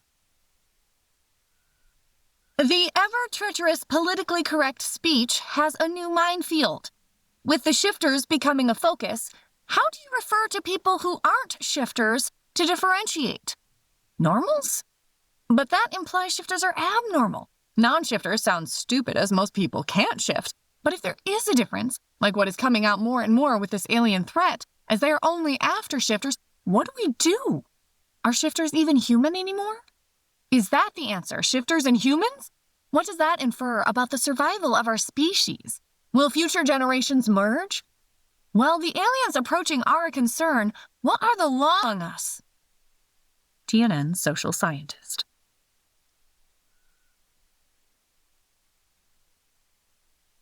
After the confusing whirl of dealing with prisoners, because that is what they were, pinging everyone, checking to make sure they were okay, and then setting up the lines of communication, McKenna found herself in a cell looking at the unconscious Elentrin, Phillida. And you want me to do what again? She asked, trusting the earpiece to pick up even as she looked at the female strapped to a bed, hooked up to various machines, and snoring softly. She looked adorable. That was the scariest thing of all. After seeing the video from Shanghai, some people were getting pictures out via unofficial methods, and the reality was chilling. Nothing that evil should look that harmless and adorable. We need you to ask her questions. We don't know yet what the ramifications of Istanbul will be. Shanghai is a train wreck, and unless the UN authorizes other countries to step in, we have to respect their official isolationist stance. All of which means we need information from that creature. Doug's voice sounded exhausted, and she knew he wasn't even in the city anymore. All high-ranking officials had been sent away to secure locations, and nose filters were quickly becoming mandatory among politicians. And a few CEOs of major corps. The news is all over it, how they've been seen wearing masks over their faces. Anyone involved in the military or infrastructure is taking this threat very seriously. Tony dropped that bit of information in her mind, and McKenna nodded. Okay, I get all that. I even understand why me, but what then? I don't know. Depends on what we find out. But we're already seeing ships heading for Istanbul, so I suspect we'll know soon how they're going to respond to those attacks. Gods. Talk about examples of two extremes. Total capitulation and total revolt. I hope Istanbul is well armed. McKenna just bit her lip, arms crossed over her chest. She remained in warrior form as changing back didn't seem worth it. Besides, it might make this invader think she could be turned into an ally. Maybe. Okay, but you'll have to tell me what to ask. Understood. We've got an expert interrogator coming in to help, so do what you can. His voice cut off, and McKenna figured he'd hung up. She turned to one of the agents. She didn't even know their names anymore. They switched out so much, though they were all competent and serious. Any chance of food? I should recharge, and all this waiting is hard on the nerves. Yes, we have some sandwiches coming in. Should be here in 20. Thanks. She turned back to the window, the snoring proving the Elentrin hadn't woken up. We were lucky. That could have been much worse. It still might. We don't know anything about them, and We4 doesn't have that information, so we have no way of knowing what's the truth or a lie. And we still don't know what the consequences will be for both of the other cities. How in the world do we fight a war where we can't get to the enemy? JD's voice didn't hold panic, but thoughtfulness, and she knew he sat there, a spinner in his hand, as he mulled over the problem. I have no idea, but I don't know we're the ones to figure it out. I don't know what our capabilities are. Can we shoot them down? How do we get back the people already taken? The more I think about it, the more I want to run away and hide. I don't know how to save our world. McKenna felt her face tighten, and she wished she could cry. It might make all this easier to deal with. The simple life of being a cop seemed like a dream now, and part of her knew she'd never get it back. Kenna? 4 voices filled the mind space, and she turned to stare at the wall, trying to black out the caring and worry in their voices. Mom? Charlie's voice cut through everything else. Yeah? She was perversely glad a tight throat didn't carry through in the mental voice. You're my hero. I want to be as brave as you when I grow up. His simple words almost undid her. Her body pulled in tight, aching with the desire to hug him. Here's your food. The voice pulled her out of the mind space, and she sniffed as she turned to face the agent. The scent of meat and salsa wafted from the bag he held out to her. Thanks. She took the bag and headed over to a small table to eat. He gave her a funny look, but didn't say anything as he went back to working on a computer. Tony fed her more information about the situation in China. Ships hadn't landed in Istanbul yet, so all they had were people filling social media with useless information that helped no one. McKenna talked to Nam and Charlie and heard all about their day, the games and drills they'd been running to make sure they could get to the safe places. In the back of her mind, all she could do was hope they never needed it. McKenna? The voice in her earpiece startled her, which made no sense as she had people talking in her head all the time, but it did nonetheless. It was Doug, which meant her time to relax was over. Yes? We have the interrogator nearby, and the Elentrin is waking up. His voice held an odd note to it, but McKenna just nodded, shoving the last bite of a burrito into her mouth. We'd like you there, so you're the first person she sees. Okay. McKenna drained the bottle of water the helpful agent had provided and walked towards the room. The agent unlocked the door, an old-fashioned lock heavy with no electronics, and let her in. The clang of it shutting behind her and the subsequent turn of the lock caused chills to run up her spine. McKenna moved her focus back to the bed the woman lay on. It looked like a heavy-duty hospital bed, and restraints were located at her ankles and wrists. It was tilted to allow her to be sitting. Leads and other things were attached, and while she knew a few vials of blood had been drawn and were being treated like level 5 contaminants, she didn't have anything in her. Everything else was passive recordings. The snoring had stopped, and the woman tossed a little, a moan coming out as she tried to raise her hand. It wouldn't move from where it was fastened. Another tug, then her red lashes fluttered open, looking down at her arm. A frown creased that perfect face as Phillida focused on her arm. Confusion followed. She lifted her head slowly, eyes tracing the equipment attached to her, then to the rest of the bed. Then she finally scanned the room, eyes locked on McKenna. Leaning against the wall, the door insert on her right, while there was an observing mirrored window on the left wall. McKenna didn't know who stood behind the mirror, but she knew all of this would be recorded and dissected later. Showtime, McKenna.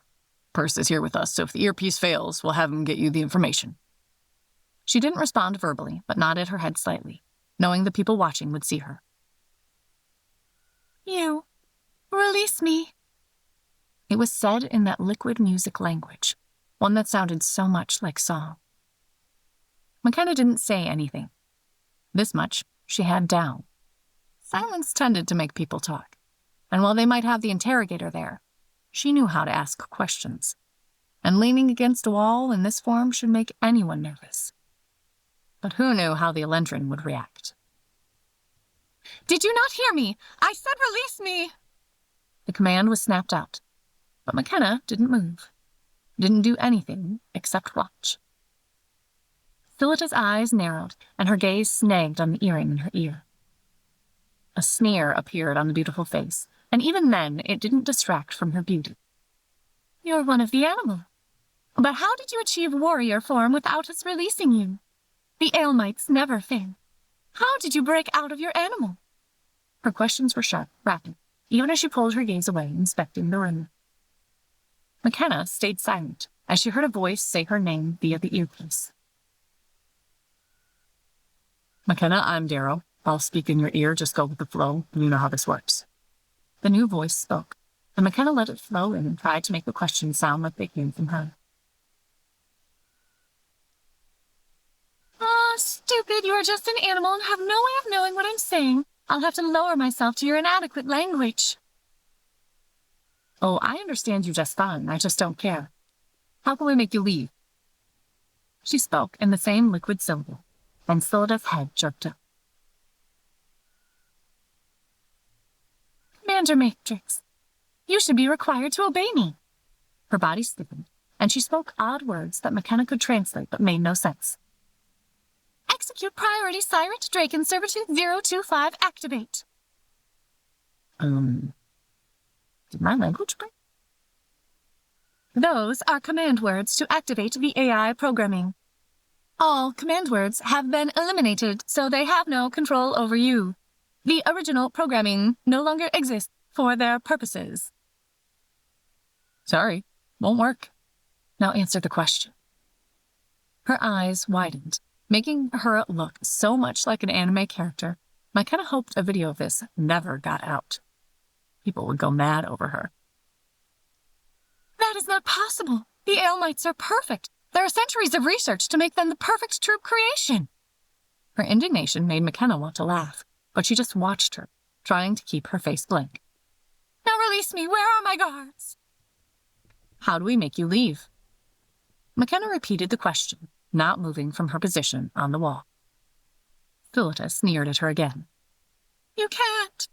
Your world can't make us leave until we have the troops we need. 2 more planets were found with the abominations on them. We must eradicate them, then claim the resources." She almost spit those last words, her body straining against the restraints. "No. So how can we make you leave?" The female relaxed, leaning back, smiling at her. "Soon enough we will come and take what is ours. You cannot stand against the might of the Elentrin. We have several systems under our control. Maybe we will decide to take this one also." "And you don't think we'll fight?" "They always say that. Then they fall to their knees to worship us." Her eyes sharpened again. "But you aren't. You did yesterday. Why are you not worshipping me today? That is the natural order of things. The Elentrin are perfect. They should be worshipped. Lesser races always worship us. It is our due, our glory."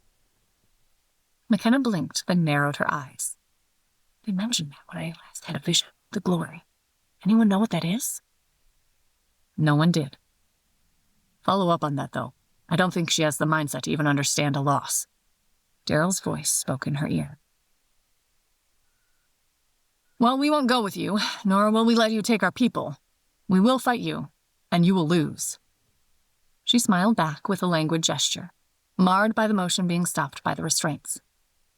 "We always win. We are the perfect people." "This isn't getting us anywhere. Ask her about weapons or ship capabilities," Daryl suggested. The next hour, McKenna parroted the questions being asked in her head. But for the most part, they got the same type of answers they would have gotten if they asked McKenna about nuclear weapons. She knew they existed and used some sort of uranium or plutonium, but anything more exact, she would have just gazed at you unable to answer. That was what Scylla did. Facial expressions and vague explanations that did them no good at all. McKenna laughed bitterly in her mind. Basically, she's a politician. All the power and no idea how anything works. "Will they pay to get you back safe?" Scylla just blinked at McKenna, her face a mask of beautiful confusion. "Will they go away to get you back if we threaten to hurt you?" "Why would you hurt me? I am Elentrin and you are not the evil Draken." She seemed honestly confused and couldn't comprehend the idea of them trading her. "Why wouldn't we hurt or kill you? We've already killed one of you."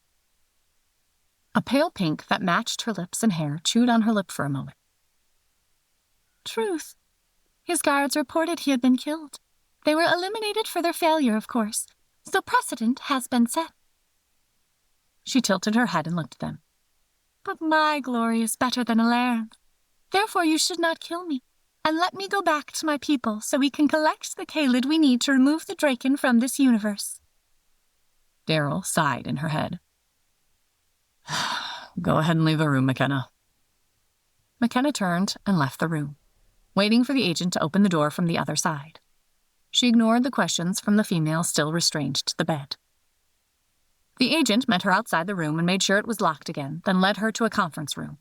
A teleconference was set up, and she saw Perce next to another man, dark skin, straight black hair, and handsome. "McKenna, I'm Daryl. You did excellent. I'm just sorry we couldn't get the information we needed." "So now what?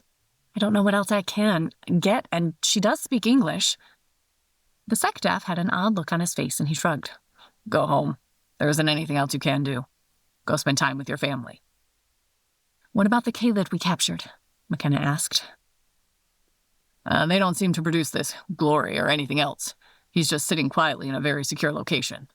Since he can speak English also, there isn't any more reason to keep you guys here." Doug shook his head, dark circles under his eyes. "From here on out, it's going to be the people on the ground who are going to keep us alive and decide this war. We're watching ships drop into Istanbul right now. It'll be a bloodbath there. There are more being dispatched from the ships in the air." His smile had a sad finality to it. "Go home, McKenna. Caroline is waiting for you in a SUV with a police light bar if needed. You should be able to be with your family in about 4 hours. We can't really offer anything else except to thank you, all of you, for your service." McKenna glanced at the image of Perce on the screen. He nodded. "Let's go home, McKenna. Cass is grabbing some food right now. We should be there with them." McKenna stood and looked at the agent. "If you can take me to the car, I'm going to head out." With that, the calls ended, and McKenna found herself back in a nondescript parking garage, a big black SUV idling there. "Don't they come in any other color?" she asked as she got in. Cass was already there and handed her an iced coffee, which McKenna took with a sense of relief. Caroline smirked at her. "What color did you want? Bright pink?" "No, thanks." She looked around. "Where's Perce?" Asking the same question in her mind. "Coming got delayed a bit."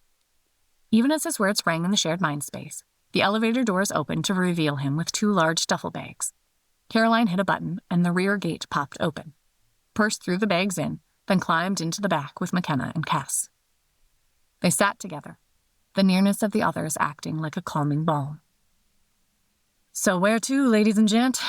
Caroline asked, a half smile on her face. "Why are you with us? Don't you have people to protect?" McKenna asked. "Shouldn't she be with people more important than us, especially since she can shift?" Perce shot her a look, but before he could respond, Caroline did. "The powers that be have decided there could be more code words or other programming that might compromise me or those I protect. Given that, they feel it's safest to have me away from any of our protectees. And since you're still relatively important, they've decided to send me with you." She shrugged and tried to smile as if the demotion didn't bug her. But McKenna recognized that level of fake when she saw it. She'd forced the same smile more than often enough. "I guess back to where Tony, JD, and the kids are," McKenna said slowly. "That I can do. Buckle in, people. Let's not get too complacent. People are really freaking out." With those words, Caroline shifted into drive and headed out of the parking deck. Chapter 36. Preparing for the storm. With people walking around armed, most businesses boarding up, and only mandatory businesses still open, streets look empty. One keeps expecting to see people running down the streets with zombies chasing them. Instead, everyone is safe in homes and buildings. All homeless shelters have opened, and everyone is off the streets, fear tainting the air. All apartment complexes have locked down, and everyone is serious about knowing who is near their homes. All police are active and walking. No one wants to be in a car unable to move if they come under fire. The world is watching what is happening in Istanbul and Shanghai, and the United States seems to be holding its breath while waiting for the reaction about this for decades to come. But for now, we wait and see what will happen. TNN News. Caroline drove the same way she'd done everything else McKenna had seen, with quiet competence. McKenna looked out the windows, her mind locked on the signals of the Kaylid linked to her family, the strangers she had rescued. Is it running away if you're going to be with those you love? Especially when I really can't do any more here? The question ate at her as she drove out of the city. The streets were strangely empty. Caroline had the radio on very low, just loud enough they could hear it, but their voices would easily carry over it. The news was grim. Everyone talking about China or the current state of Istanbul. Businesses were boarded over as they drove out of New York. The ever-present coffee and hot dog stands, gone. Even the homeless seemed to have disappeared. A few cars drove, but the city seemed to be waiting. McKenna became aware she was holding her breath and forced it out, inhaling and exhaling. She was the only one still in warrior form, but it felt safer than shifting back to human. She settled into the warmth between the two bodies, and they listened to the news and watched the world go by. It felt surreal, like the travel montage in an old black-and-white movie. Even the smaller towns seemed subdued. Stopping for gas once got them a few looks, but Caroline paid cash and people didn't say anything. More people walked about openly armed, and everyone kept an eye on the sky. Reminds me of stories my granddad told me, Perce said. Even in the car, his voice low, as if talking in a normal tone might change or shatter something. What stories? Not really having any family, the idea of family stories had always fascinated McKenna. Maybe one of the reasons she'd enjoyed that afternoon with Jeremiah so much. Listening to someone talk about the family they loved was a new experience. Dad grew up in California. He said his mom, my grandmother, would climb up in a tower and sit up there for hours with a laminated card that had the silhouettes of various airplanes. There was a siren attached to the tower for her to signal an alarm if any of them matched. He looked at her and flashed a smile. She was part of the civil defense the president talked about. Nothing glamorous, and neither the Japanese nor Germans got in far enough to make it anything anyone needed to worry about. But after Pearl Harbor, they didn't know that. Huh. Cool.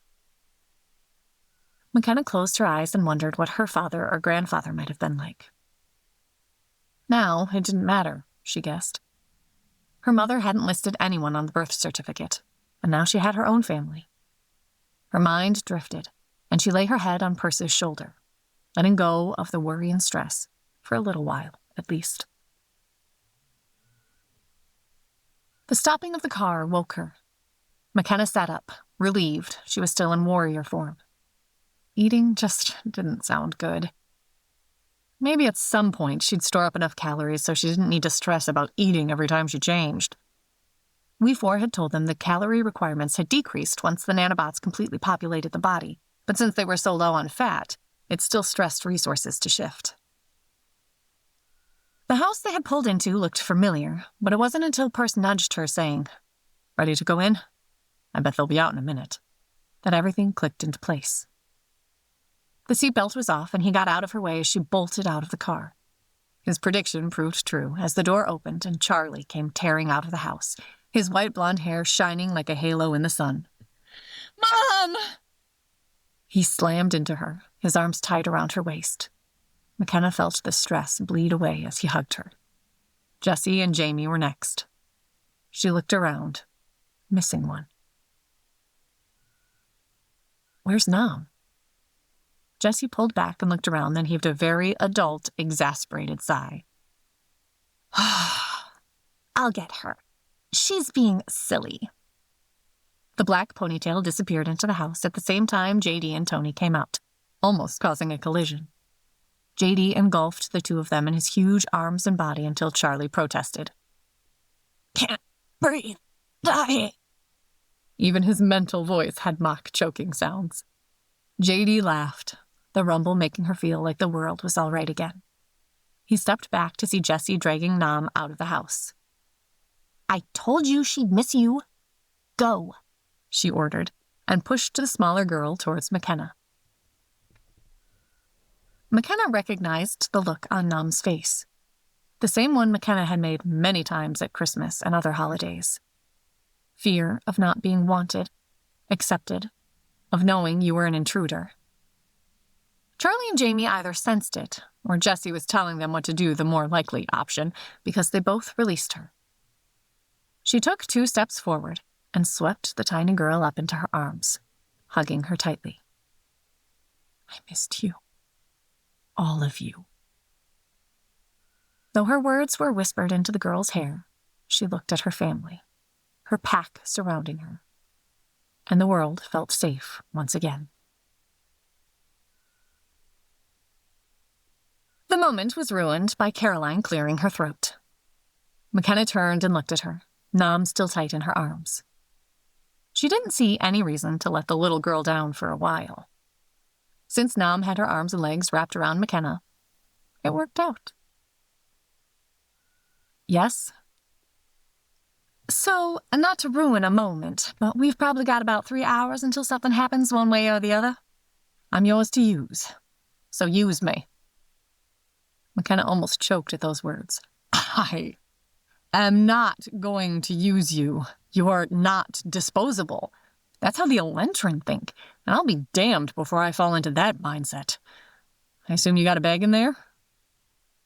Sure. Caroline had a wary look on her face, like she didn't believe McKenna's words. Then grab it and come in. Find a place to crash. And while we are on that subject, Perse, what exactly is in those duffels? She infused her words with welcome and caring, and saw Caroline's cheeks flush a darker brown. Apparently, Burby wanted to make sure we had supplies if it came down to the worst thing. I get the feeling most gun laws fell to the wayside with his speech, as did all the complaints about people stockpiling. Those are probably the most popular neighbors in town. As he spoke, he popped the back of the SUV and pulled out the duffels, even as Caroline reached in and grabbed a serviceable bag packed to bulging. Bring it in. I'm probably freaking out the neighbors, and I wouldn't mind cuddling for a bit. McKenna headed inside while everyone followed. She curled up on the couch with Nam in her arms, Charlie at her side, and the twins deciding sitting at her feet was the only place they wanted to watch a movie from. While they did that, Perse laid out what had been packed into the bags. Automatic rifles, shotguns, pistols, handguns, and more ammo than she knew what to do with. Being a cop, McKenna wasn't a stranger to weapons, but this amount had her overwhelmed. She couldn't identify half of what was on the table, much less have any confidence in how to load them, deal with them if they jammed, or even what ammo went with which weapon. I have no idea how to use more than half of that, and would probably hurt people if I tried, she admitted, her arms tightening on Nam enough the little girl whimpered softly. Sorry, she soothed and relaxed her arms. JD and Caroline laughed. No worries. Why don't you point out what each of you is comfortable with, and I'll use the rest, Caroline said, but then cast a speculative look at JD. You know most of them. Yeah, I can use them. Not an issue. I can use a rifle, that's about it, Perse admitted. Anything else has to be handed to me and explained. That was the entire point of the range trip. I have faith in my ability to aim and fire. Not much else. If you want me to know what to load it with, there are going to be issues. Caroline shrugged. That we can deal with. Worst case, all of us can shift and fight that way. They're going to be better than we are, JD warned. True, but they out fighting for their homes, for their families. That will always give us an advantage. Caroline's words had the ring of truth, and McKenna shivered and wrapped one arm around Charlie, pulling him closer to her. He didn't protest. Perse took Caroline upstairs. Cass's room had 2 beds, so she could bunk there, though McKenna wondered if Cass would just move in with JD. Nam snuggled into her, and McKenna did her best to convince the girl that she was wanted. But she remembered those fears so well, and knew only time would solve them. Tony gave McKenna a smile, surrounded as she was by children, flipped on a movie for them, and headed into the kitchen with Cass. The simple joy of the Disney movie about family hit the spot with all of them. And though she stayed in warrior form, McKenna felt more at ease than she had since that Sunday they were all kidnapped. Even with the aliens coming, people believed her. They'd done what they could. Her family was here. They had plans and ways to protect themselves, and no matter what happened, they were here together. She drowsed on the couch, Nam in her arms, Charlie against her side, and Jessie and Jamie at her feet, both of them curled up, drawing as much comfort from her as she drew from them. Perce sat reading a book while she could hear J.D. and Caroline rearranging stuff upstairs. Her mind drifted to Cass and J.D., wondering when they would make it official, but he seemed happier and more at ease than she had seen him in a long time. I guess he found his princess to rescue, and he likes that she doesn't need rescuing. The thought made her happy, and she just dozed while the kids watched the movie. McKenna roused to full wakefulness at a sharp gasp from the kitchen and the breaking of something ceramic. Tony and Cass came out of the kitchen, their faces pale and something in their eyes that made her arms tighten around Nam. It started. Tony's voice had no inflections as she walked out of the kitchen and headed to the TV. All attention turned to the TV as she set it to the TNN channel. Chapter 37. Special Report. Please tune into our special coverage of what is going on in Istanbul currently. TNN Breaking News, Istanbul. The camera shows dozens, if not hundreds, of figures plummeting to Earth. A silvery wing deploying at the last moment, slowing their descent. A pan-up of the camera shows larger ships crisscrossing the area, dropping the figures. The camera pans back down to the city, and the city snaps into sharp focus. As you can see, invaders are being dropped across the city, and at least one of those larger ships has landed in a more secluded area, though we don't have any crews near there to boarded negotiations. Across the bottom of the screen scrolls the words, Samuel Aarons for TNN in Istanbul live report. Sounds of screams and gunshots fill the area behind them.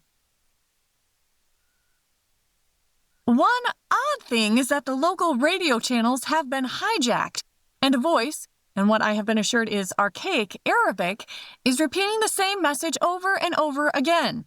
You should see a transcript of the message at the bottom of your screen. As he speaks the words, the following is displayed across the bottom of the screen. All Kaylid, if you wish to be rescued, come out in your warrior form, arms in the air, and you will be collected. At this point, all residents of this city are considered the enemy and will be eliminated. The sound of guns and screaming filled the air behind the reporter, and he ducked as a red bolt splashed at the corner of the wall he stood at. Dang it, they found us. Samuel continued to talk, though the camera angle had changed to match his. We have been authorized by TNN and the government of Istanbul to fight back. Behind him, a man with a brown scarf wrapped around his head crawled to the edge of the wall and lifted a rifle over it, aiming down. Several sharp reports, and he looks back and nods. Luckily, it seems like their long-range weapons aren't as good as ours.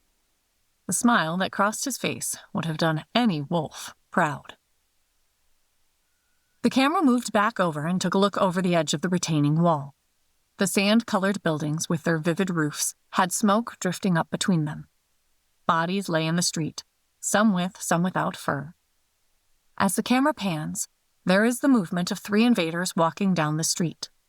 Their bulky guns and absolute lack of any color or personality on their garments giving away their origin. A woman darts across the street, her robes covering her from head to toe. One of them lifts its weapon and fires, a smooth, fast motion. The beam of red light impacts her, and with a half cry, she crumples to the ground. It doesn't take a doctor to know she's dead. The amount of blood staining the ground around her guarantees it. Those bastards. Samuel's voice is low and fierce. Abram, can you take them out? The scarf-wrapped man moves back into the camera view, but this time he takes a minute to aim. 2 sharp retorts, and the camera catches 2 invaders collapsing.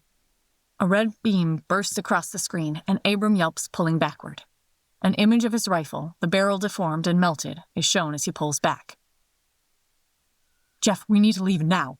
We need more weapons and ammo, and we don't have any here. I'll let you know when we are ready to be on the air again. Be careful, Sam. You're the only person we have on the ground there. Jeff's voice had worry in it as the feed ended.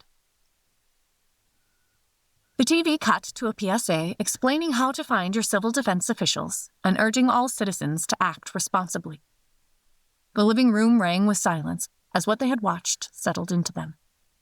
McKenna had to consciously loosen her grip on Nam, but she didn't let her go. I guess that answers that question, JD said quietly. A general assortment of nods, but no one said anything. They sat there watching the news. A few drones had been dropped into Shanghai, and the Elentrin and their troops, it felt wrong to call them Kaylid, didn't seem to notice, or they didn't care. The drones were getting pictures out of about 10 different Elentrin in different parts of China, radiating out from Shanghai. At this point, most people were either hiding or were willingly going with the invaders. China's regime working against it as more and more people fell under the spell of the Elentrin. If there had been some place to run, McKenna would have put everyone in the car and fled. But there wasn't. Her own home would feel safer, but it didn't matter. So will we have any warning when they come? Her voice low as the kids watched the news with wide eyes. The current plan is to sound sirens when they see the Elentrin start deploying. We figure New York, D.C., L.A., San Fran, Seattle, and maybe Denver will be targets. But we could be wrong. Caroline's voice had the same grave tone as McKenna's. Most cities have an alarm system, either tornado, air raid, or tidal wave. In addition, the emergency broadcast system will be used to let people know where they're landing. As long as your TV or radio is on, you should be notified. Cass and JD glanced at each other and rose. I think we're going to bed. Night, people. They linked hands and headed up the stairs. McKenna glanced at the clock. 4 in the afternoon.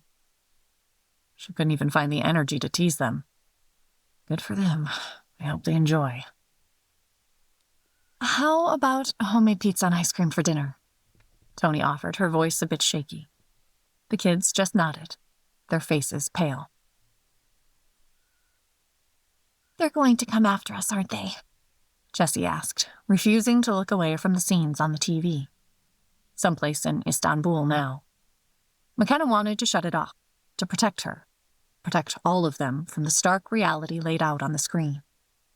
But their lives were on the line too. Keeping them ignorant put them in danger, as their little Home Alone adventure had proved. Yes, Tony answered for her, and McKenna looked up to see her blinking back tears. Jessie swallowed. Then I guess we better eat so we can turn quickly and run fast. Come on. She rose up and stalked to the kitchen, heading to the fridge. Charlie and Jamie followed her. McKenna could see them start to pull out supplies to make pizza with. Nam squirmed in her arms. You want to go help? Yes, please. Go. McKenna released her, though her arms and heart ached as Nam left. Night is fallen, and if they're busy with the 2 other locations, they may not hit us until later. We should sleep now. Christopher has promised he'll call me if anything changes or if they know anything. Sleep while you can. You might not be able to later. Caroline's words hit like lead bricks. Cass and JD were together. She and Perce were still a maybe someday. For now, she needed her family around her. McKenna looked up at Tony. Sleep as animals tonight? All of us in a nest? She must have said it in her mind, too, because she heard JD and Cass respond. Yes, we'd like that. Tony and the kids all nodded with a fervor. I have to say I wouldn't mind, Perce said slowly. McKenna looked at Caroline. I know this might sound odd, but generally we don't dream in animal form, and there's a layer of comfort in being cuddled together. We force that it helps the animal self and the nanobots, she shrugged. You are welcome. Believe it or not, It's comforting after the first oddness. Caroline looked at them and replied slowly. It does sound odd. She glanced out the window, a pensive look on her face. But not being alone and not dreaming sounds very good. Her short, curly black hair created an odd shadow above her face, a reverse halo. I'll try it. Worst case, it sucks and I go back to my bed. That seemed to have settled the matter. With the general mood quiet and serious, they ate, then created a huge nest in the living room. Weapons on the table in easy reach and phones near them. If they went off, people would hear them. Caroline shifted in the bathroom. The rest just stripped and flowed into their animals, not caring. The pile of furred bodies curled around each other. Cass curled up with JD around her. Tony with her kids snuggled up next to her. McKenna lay with her back to Tony, touching but not pressing. Nam and Charlie curled up in the curve of her body. Perce framed her, his big cat body somehow fitting to surround the kids in a cocoon of fur. The cheetah that was Caroline paced out and finally decided on the base of Tony and McKenna, her golden fur and black spotted coat an odd counterpoint to the beige cougar and black jaguar. McKenna inhaled, and the familiar smells of fur, sweat, cat, bear, wolf flooded her senses, and it felt like home. Peace settled into her, and she closed her eyes, letting herself purr. The gentle rumble acted like a lullaby, and after a few minutes, everyone settled in, and she could feel them drop off to sleep as she fell herself. Chapter 38. Landfall. All medical personnel, city and county employees, firefighters, police, and utility company employees are being asked to report to work immediately. This is a call for all these employees to report to work. All other businesses are officially closed. Please stay home, arm yourselves, and watch the skies. Elentrin troops have started landing. At this point, the orders are shoot to kill for all city or county employees. Residents are asked to stay home and protect themselves, but to not leave their homes. All shifters are asked to not take on their warrior forms unless absolutely necessary. National Guard troops are being deployed, and the less confusion concerning citizens as opposed to invaders. The shrill warning tone from 6 phones pealed out all at the same time, plus a shrill ringing from another one had everyone sitting straight up, looking around. Caroline flowed into human and dove for her phone, the one ringing. Yes, her voice sharp with tension. She stood there for a minute, unmoving, a statue even as McKenna watched, unable to look away. I understand. You too. She lowered the phone, a faint disconnect tone coming from it as she turned and looked at them. It started. They're coming. The faint light slipping in through the blinds highlighted the tear tracks on her face.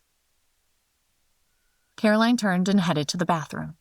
McKenna and the rest stayed frozen for a moment. Then McKenna rose. Kids, stay in your animal forms. It's safer. Everyone else, make sure your earrings are on. Get dressed in what you'll feel comfortable as a warrior in. Bright colors suggested. We're going to war. Tony shifted to warrior form, flipping on the news as she headed to her room. They could hear it from every room, their hearing good enough for that. The news made McKenna's stomach curl into a tight ball. Eating would be something to do later. Right now, even coffee didn't sound good. She pulled on her kilt, one of the best purchases she'd made in a while, loaded up the pockets with stuff she'd need, then pulled on the brightest tank top she owned, a vivid turquoise blue that pushed towards neon. If that doesn't say Earthling, nothing will. Her earring caught the light reflecting it, and she headed down to the weapons, putting her standard issue 9mm in an inner holster. She filled more pockets on the kilt with extra ammo for it than one of the AR-15s. So, what are we doing? It was JD asking, though he did it in the shared mind space. McKenna looked at the TV as she responded. We're going to protect our family and our world. The announcer was listing out the cities that could expect incoming invaders. All citizens were advised to be ready to defend themselves. Hearing those words being spoken out loud, "All citizens are advised to take cover and shoot to kill. Distance is your best option." McKenna closed her eyes, inhaled through her nose, centered, and facing what was about to come. "Are we all good with this? The kids are going to stay here and hide. Not having any adults here will make this a safe place, and the Elentrin troops should have no reason to come here. We are going to make sure this area stays safe. Charlie, Nam, Jess, Jamie, you know where to go.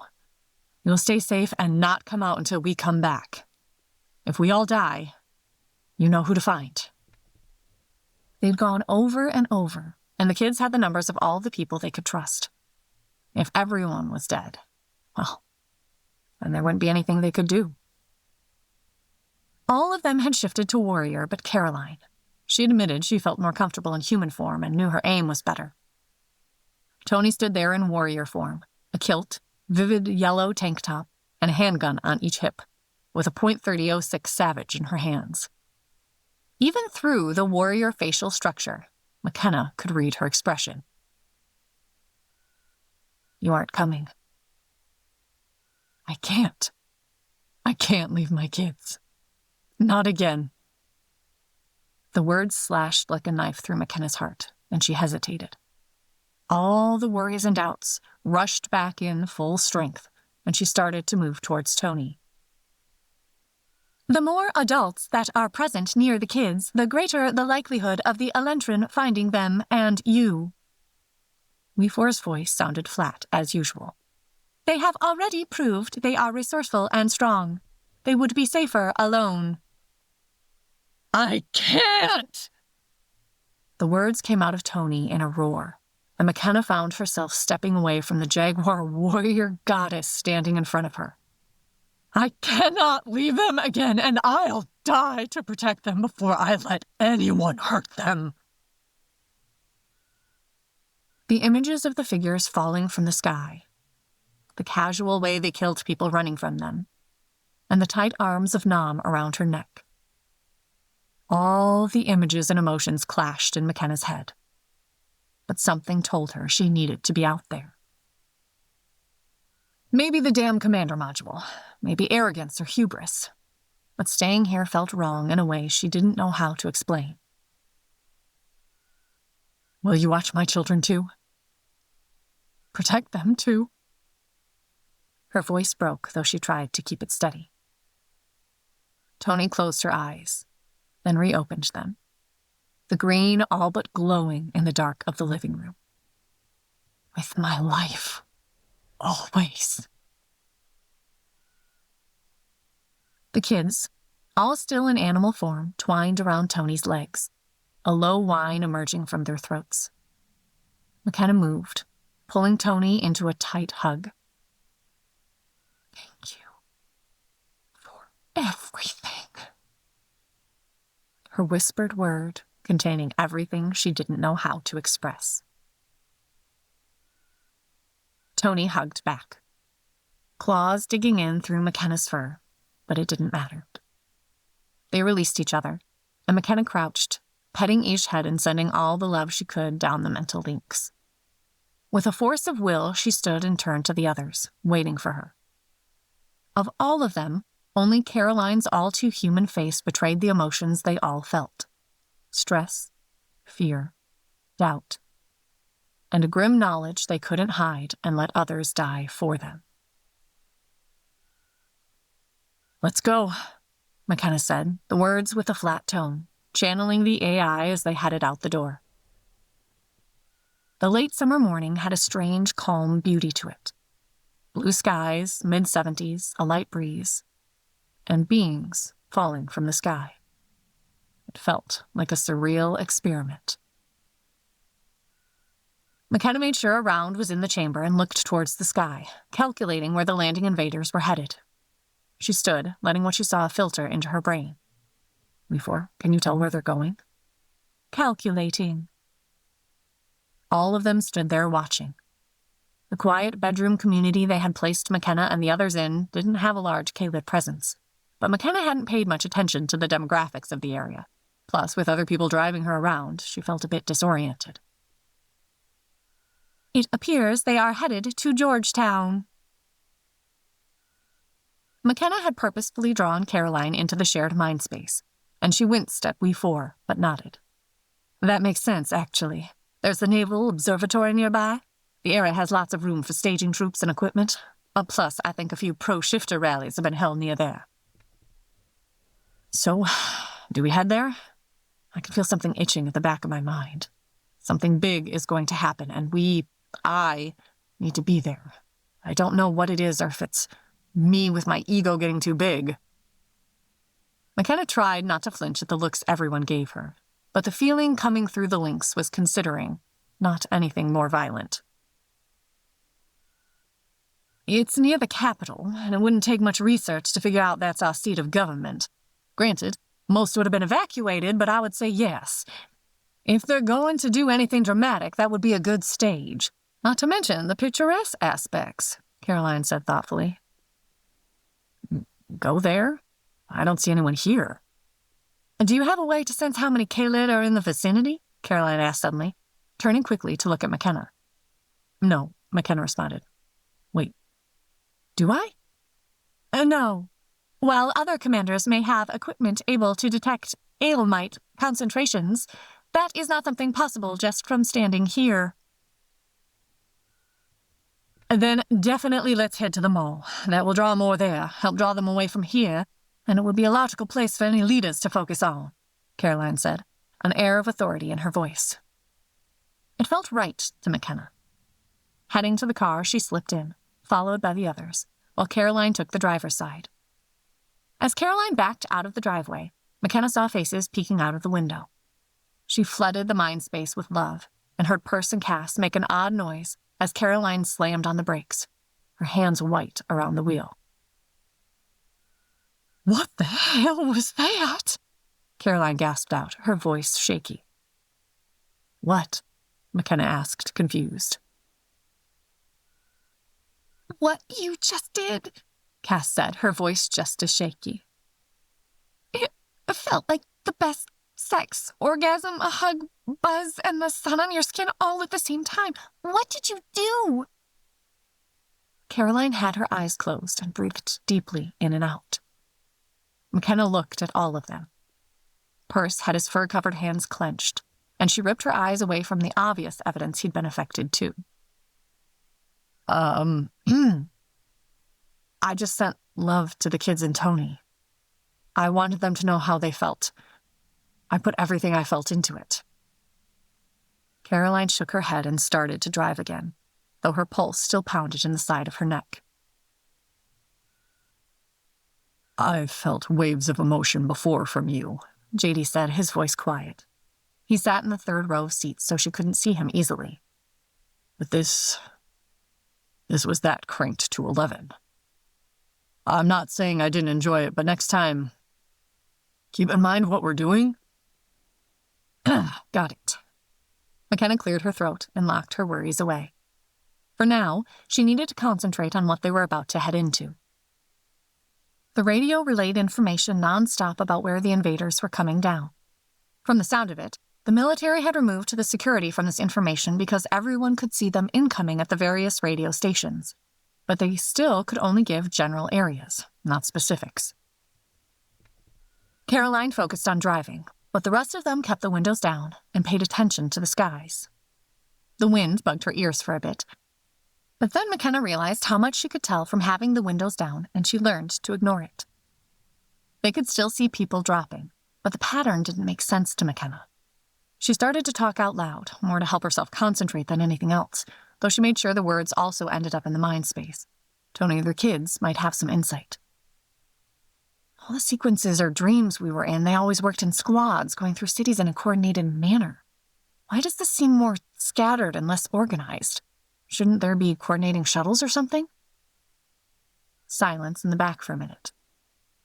I think you're right. So why would they be dropping randomly? Perce said slowly, staring up at the sky. Caroline, is there an overlook or someplace we can get out and maybe get a view of this? I know the military can't take the time to look, but I have a thought. JD asked from the back, a thoughtful tone to his voice. Overlook? No, not in this area. But there are a couple parking garages that are pretty tall. Want me to try that? Please. McKenna didn't ask for details, just watched and tried to put the pieces together. Caroline, do you have a way to tap into where shuttles are coming down? Not from here, no.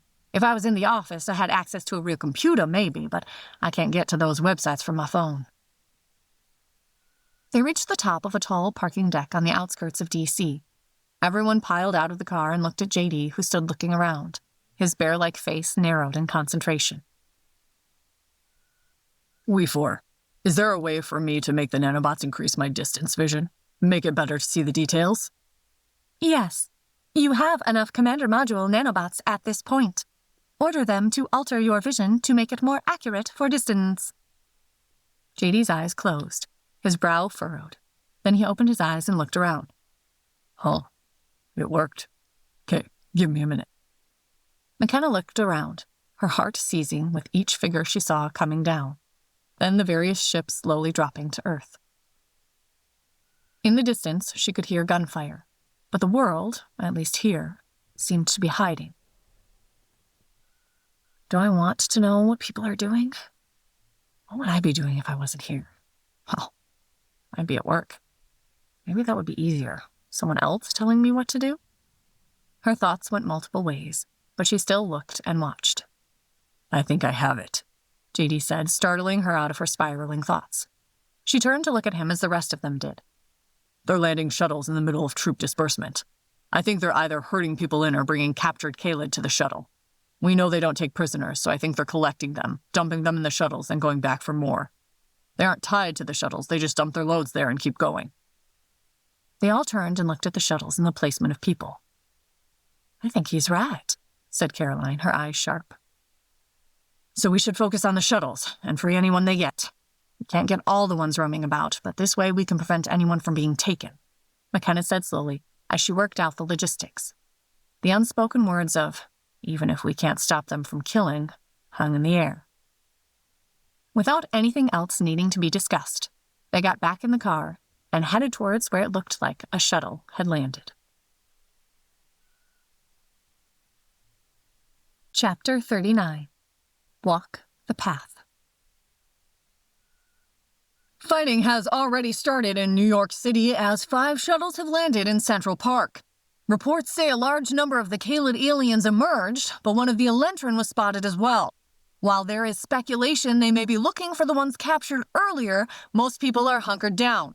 The NYPD has come out and said while they will not fire first, any alien seen with weapons will be treated as dangerous.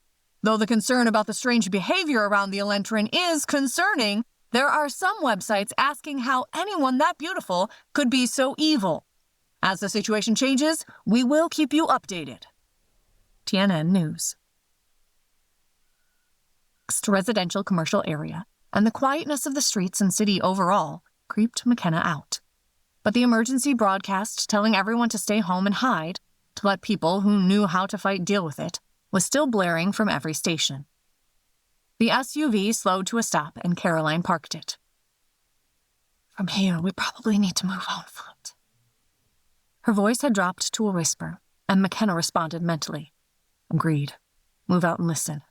Maybe we can make a difference. That mattered to her, and she checked the connects for Tony and the kids again. But they were still there, quiet and safe. If anything happened to them, she would know. Even as they got out, she listened, expecting to hear more noise. How could a city so large be so quiet? She knew this city hadn't been evacuated, but it was like it held its breath, waiting. Walking down the area, she could hear some distant sounds, guns firing, vehicles revving, even what sounded like trash cans being knocked over, but nothing immediately near them.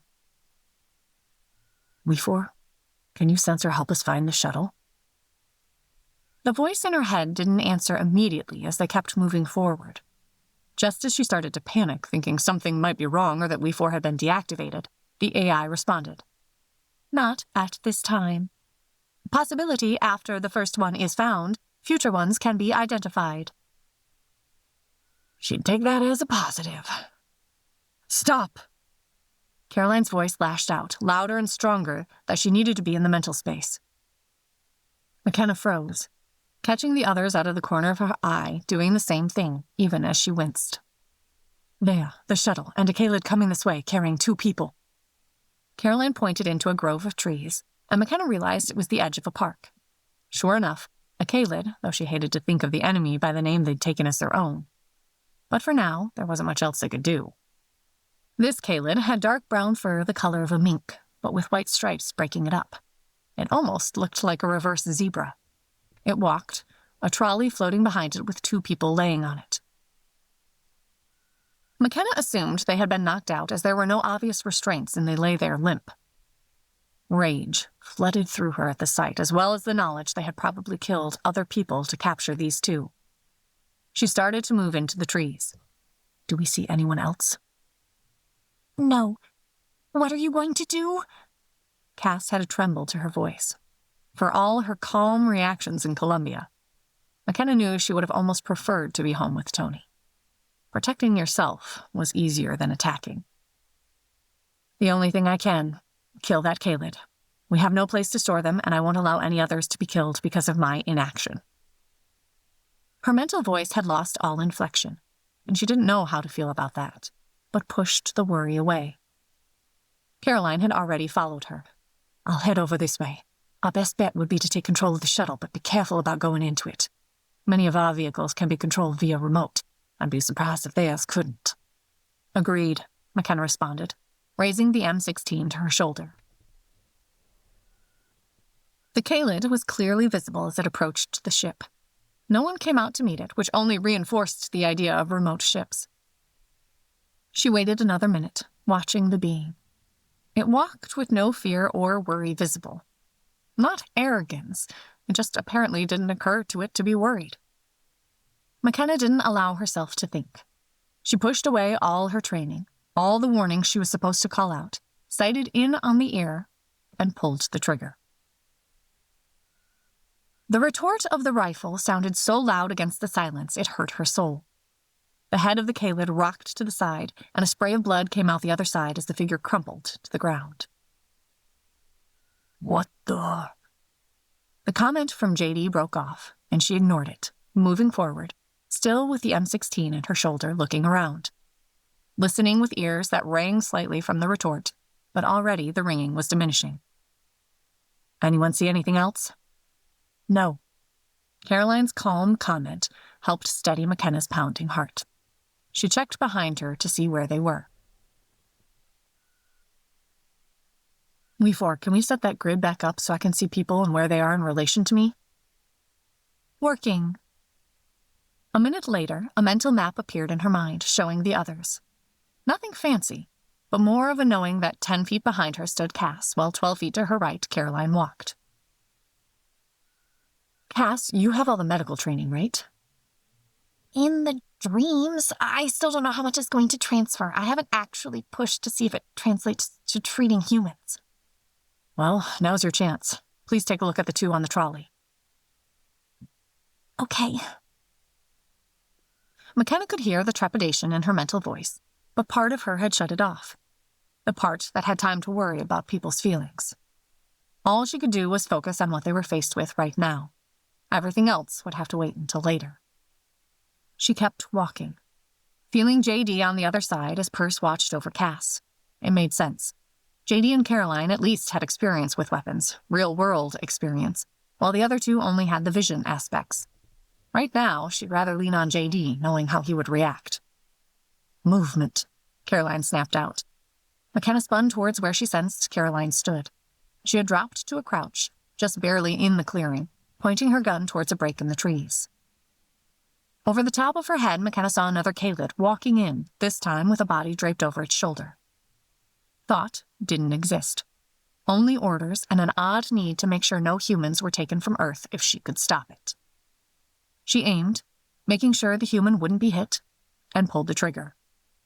Once again, the head rocked back, and the Kaylid slumped to the ground, the human on its shoulder tumbling off. Perce, please collect that person. We need to find someplace safe to take them. She turned, scanning again. Part of her wondering where this competent, unemotional person had come from, and part of her relieved that she was acting and they were doing something. Yes. His mental voice stuttered a bit as he replied, and she shot a glance over to him and Cass. You two going to be okay? The two Kaylid, her two friends, paused for a minute and turned to look at her, their eyes dilated wide, tension in their entire bodies.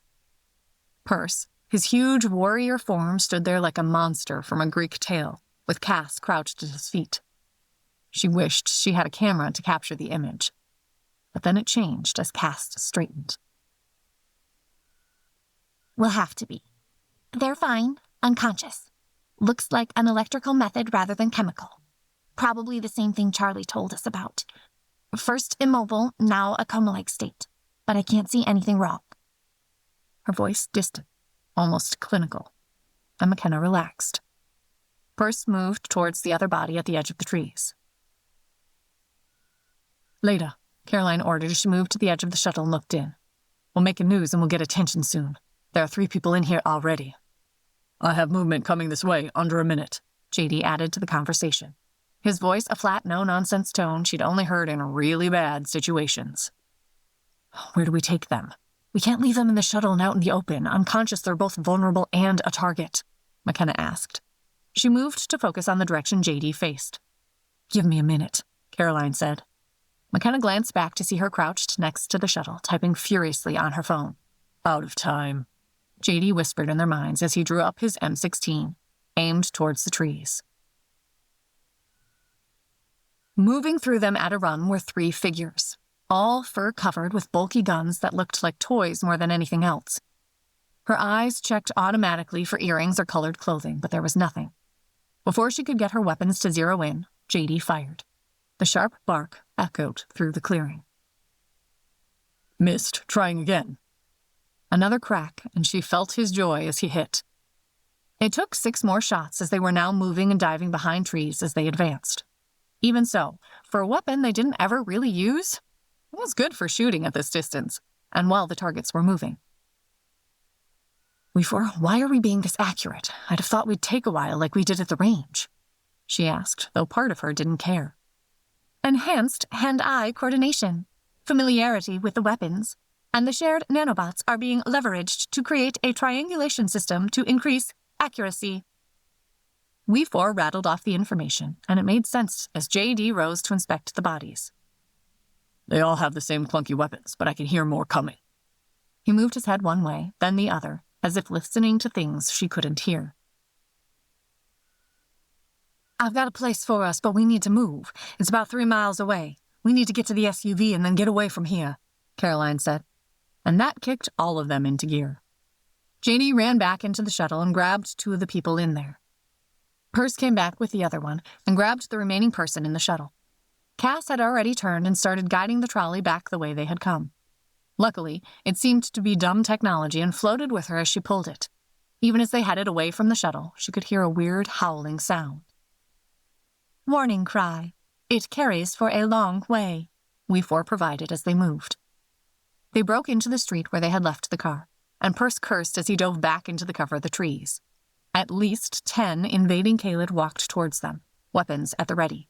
2 trolleys with 6 people collapsed on them, 2 in Kaylid warrior form. This is not good. We need to get out of here, Caroline called out. I've sent the address to all your phones, but we can't move fast enough carrying people. We aren't leaving anyone behind to get taken as slaves. Where are you having us go? Military Recruitment Center. It has a skeleton staff right now. They're expecting us. It's all the help we can get. They're serving as a safe house, Caroline said, dropping to the ground. McKenna followed her example as Perse put his 2 down before hiding behind a tree. JD had laid his on the ground and had his gun up for a shot. Wait, hear that? Perse asked, his head tilting to the sound, back from where they killed the others and found the shuttle. McKenna turned her focus towards listening and felt her heart seize. A large number of beings were moving through the trees, and somehow she knew they were all Kaylid and not those from Earth. We're about to be surrounded. We need to get out of here quick. Even as the words were thought, the Kaylid coming down the street saw them. In that weird, fluid movement she associated with hours and hours of training, their guns were up and firing at them.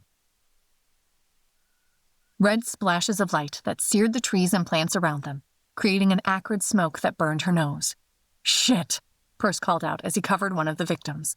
McKenna glanced at him, then focused on the ones in front of them. JD, take the ones behind. Caroline, take the ones in front. Cass, Perce, see if you can keep those people protected. Shoot if you can. If not, just stay down. The orders came out rapid fire. She took a deep breath and focused on the ones shooting at them. This time, she concentrated. But with incoming fire, she had to duck more than once just as she pulled the trigger. A scream at her left pulled her attention away, and she glanced over as the smell of burning hair and seared meat filled her nose. Chapter 40. Pay the price. Current reports have placed the number of shifters taken by the aliens in and around Shanghai at over 3,000. With their spreading efforts and the government under the sway of the Elentrin influence, the real numbers may never be known. The only good aspect that can be seen is their death toll is almost non-existent. The cultural reinforcement of what the leaders are saying about helping the invaders is troubling. While this might make an excellent historical study in retrospect, right now it is terrifying watching a nation being brought to its knees. The Elentrin is being escorted around by the leading officials of China, and they all seem entranced by the woman. Even as she watched, the light faded from Caroline's eyes as the hole in her chest steamed with fatty smoke. Her body folded in on herself and hit the ground with a dull thump. Her throat locked up and she couldn't breathe, unable to look away from the person she'd known, she'd liked. The light in her mind, the one that had been Caroline's, faded to nothing. "Commander, you have to pay attention or you will be killed too, and then everything is lost." Weefor's voice snapped her out of the fixation on Caroline's body lying on the ground. Her AR snapped up and she pulled the trigger, adjusting as her first shot missed. The second took a Kaylid firing at them in the shoulder. It stumbled back but reoriented on her. Another pull of the trigger and it dropped. But as she moved to the next one, she could see others coming in the distance. They were sending so many. Why were they all headed here? Another burst of panic in the mindscape let her know Cass was trying to protect the unconscious humans from the blasts. A grunt of pain from Perce caused her to glance that way, and she saw him firing back at the ones coming up behind them. "We aren't going to make it out of here. All of this, and we're going to die." She didn't let her thoughts into the mindscape. As she kept shooting, her shots getting better and better. But there were more Kaylid coming. Their flashing light missing them barely, and only because she'd hit the ground. The heat of one of the blasts seared across her skin, leaving burnt fur and blistered skin underneath.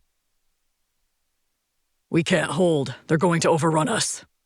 JD's voice was grim, but only to her, a tight channel of worry. "McKenna, you have to go. We can't lose you. You're the only reason the Earth has a chance." Outrage rippled through her, and she almost raised her head to glare at him. "Joseph Daniel Davidson, if you think there is a chance in hell I am going to leave you guys, you must have had one of those beams hit your hard head." She shot and killed another one, but another scream of pain from Cass, then a muttered curse as she moved. "The splash is hitting our people. I can't move them or get them any more covered." Her voice frantic, even as she lifted her handgun and fired. She didn't hit any, but she managed to make the oncoming attackers duck. The certain knowledge they were all going to die settled into her bones. There were too many. Caroline was already dead, and not even nanobots could bring her back. All I can do now is try to see if I can help make the cost so high maybe the Elentrin will change their minds. The silence from Weefor told her she was all too correct.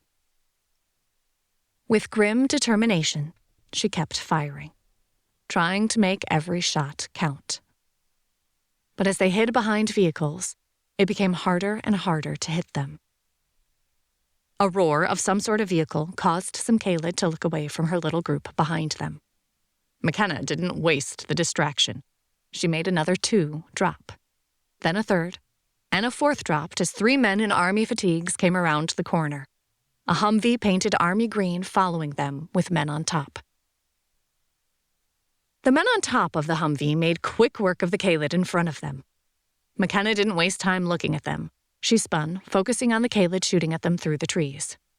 Perse, Cass, grab the humans and get them over to the army guys. They can help. This is the National Guard, Captain John Carroll. The words rang out behind her. Turning around would take too long. Good, nice to meet you. Now, come help me kill these others, she shouted behind her. I've got friends bringing people to you that were captured by the invaders. They're still out of it. They're helping, though they flinched a bit. I think us walking over there holding the people helped. 2 are headed your way, Perse said.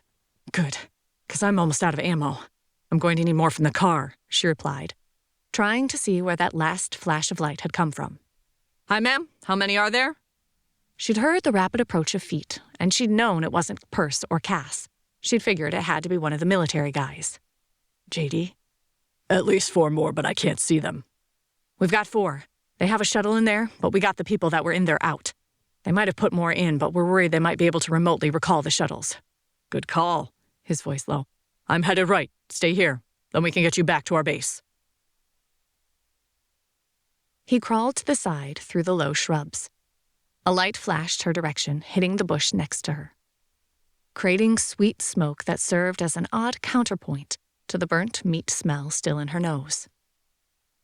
A sharp crack of a rifle from where he had gone, and she saw a shape collapse.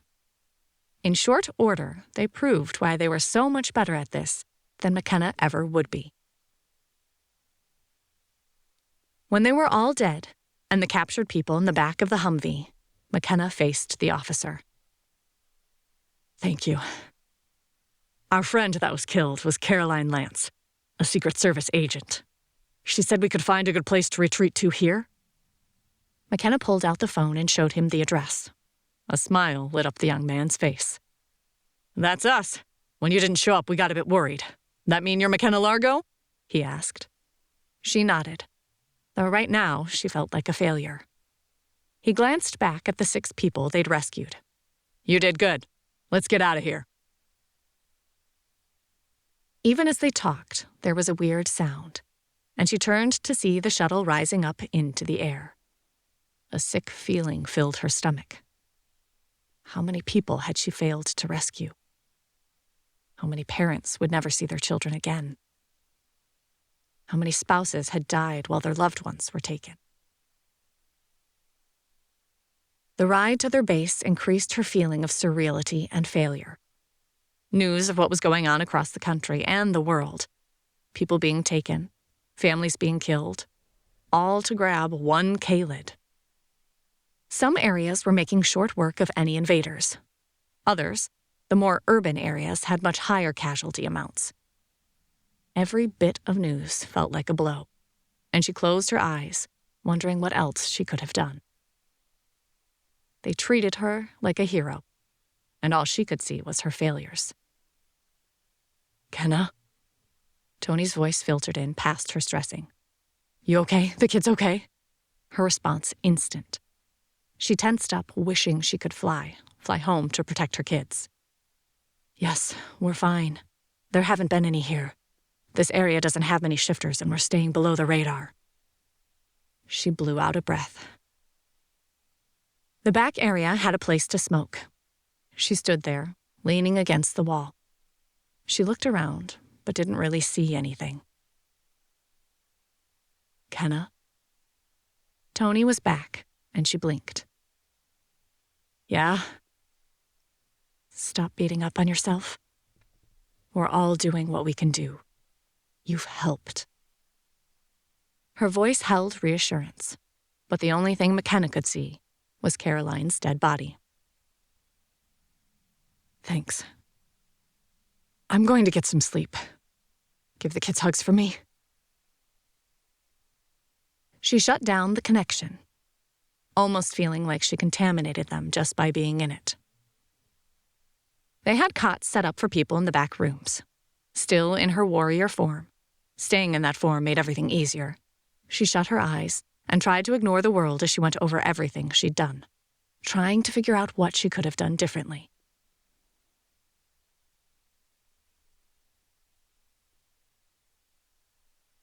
Finally. Are all your kind this stubborn? McKenna felt her eyes snap open, but she didn't have eyelids or even eyes for that matter. She felt disjointed, almost like the first time we four had spoken to her, but she could see. Sort of. The feeling gave her the willies, and she began to thrash, trying to figure out how to get out. But she didn't know what she was in or where out was.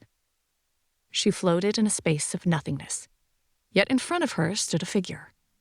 But she couldn't see colors or shapes. She just knew he was there. Would you please calm down? I don't have much time, and it took too long to find you, then to establish a connection. This is important. His snappish words, rushed yet familiar, had her focusing on the being on the other side of the nothingness. Ash? Finally, yes. Listen, help is available, though you've done better than anyone else in all the times I've tried. But if your level of resistance keeps up, they will resort to kinetic weapons. It dawned on McKenna he spoke in English, rather than her brain interpreting what he said. You mean like sending asteroids to Earth to impact our cities? Exactly. I've managed to get the ships that are being deployed to the area you're in routing from my ship, but the next ship will be here in a day or two, so you don't have much time. Time to do what? How can we make them leave? It felt like she'd woken up, and her brain started to work. The sound in her head vibrated. You can't. The Elentrin either take what they came for, or they'll destroy it all rather than allow someone else to have it. They've done that before, 3 times, all with worlds that had civilizations strong enough to fight them, but didn't have an active space presence. One of them was my world. There should have been anger, regret, sorrow, some strong and deep emotion in those words, but there wasn't. He made the comment as if it had happened so long ago the event no longer had any emotion attached to it. I'm sorry? 4? Never mind, this is wasting time. Listen, I've put a transmitter in all the shuttles that go down to your area of your world. You need to get into the shuttle and find the transmitter. It is small, and most of them I have hidden under seats. Tell your AI to look for this frequency, 2.36 megahertz. It will only pulse once every 30 to 45 of your minutes randomly to prevent anyone from noticing it. Most shuttles are supposed to stay on the ground for about 66 of your minutes, so you won't have long. You must find one of those transmitters and activate it. That will enable help to find you. I can't guarantee all of them will have the transmitter, but I'll try. And in your area is a rough term. Your country is much larger than most. Help? There is someone that can help?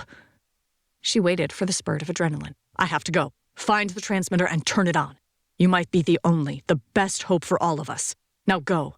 And by the stars of Alar, don't get yourself killed. There was a weird jolt, and she found herself sitting up on the cot, wide awake, looking around. The room had a low-level light on in it, and 3 other people were asleep on the cots. She rolled out and went into the main area. Perce sat there, reading a book. McKenna dropped down next to him. We 4, was that a dream? Were you there? She could feel others paying attention, which was why she had broadcast like that. Your query is not understood. So that didn't register. Trying to make her words as descriptive as possible, she relayed what Ash had said and the weird frequency he had said to tell we 4 to monitor. What help could he be talking about? Cass wondered.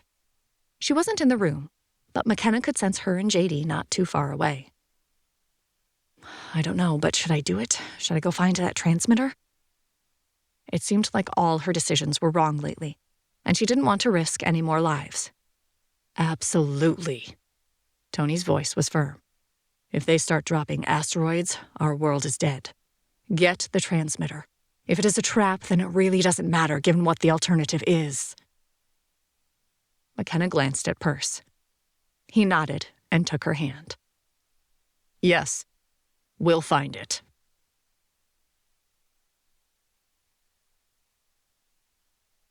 Chapter 41. Glimmer of Hope. The U.S. is currently under martial law. All human shifters in warrior form are warned to wear earrings, bright colors, and make sure they are with people who know them. Aliens have been seen descending into most cities, and shuttles are lifting up hourly with captured shifters. While attempts are being made to shoot them while they are coming in, efforts to shoot departing shuttles have stopped as the only people being killed are ours. The Halo, high altitude, low opening like drops, are almost impossible to intercept with how our defenses are set, and the Elentrin ships are too high up in orbit to be easily targeted. TNN News. Her mind pulling apart each detail of the vision, what Ash had said. We four had no opinion, or at least, not that the AI would share. When morning showed up, she approached the de facto leader of their motley crew. About her age, the captain, one Mark Alfonso, formerly of Los Angeles, hid gang tattoos under his uniform. But he had a good eye for small squad tactics, which McKenna knew nothing about. Morning, Miss Largo. Any chance I can convince you and your people to head back home and hide out while the professionals take care of this? His tone indicated he knew the answer. But from the hopeful look on his face, she suspected someone up the chain had pressured him to ask. Hide in a corner, hoping the monsters don't come after me? She asked with a smirk. Thanks, but no. But I do have a new mission, I guess you could say. He sighed and sat down at his makeshift desk. The area had been the back hallway some smaller strip malls had. A folding table, a laptop, paper maps of the area and scribbled notes covered it. What exactly would that be? He didn't sound excited, but more resigned. Let me guess. You've been instructed to give me all possible aid and protect me at all costs? No matter how odd or strange the request might be, he said, almost smiling. So, what is this weird mission? And how many people are going to die? McKenna flinched at that, and some of her good mood faded. Caroline's face flashing back before her. Hopefully none, though it might take a day or two. Captain Alfonso leaned back in his chair with a long, suffering look. Details? I need to see if I can get into one of those shuttles, possibly a few of them. Saying it out loud made her realize how insane it sounded, but she didn't have any other ideas. And if the news reports were correct, they didn't have many other options. The same shuttles that are remote-operated and could take you up to the ships above if they take off while you're in it? He paused, his brows drawn together, and he made a note on a pad, chewing his lip. After a minute, he focused back on her. That shuttle? Yes. There's a possibility we have a friend among the Elentrin. She jerked her head up, but she kept her voice low. Tempers were high, and even alluding to this might be too much. If that's true, there might be something on one of the shuttles that can help. The captain sat up straight, looking at her, eyes serious. For a young man, he sure is suspicious. I thought military guys were supposed to be all gung-ho about jumping into danger, she commented, a bit wry, not sure how she'd explain all of this without sounding like a loon. Nope, that's the Marines. The Army considers things, then kills them. JD responded instantly, and McKenna had to resist rolling her eyes. The poor captain wouldn't understand why. And why can't I or one of my guys get it? I suspect I'm the only one that can find it or even figure out where it is. I could be wrong. But why risk anyone on what I may or may not know? McKenna kept her voice logical, though she tensed. This meant more than he could possibly know. Or she'd die horribly. They told me to support you no matter how crazy your quest was. Okay, but I'll be damned if I go down in history as the one that let McKenna Largo get killed. I'm sending 4 of my best with your little group. The two of you aren't too bad. The other two are better as support. They don't shoot first and worry about it later. He has a point. Cass sighed. At the compound, I didn't have time to think. And really, I didn't do it as much as training. I can kill, I will, but it takes me building myself up to do it. If you wait that long, I'll get you all killed. McKenna ducked her head. Good. Use us. That, and we can heal from stuff faster than you. Mark Alfonso shrugged. Outside of burn, if they hit you with those damn rifles, you tend to die. Unless you're telling me you can heal from that. If that were the case, I'd be asking you to change all of us. His voice had a bit of bitterness to it, and she flinched. No, Caroline was a shifter, and you can't heal from that. Only the minor stuff. Then it doesn't matter. Learn to duck. I'll have you going out soon. Any idea where a shuttle will land? No. Only that I can figure out if what I need is on them. Then I'll add suspected shuttle landing locations and have them feed that down to us. One thing about this, it doesn't seem to occur to them to knock out our intelligence. Their orbit is too high to affect most satellites, so we still can see what's going on as they come down. I should be able to get us feeds for anything in a 50-mile radius. McKenna paused, remembering Ash's comment. Can you make it a 100-mile radius? He shot her an odd look, then shrugged. Your mission. He typed on his tablet, then nodded at her. Meet them out back in 20. Get ammo and gear up. And make sure your shots count. We4, what is your range on that frequency? In this area, it could take 2 hours to travel 60 miles, especially if it wasn't along freeway lines. At least 25 miles in this terrain. But be aware, with a single alert, we may not get there once it is detected prior to the shuttle lifting again. We'll have to make it work. We need to find this. You guys hear that? Ready to go? Kenna? Cass's voice had a tentative quality to it. Yeah? McKenna frowned. She worried about the woman. Cass wasn't passive, but this was actively going out to kill people, even aliens. Made her uncomfortable. They don't have a medic here, and my training is translating correctly. I'd prefer to stay and help with first aid. I'm better than anyone they have, and they're still bringing in shifters that have been stunned or whatever this is. McKenna wanted to sag in relief. The matching relief from JD almost took her knees out from under her, and she staggered, leaning against the wall. That sounds like a great idea. I'll let the captain know. You two ready?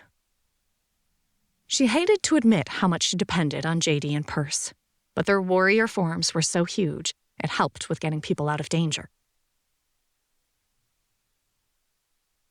Yes. JD's voice rumbled in her mind, and she turned to see the captain looking at her, an odd look on his face. Cass is going to stay and help you guys with medical stuff, so just me, JD, and Perse. That work? He cast a quick glance at all of them, but nodded. Probably better. Those two take up more than their fair share of room in the back of a Humvee. True, but they're also damn useful to have around. There is that. I'll let the guys know. He dismissed her from his attention with one last sharp glance. Word about the telepathy is going to get out, you know, JD commented. Oh well, that's their problem. I don't care if other people create the links as long as I'm not expected to carry everyone in my brain, she commented, heading back to use the restroom before they took off.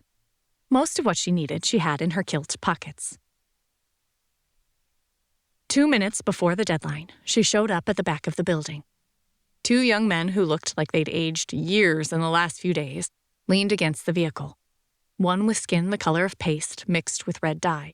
The other had skin that blended in with the tan paint of the Humvee. So here you're the boss. The pale-burnt kid had the name Lawson stenciled on his uniform. Boss? No way. I'll defer to your expertise. This is not anything I have training for. That is not accurate. You have both the information programmed into the nanobots and the sleep training to rely on. That is not the same as actual training. And besides, these guys need to know I'm not going to take over. I don't need to be in charge of everything. The 2 men relaxed fractionally, even as McKenna swore she could feel the AI pout. "Well then, ma'am, what is the mission?" Lawson asked, while the other kid, and they felt so young to her, climbed into the vehicle. "We're going to track down shuttles, looking for something specific." Perce and JD were getting in and arranging themselves. He looked at her dubiously, then waved his hand dismissively. "Ours is not to reason why," he muttered. "I would really prefer if we do, and do not die, if it's all the same to you." McKenna smiled to take the sting out of her words. He flinched back a bit, and she remembered she was still in warrior form, and a smile might not be reassuring. That made her want to smile more, but she fought it down. "Sorry, I might be in this form too much, but yeah, no dying." That's my preference. I assume we're fine to take out and prevent any kidnappings?" His word had a layer of aggression there. "Absolutely. Given that I'm hoping we're targeting shuttles, maybe we can interfere with some of the return of prisoners. If we're really lucky, maybe we can get one landing and prevent any losses before they even get out of the shuttle." A wolfish grin split his face. "Now that sounds like a plan, ma'am. Load on up and let's go invader hunting." The soldier didn't flinch away from her smile this time. A few minutes later, they were headed out, JD standing up, looking out the top to see if they could see any Kaylid on the street. Lawson called back to her. "We've got a report of a shuttle headed about 15 clicks to the south. That one work for you?" "Won't know until we get there. We might as well see if we can interact." "Yes, ma'am." "Ooh, getting mammed now," JD teased. McKenna didn't bother to look at him. She knew he'd smirk. Instead, she focused on listening to the soldiers talk. A third sat in back with them, an older man who didn't open his eyes or anything, just let his body rock back and forth as they sped down the roads. "Got it. Just landed. If we move, we can get them as they're disembarking. On me."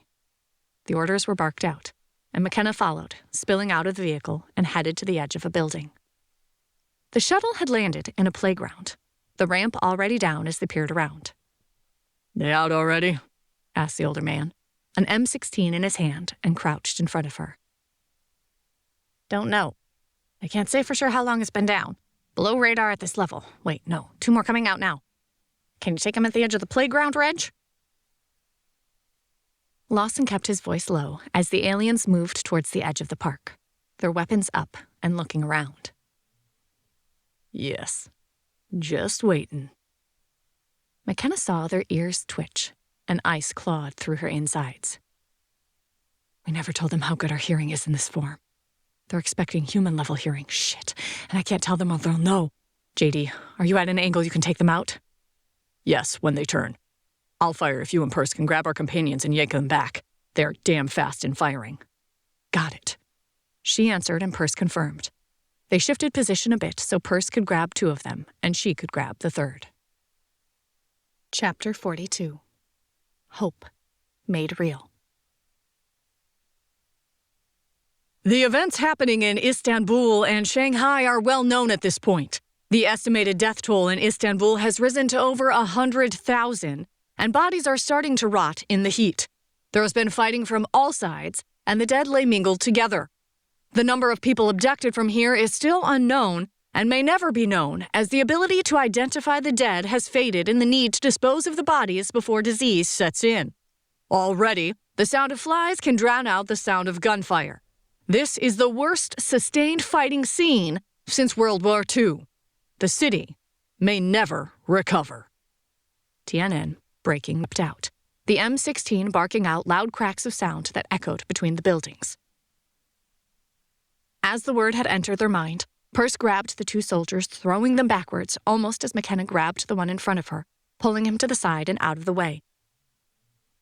Even as JD had stepped out, the aliens spun their weapons, firing as they turned. The red lights splashed across the corner they had been around, then tilted up. "They're down," JD announced, lowering his rifle and turning to look at them. The 2 Perce had grabbed and thrown were shaking their heads, a bit stunned and out of breath. Lawson, who McKenna had grabbed, glared up at her. What the hell was that all about, Largo? Anger coated his tone as he surged to his feet. He didn't quite tower over her warrior form, but he was taller than she, even if she'd been human. We hear really well in this form. Like, if I concentrate, I can get Reg's heartbeat. They heard you talking, and we realized you didn't know. It was the only way we could think of to not warn them and keep you all alive. I won't apologize for grabbing you, but people need to know they hear like a literal animal. You could never sneak up on a stalking cat, and the same goes for these guys. Radio traffic they can hear. All the agents I've been around have been using earpieces. If I want, I can hear both sides of those conversations. We just work on not listening, and forgot they wouldn't be doing the same. She met his eyes as she talked, refusing to be cowed. He glared at her, then at the shuttle and his men, and cussed. That explains a lot, and we should have thought about that. It's fucking obvious when you say it. Can you get what you need out of that shuttle? We four. Unknown. No signal has been detected. Do I dare go see if I can search it? I don't think we should take the risk until we know it is in there. Heck, even then I'm not sure you should be the one doing it. Let's wait and decide then. Perce's voice had a tightness to it that made McKenna glance over at him. He looked at the playground and the dead bodies laying there, and for a moment, McKenna thought she'd be sick. This isn't how it's supposed to be. I'll do anything to stop this. If I have to die to stop this, I will. A mix of emotions swarmed her, and she locked them down. Sharing them would not be wise. Not now. Lawson came back, a dark look on his face. That information has been shared out. It would explain why few of our ambushes have worked. Thanks. His voice grudging. So, does it have what you need? We don't know. So for now, we sit and watch and wait. They collected the bodies after making sure there weren't any more beings inside. There was a place they were all being sent. They did sit and watch. The shuttle took off without any captured people, living invaders, or the signal being sent. I guess no. Next one, then? Yes, please, McKenna responded. They spent the rest of the day chasing shuttles, but none of them sent out the signal we four monitored for. Headed back to the headquarters, she checked up on everyone. The jolting of the vehicle almost comforting by this time. How are you doing? She directed it towards Tony and the kids. Fine. Bored, but fine, Tony responded. Only one sighting and a cop took it out. They have the cops on bicycles. It's quieter and they can cover areas pretty fast. Though I might kill my children if they don't stop whining about staying in animal form. The normalcy of the complaint made McKenna smile, and she heard a chuckle from Perce. Did you guys have any luck? Tony asked back. We forswears that frequency is being monitored, but no. We'll try again tomorrow. The rest of the conversation fell into friendly chatter, Cass sharing what she did during the day. Captain Alfonso met them when they got out. Thanks for that info. We're updating our tactics and doing more snipers. Anything else we should know about their abilities? McKenna laughed. Probably. Perce? Want to go do the show and tell? He laughed, his large shoulders shaking as sharp fangs were exposed. Human facial expression really didn't translate well to this form, but they were automatic for the most part. Half the people there took a step back. Sure. Can't let you and JD have all the fun. Come on, guys. Let's go have fun. She laughed as the soldiers followed him like little ducklings to the storefront they'd taken over as a break room. It took 2 days before we four caught the signal. By then, they had become a rather efficient little squad. Tracking down the shuttles had become routine. Setting up sniper nests and picking off returning Kaylid worked well. They carefully didn't talk about the victims likely caused by the Kaylid in pursuit of capturing the Earthborn shifters. The news got grimmer and grimmer. Istanbul was all but destroyed. China, a confused wasteland. Half the people crying for the absent Elentrin. the other half trying to pick up the slack. As a whole, the U.S. was doing pretty well. But if it went on much longer, food shortages would start. So many people were armed and willing to fight that the cost was high to the invaders, and that created more stress for McKenna. But she hadn't had any more dreams. She'd feel better if she knew that was a good or a bad thing. That one. It has been there for 5 minutes, and the transmission was just detected. Finally, okay, I'm going. Not alone you aren't, Perce and JD said basically in unison. She started to argue, but realized it wouldn't do any good. I need to go down and inspect that shuttle. It should have what I'm looking for. The men they'd been working with over the last few days all instantly started packing up.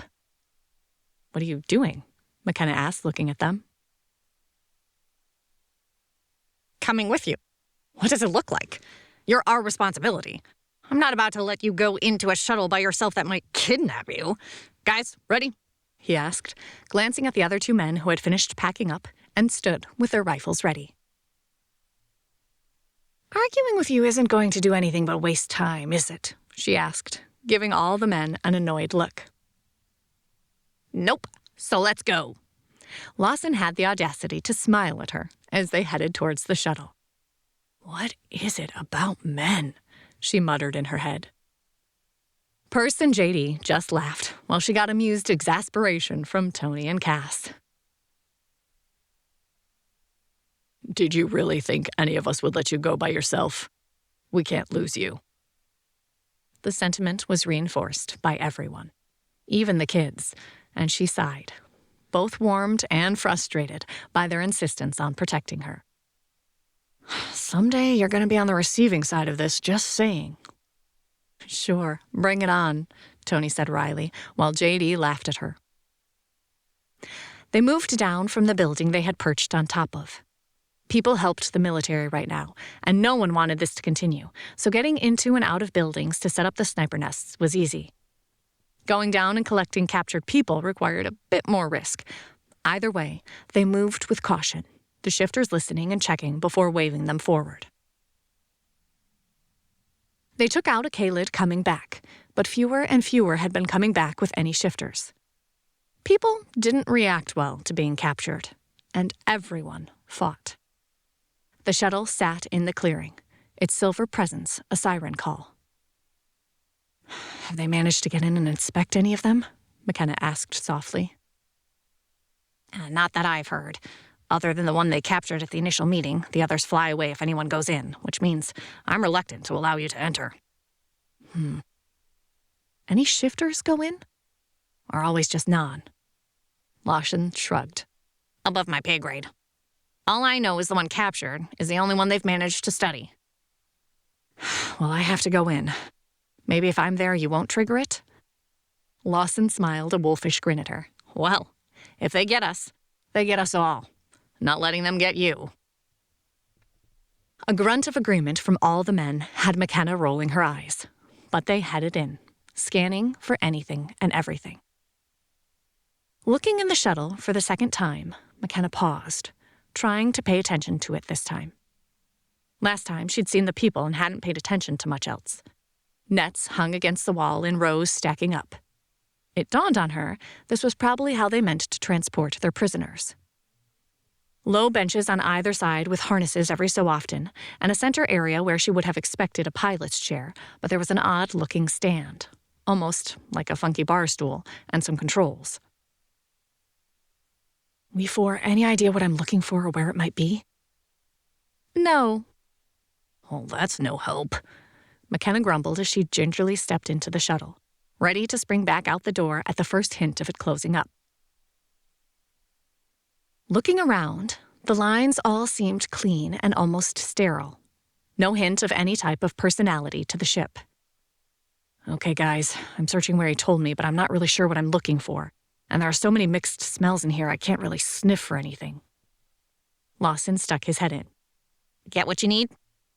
No, I don't see anything that screams secret transmitter. All I know is there should be a transmitter on this ship, but I don't know what should or shouldn't be here. Her frustration slipped out. Lawson stepped carefully on the ramp as McKenna stood in the middle of the area. Okay, let me look. I love hidden object stuff. Perce and JD stayed at the bottom of the ramp, both standing on it. They'd notice if it started to move. Lawson moved in and started poking around, same as McKenna. I have no idea what the hell it could be. What does a transmitter look like for the Elentrin? Worry and the mental clock ticking down in her head drove her. Hey, look at this. Lawson was crouched next to where the nets and the chairs intersected. Is this it? McKenna moved over and looked, but couldn't see what he was pointing at. What? He frowned, looking up at her. You can't see that? Lawson, I have no idea what you're talking about. A pensive look crossed his face, and he reached out to pull something off the shadowed area. As soon as it detached, she could see a dull silver circular object with an opaque top. What the hell? I didn't see that at all until you pulled it off. Lawson handed it to her. No idea, but we can worry about it after we get it off the shuttle. It makes me nervous as hell. McKenna couldn't disagree, and they got out and headed out of the area. Once in the back of the Humvee, she turned the object over in her hand. It looked pretty simple. A single press of the button would activate it. It was transmitting as it was pulled from its location. It stopped at that time. But there is no reason this can't be tracked where it currently is.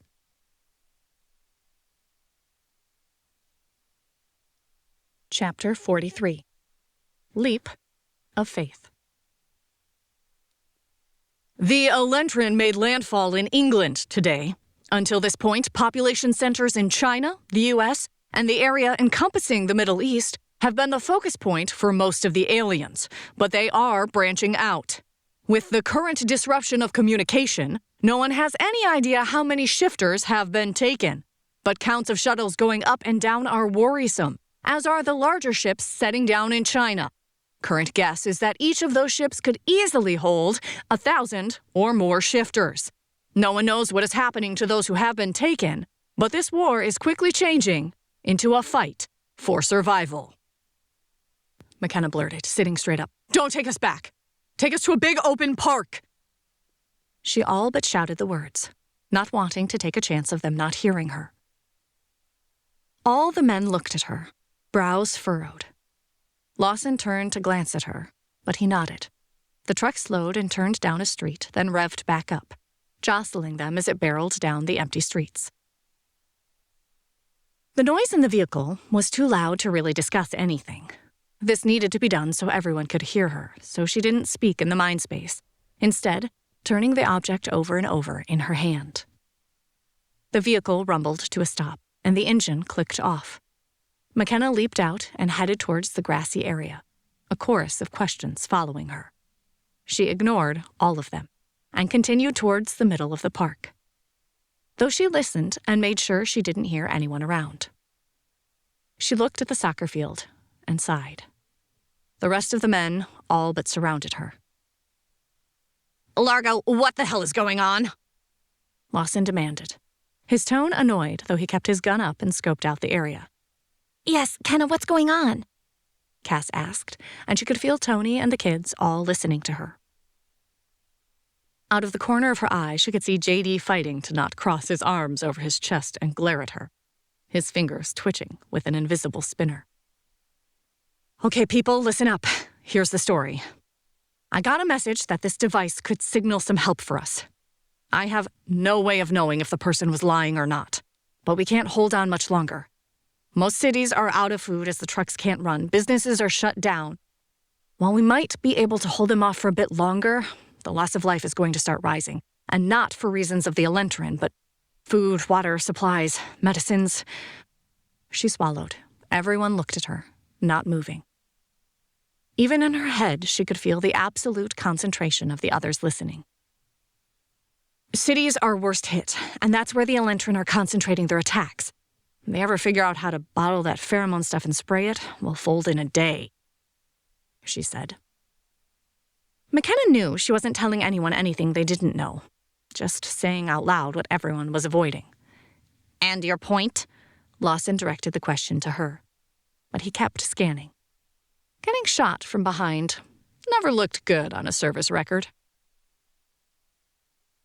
That this might be planted by the Elentrin, and I don't want to lead them back to where we're located. But at the same time, it might be the only chance we have. We can't afford not to try it. I don't want to turn it over because this message was directed at me specifically.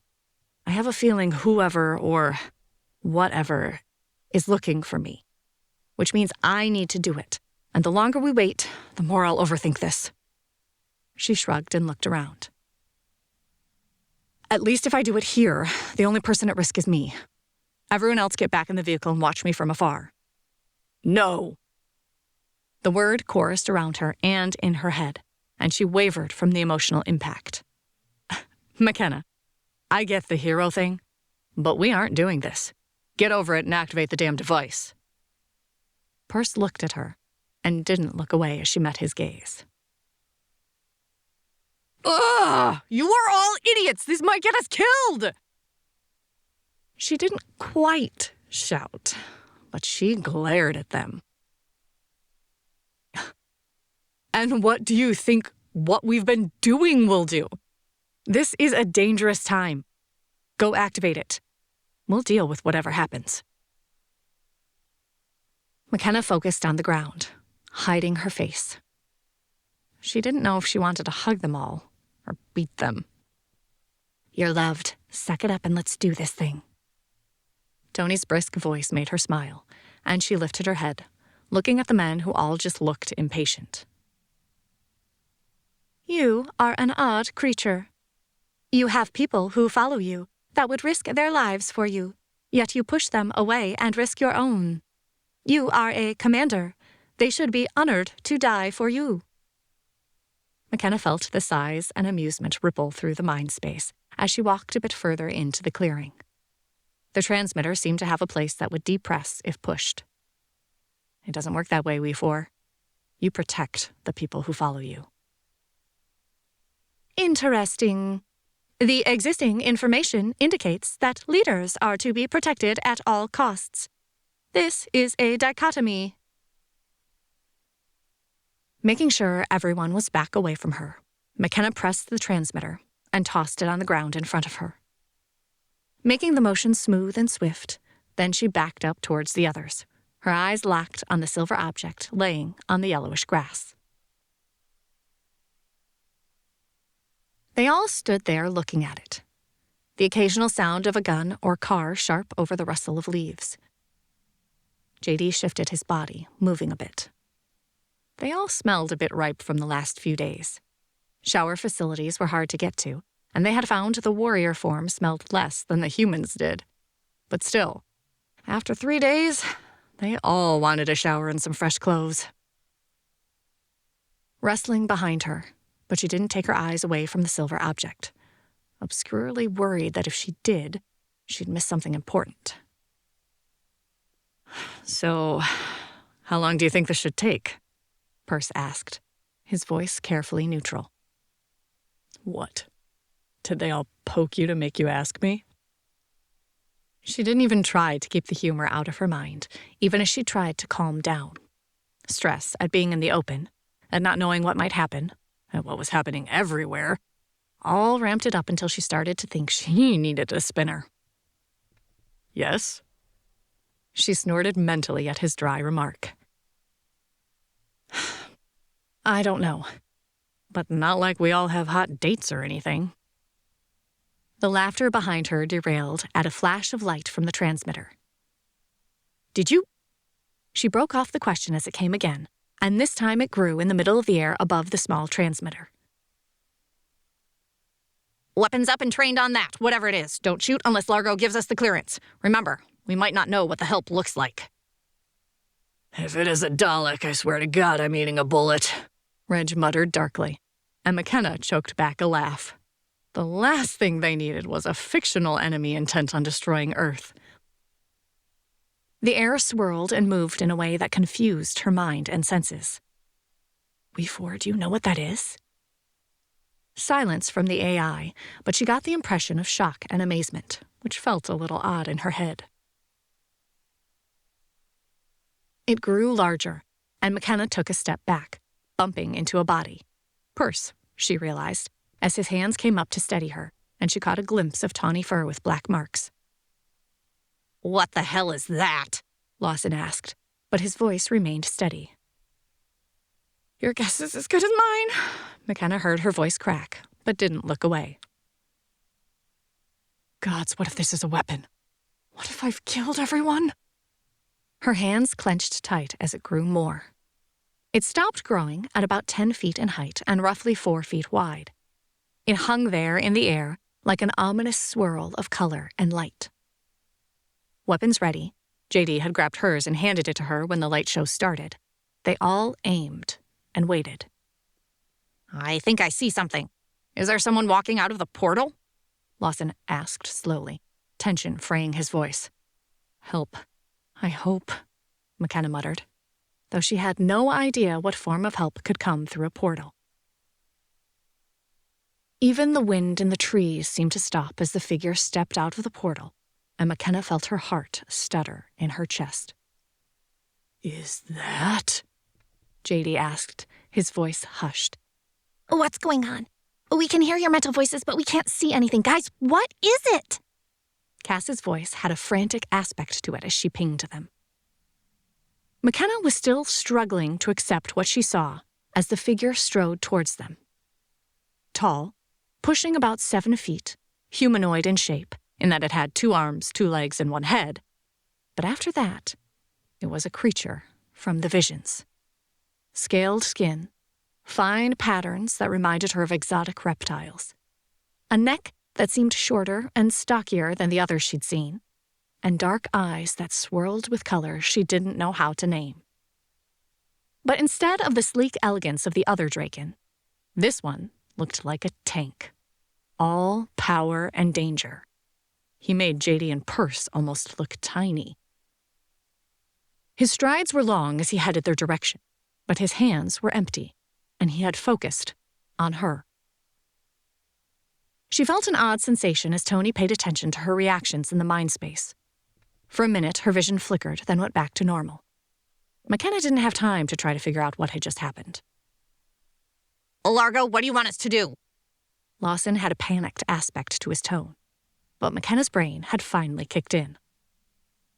"Nothing. Let me talk to him."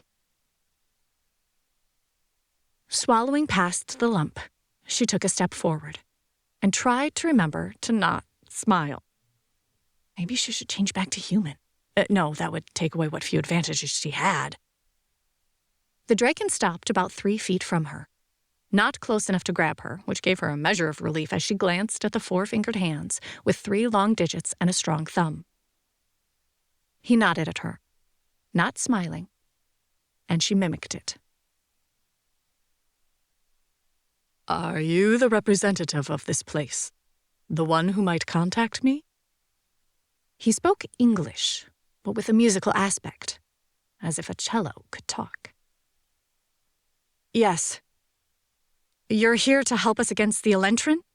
McKenna asked, and felt her heart squeeze tight.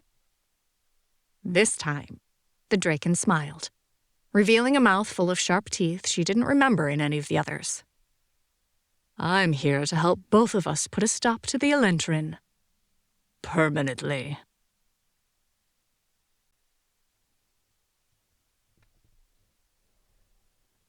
Epilogue. Emergency broadcast. All citizens are urged to stay home and armed. Food supplies may be scarce for the next week, and all residents are asked to be careful with shifting. If you shift into warrior form, it is best to stay in it to conserve calories. Emergency rations will be available at police and fire stations in limited supplies. Ammo may be limited, and it is unknown how many attackers may be in your area. Make your shots count. Body collection in armored convoys will commence once needed. All bodies will be cremated per government instruction. ESB. Raymond Kennedy sat in his Georgetown townhome, a 1911 on the antique end table at his side as he watched the world come undone. Most of his plans were pushed to the back burner, but in some ways, this might just give him more leverage. If they could chase away the invaders and survive, at least. He leaned back, watching the TV. All primetime shows had been suspended, and other than networks focused on kids, everything centered on the invasion. Making notes as he watched, he tried to see what he would be able to salvage from this. A news item showing someone shift into what looked like a half-jackal, half-human monster, extend huge claws and fight with an invader, had his eyes narrowing as he watched. The privacy of his home was absolute. He had made sure of that. A disgusted sigh slipped out of him. "You'll never know, and you know you want to know." The words hung in the air. He glanced at the 1911 again, thinking, then shrugged. With quick, efficient movements, he stripped off his slacks, tie, shirt, and underwear, folding them neatly before placing them on the leather club chair. Closing his eyes, he took a deep breath in and out, repeating it. Then his body flowed into an animal form. Low-slung, vaguely cat-like face. A fossa, a more useless animal he couldn't have found, and had refused to even admit he could shift, avoiding it since that first day.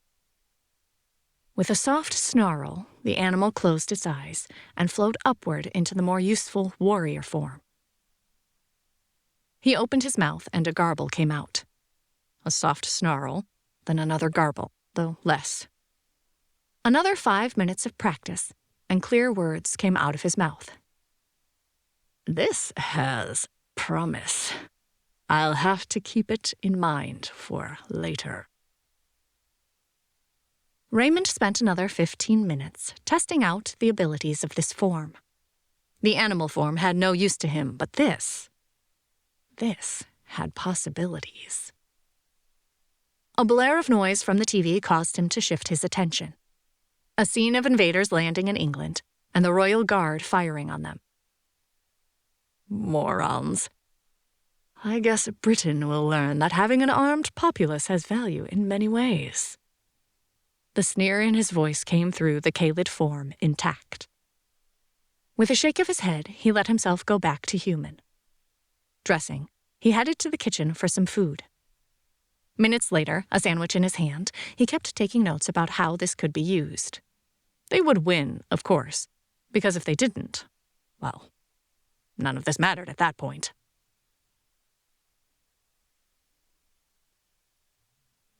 Plans are being made to attack the ships in orbit. The president has provided a press release stating, all efforts are being made on altering existing weapons to attack the ships. We have no ETA at this time for when we will be able to successfully attack their ships, but understand we are working as fast as we can and coordinating with the space station to have them standing by to help rescue our people.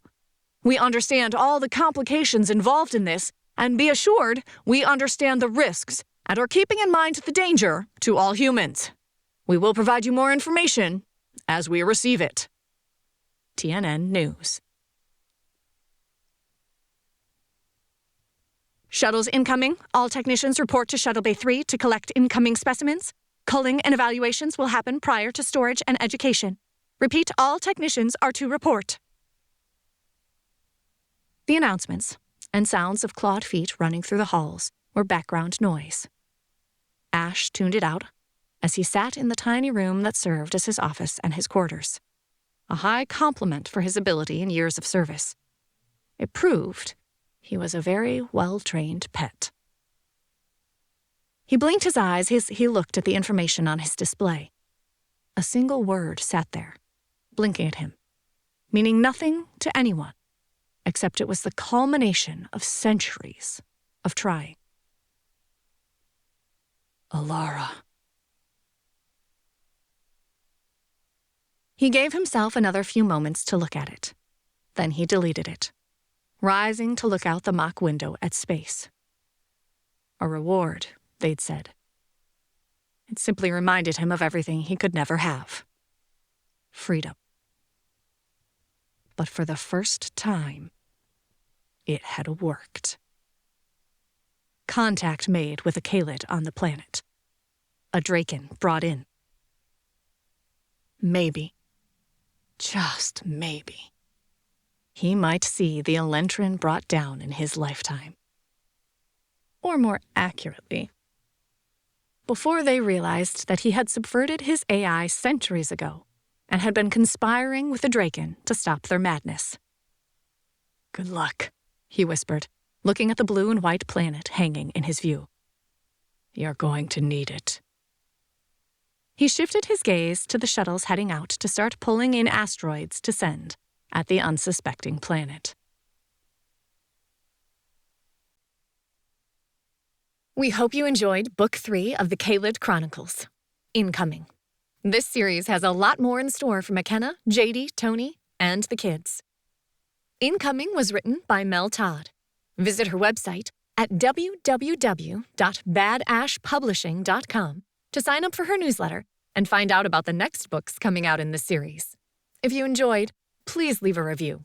It makes a huge difference to the authors. Incoming was narrated by Rebecca Brokaw Sands. You can find her on Instagram, Facebook, TikTok, or her website, www.rebeccabrokawsands.net. Thanks for listening. We hope you enjoyed, and we hope to see you again.